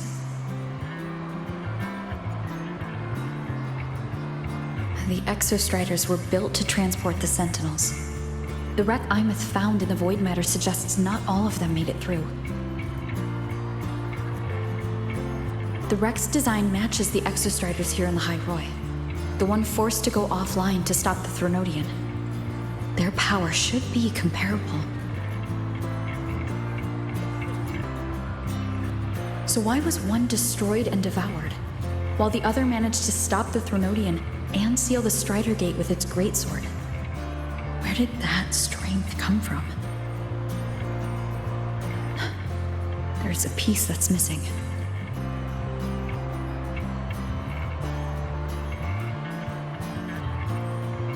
All done. Let's go.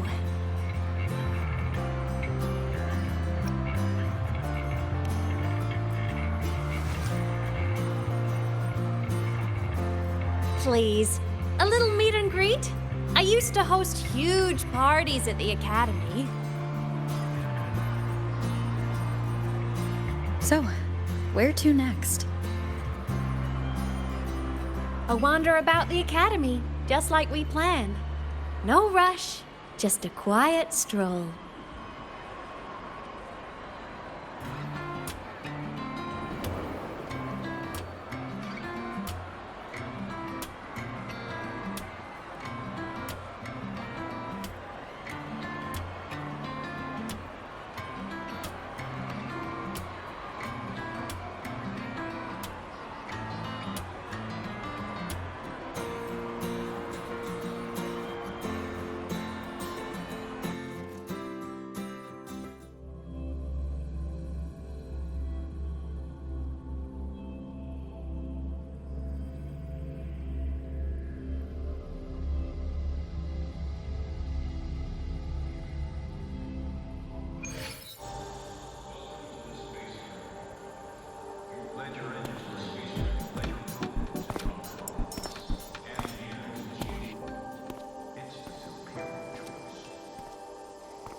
This is incredible. Having company like this? The boredom I felt as a ghost could have literally killed me again. Wanna go up top to feel the breeze?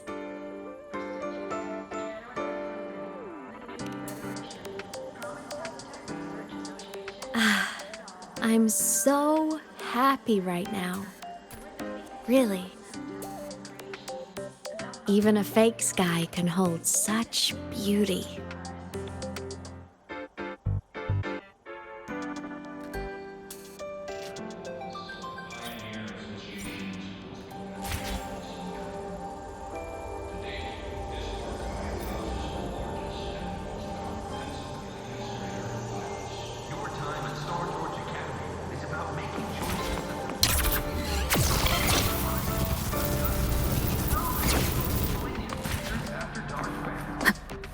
Let's just make do with a Nutri-Pack for now.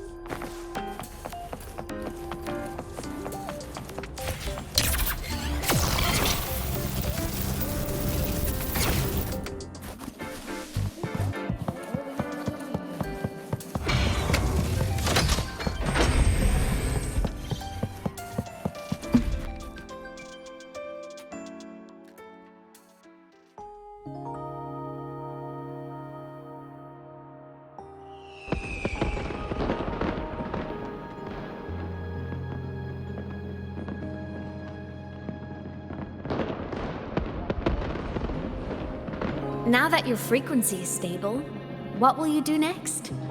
Stay in Lahai-Roi, maybe?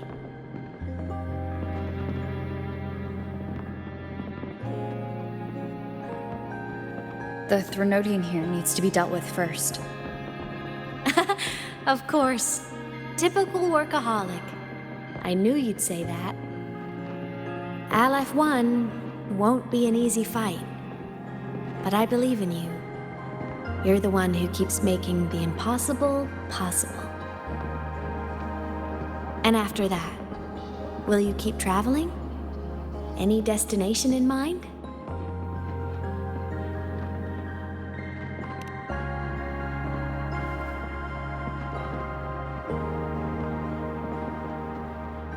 Of course. Take your time. This world you've chosen is vast. You can go anywhere.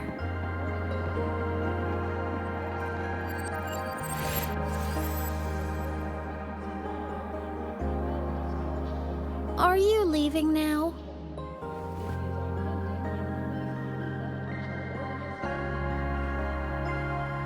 Yes. There's something I have to do. The Academy will look after you. Or you can go back to live in Bjarder Woods. When will you come back? I don't know, Aemeath. I'm sorry. But I'll come back to see you when I can. I promise. You promise? Promise.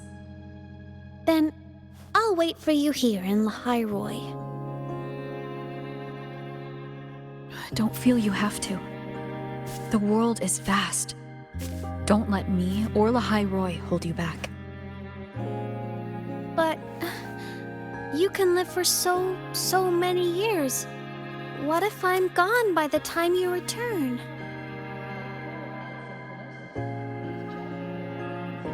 Sorry. I shouldn't have said that. You should go now. Aemeath. Just go! I know you're worried. It's not fair. Why does it have to be you saving the world?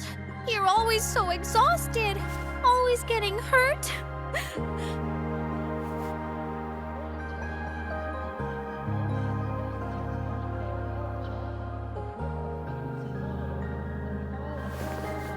Look, Aemeath. I've walked through lands torn apart by the lament. Every tear weighs me down, and every cry breaks a bit of my heart. Their pain is no different from mine. Neither is their joy.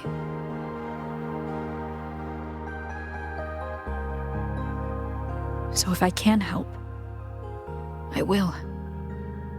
I have to. Then I'll be the one to protect you someday. You protect me? Yes! You're not invincible. You get hurt, you get tired, you get sad. You're just like everyone else in this world. So I'll protect you. I'll chase off anyone who tries to hurt you, like Katia from Space Fantasy. I'll become a savior, just like you. Don't laugh! I'm serious! All right. I'll stop now. I know you're serious. And I'm listening to every word. I'll be counting on you then, Aemeath.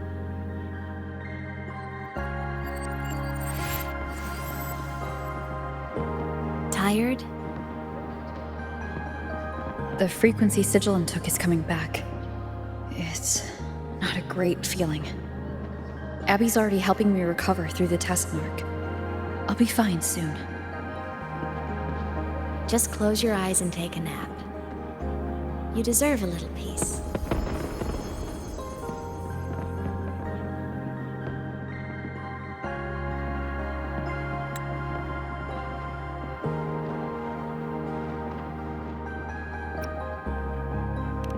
You can count on me.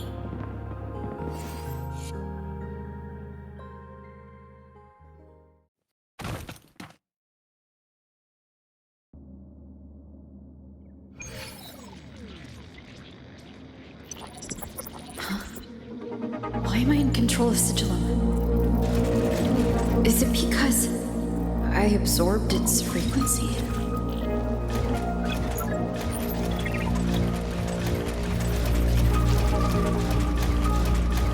Aemeath's mind space is even more chaotic than last time.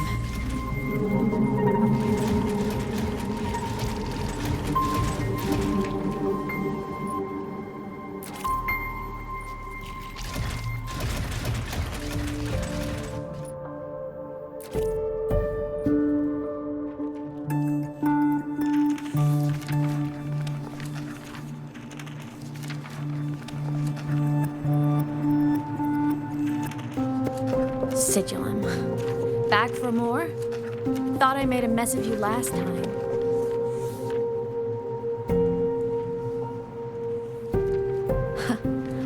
I can tear you apart 1,000 times, but you never really die, do you? Fine. You're going to sit there and listen to me lose it.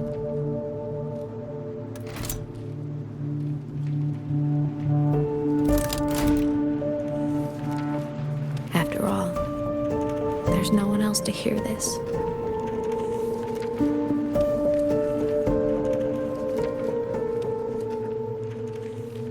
I can't speak. Or move. Was Sigillum incapable of speech back then?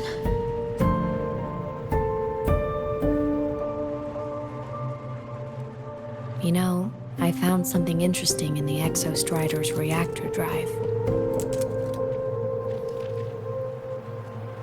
A message left by my future self. Years ago, while sailing the stars towards Solaris, an Exostrider caught the attention of Aleph-1. Both of them tore through the Strider Gate, clashing in the caverns deep below. The Exostrider has combat features, but it was still no match for Aleph-1.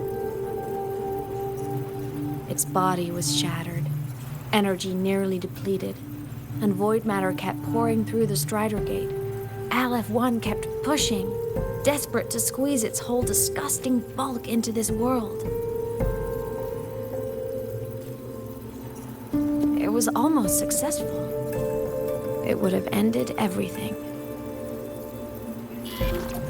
But then a girl named Aemeath emerged from inside the Threnodian itself. The great savior, making her dramatic entrance at the final moment.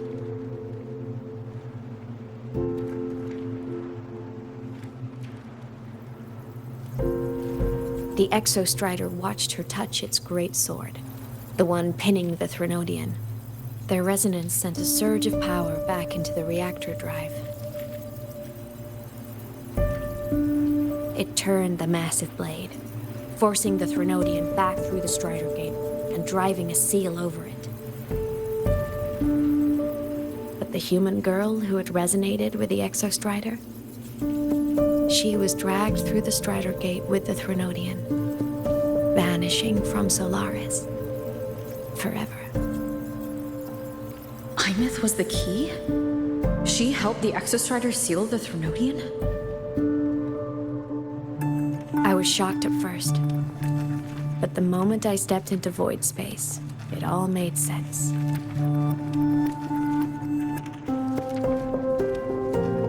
This distorted black hole of a realm where time and space are warped. It appeared when the Threnodian came to Solaris. Anything lost inside can exist in multiple moments at once. Things caught in it can be thrown into junctures of time they were never part of.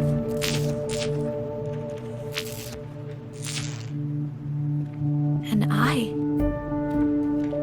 can move through it all. The void matter can't touch me.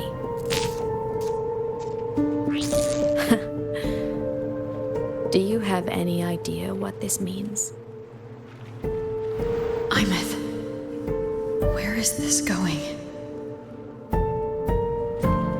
It means I can use it to go back. Back to the very moment Aleph 1 descended.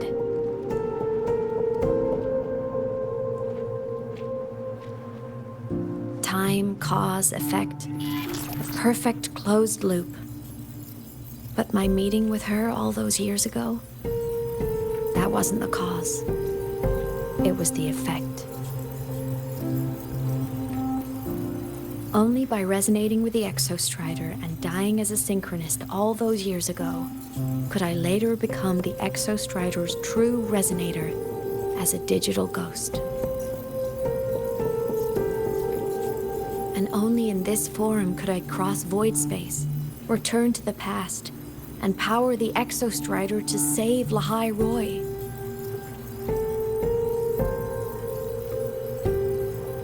And only because Lahai-Roi survived could she have ever come here, rescue my younger self, and let me grow up here to become the chosen synchronist in the first place.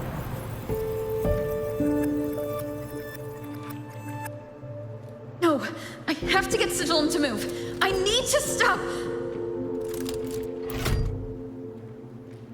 Only I can do this. It has to be me. Just like her, I can't turn away from a responsibility like this. There's just one thing. One last wish.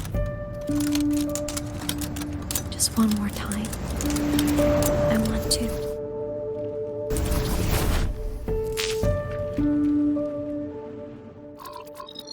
Aemeath.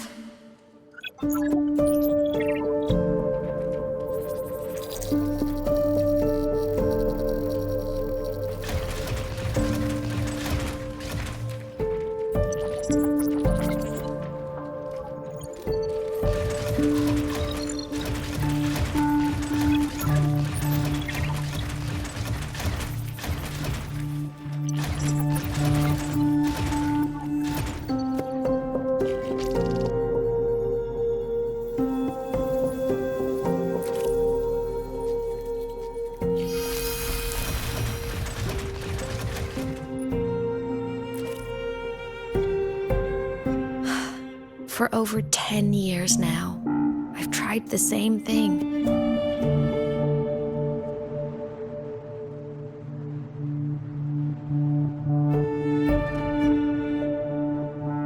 Every time the reactor drive ran its self-diagnostics during peak void storm season, I tried to reverse time, and every time, I failed.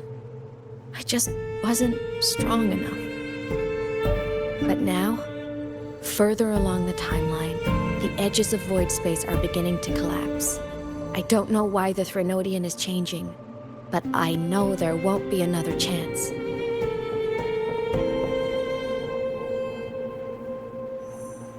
I have to make the jump now, during this peak season, while void space is still stable.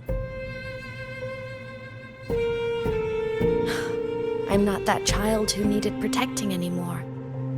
I have a duty to fulfill. Lahai-Roi is my responsibility. So if I can help, I will. I have to. But before I go, I want to see her again. That's my one selfish wish.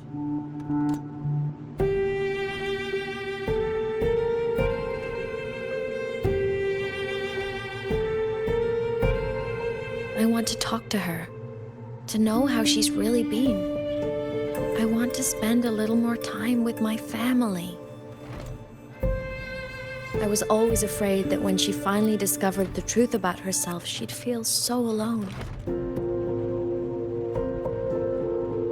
But it's all right now.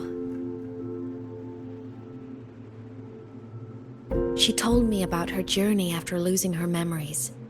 It was meaningful. She met people who care for her, who miss her, people she formed connections with.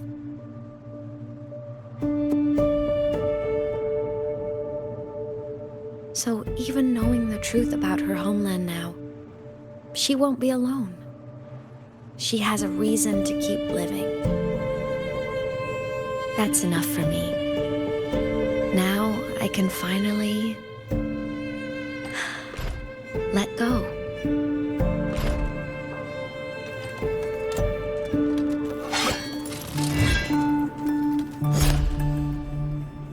You? How? Aemeath, don't you dare decide this by yourself! You're the one who taught me that my pain is no different from anyone else's. I can't turn my back on the responsibility I have.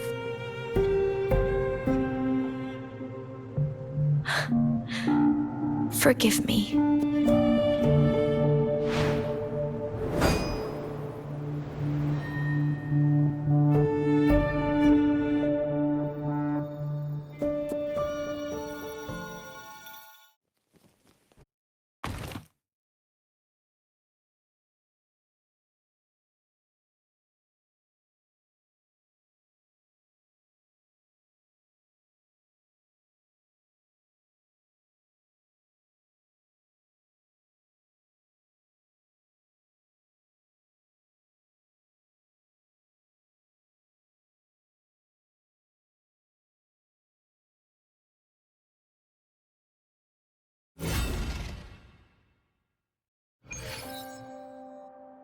Aemeath!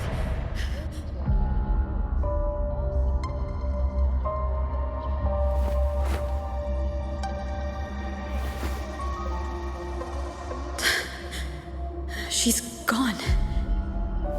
This is the piece I was missing. Luuk said that the core self-diagnostics would trigger peak Voidstorm season. She knew. When she returned the core, she already knew. She's been waiting for this moment. Waiting to travel back in time. The lake in the Frostlands. The void matter is densest at its depths. If I'm lucky, I can find a way into void space from there.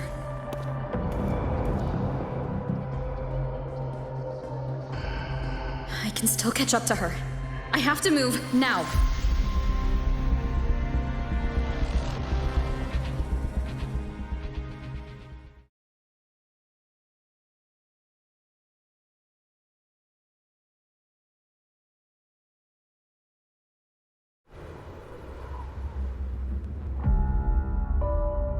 I'll have to jump into the lake from there.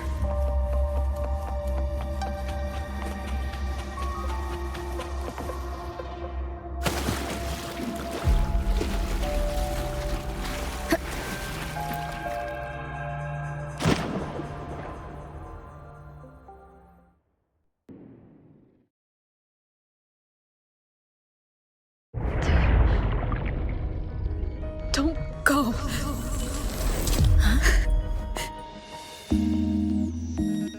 This can't be the only way.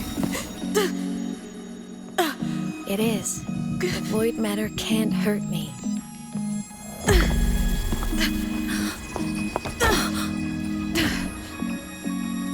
Don't try to save everyone on your own. This time, you have to trust me.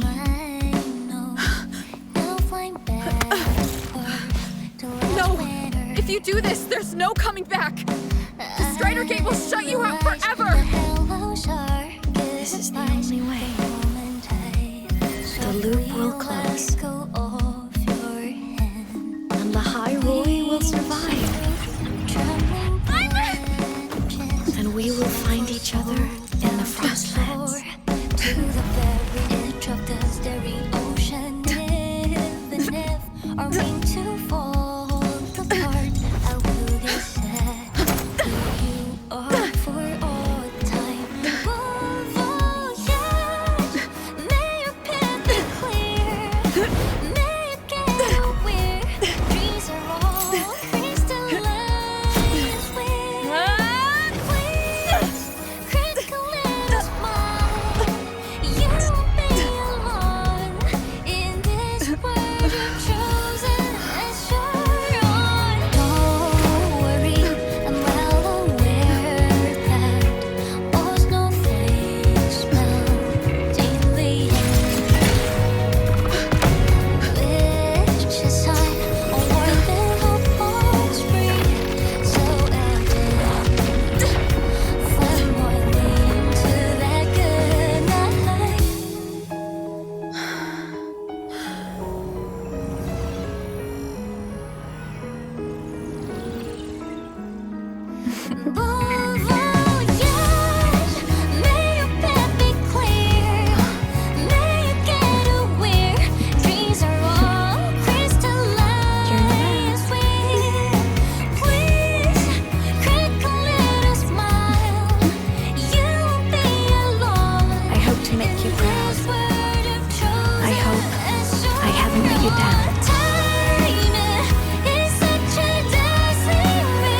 We had our time, short as it was, but it mattered. But even family can't stay together forever. The time to part always comes.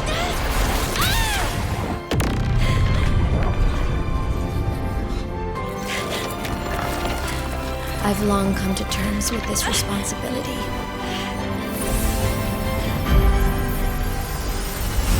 I don't regret a thing.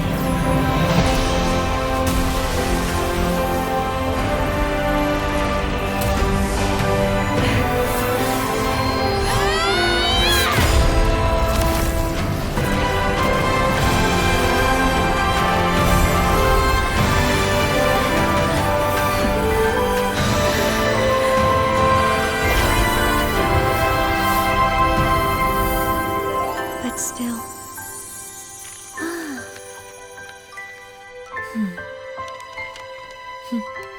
Wish I didn't have to leave.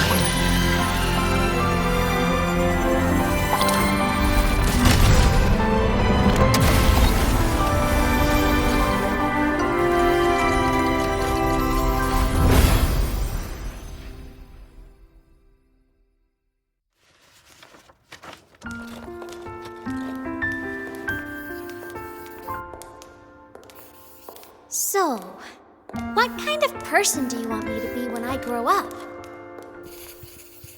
A teacher? A scientist? A singer? Which should I choose? Maybe a model? Oh, a pastry chef? Oh, what about an animal caretaker?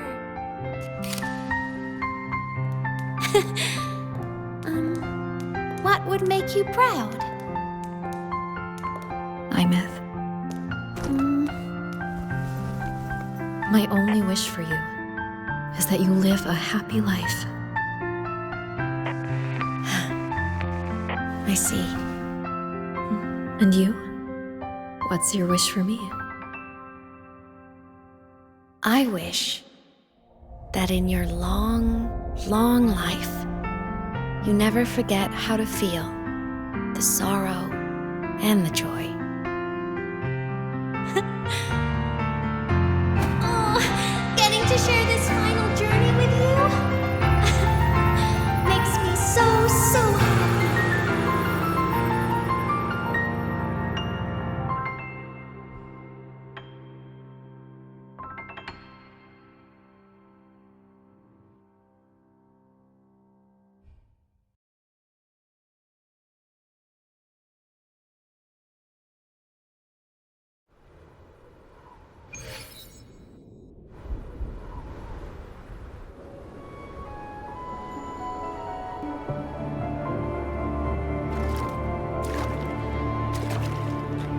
Aemeath said someone lifted her from the lake when she was a child. That's when she lost her talisman. It wasn't my past self who saved her. It was me. Right here. Right now. My failure to save Aemeath?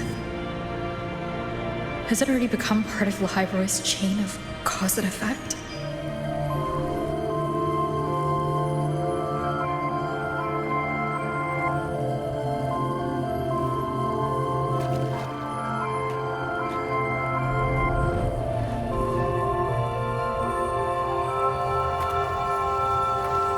There's still a way.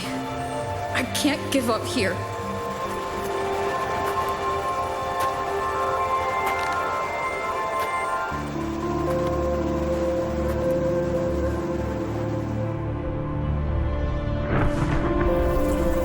Aemeath is on the other side of the Strider Gate. I'll just go through it and bring her back. Someone has to pilot the Exo-Strider, open the Strider Gate, and deal with the Threnodian anyway. I'll do it. The odds are slim. But they're not zero.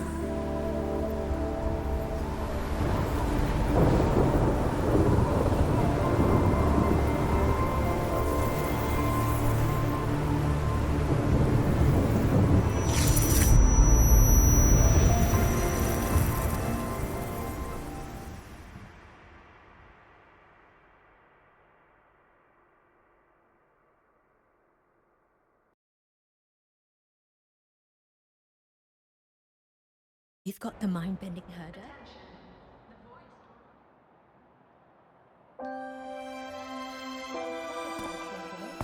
Please check that your frequency monitor is properly configured to ensure correct adaptability to the exoskeleton frequency.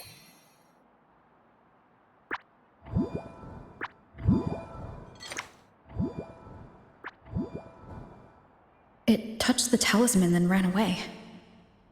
Is it trying to lead me somewhere?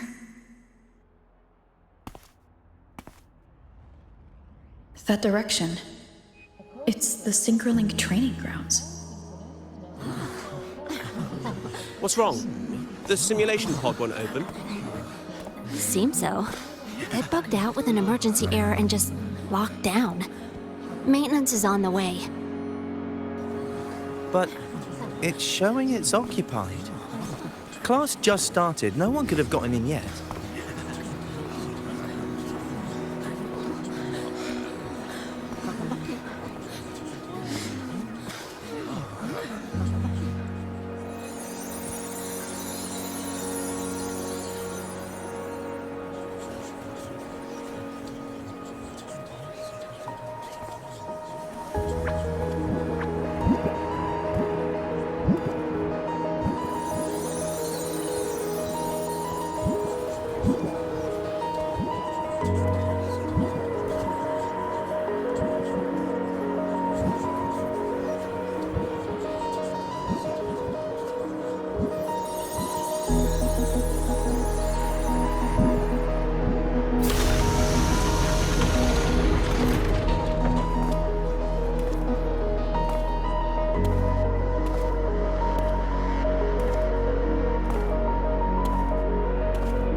Aemeath?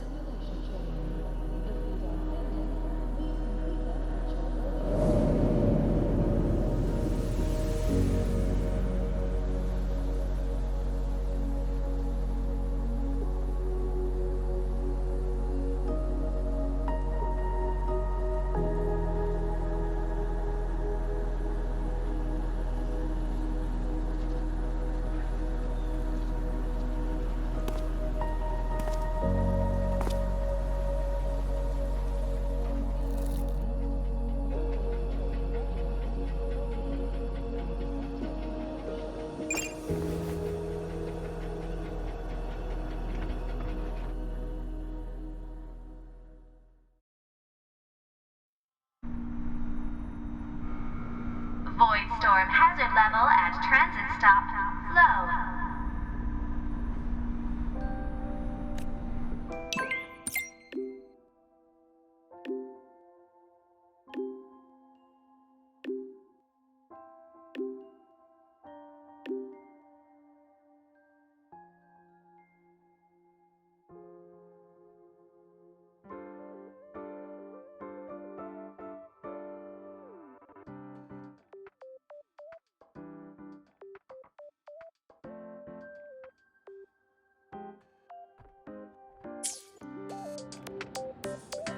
The train for Star Torch Academy and the Frostlands will be departing soon. Void storm hazard.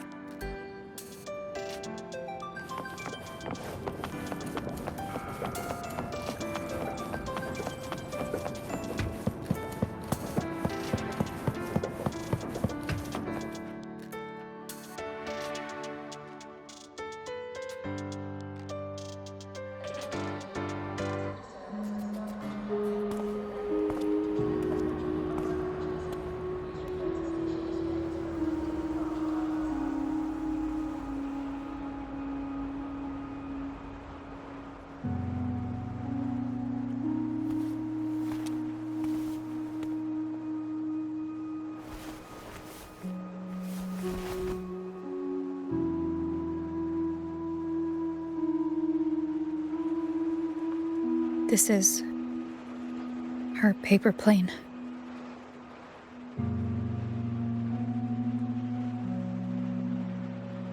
You can keep it if you'd like.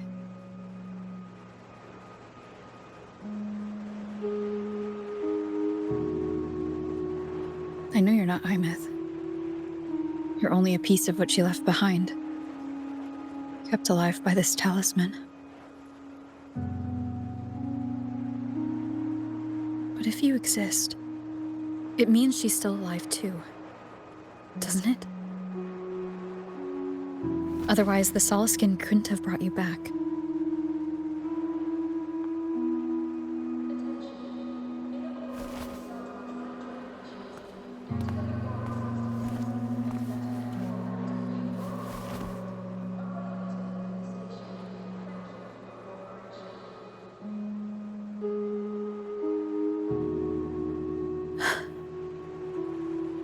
So, it wasn't for nothing. If I hadn't gone looking for Aemeath, I never would have found this talisman.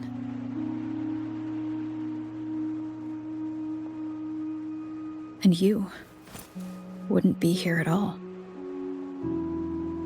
Luuk told me you're a piece of her. A thread that might still tie her to this world. If I follow it, maybe I can find where she is.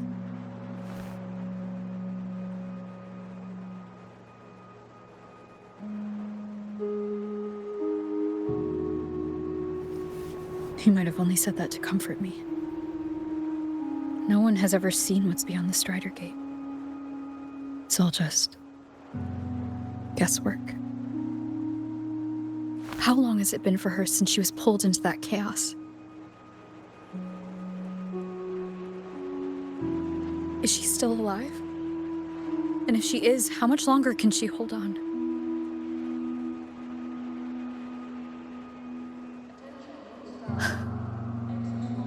I don't know.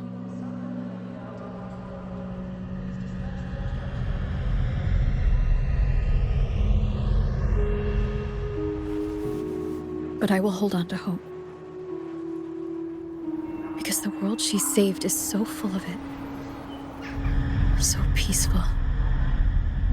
And so beautiful.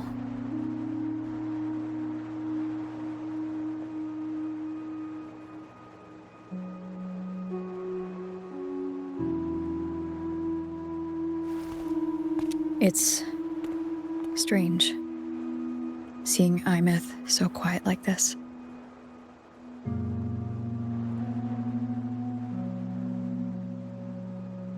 I will cross the Strider Gate and bring you home. Wait for me, Aemeath.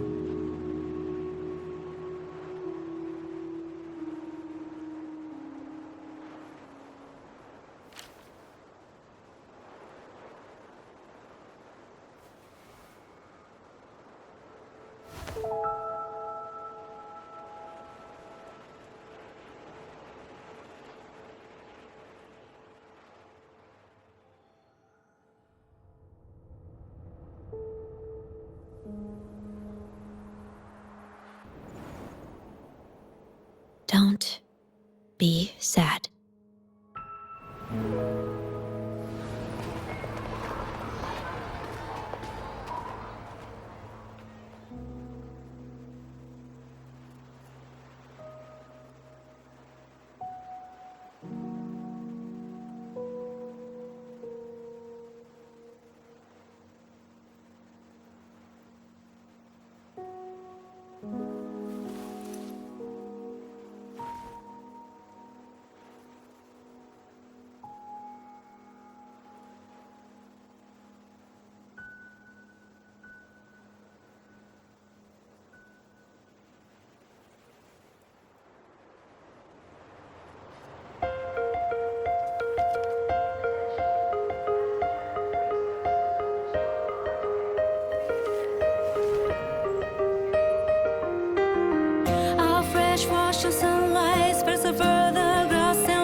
Let me be.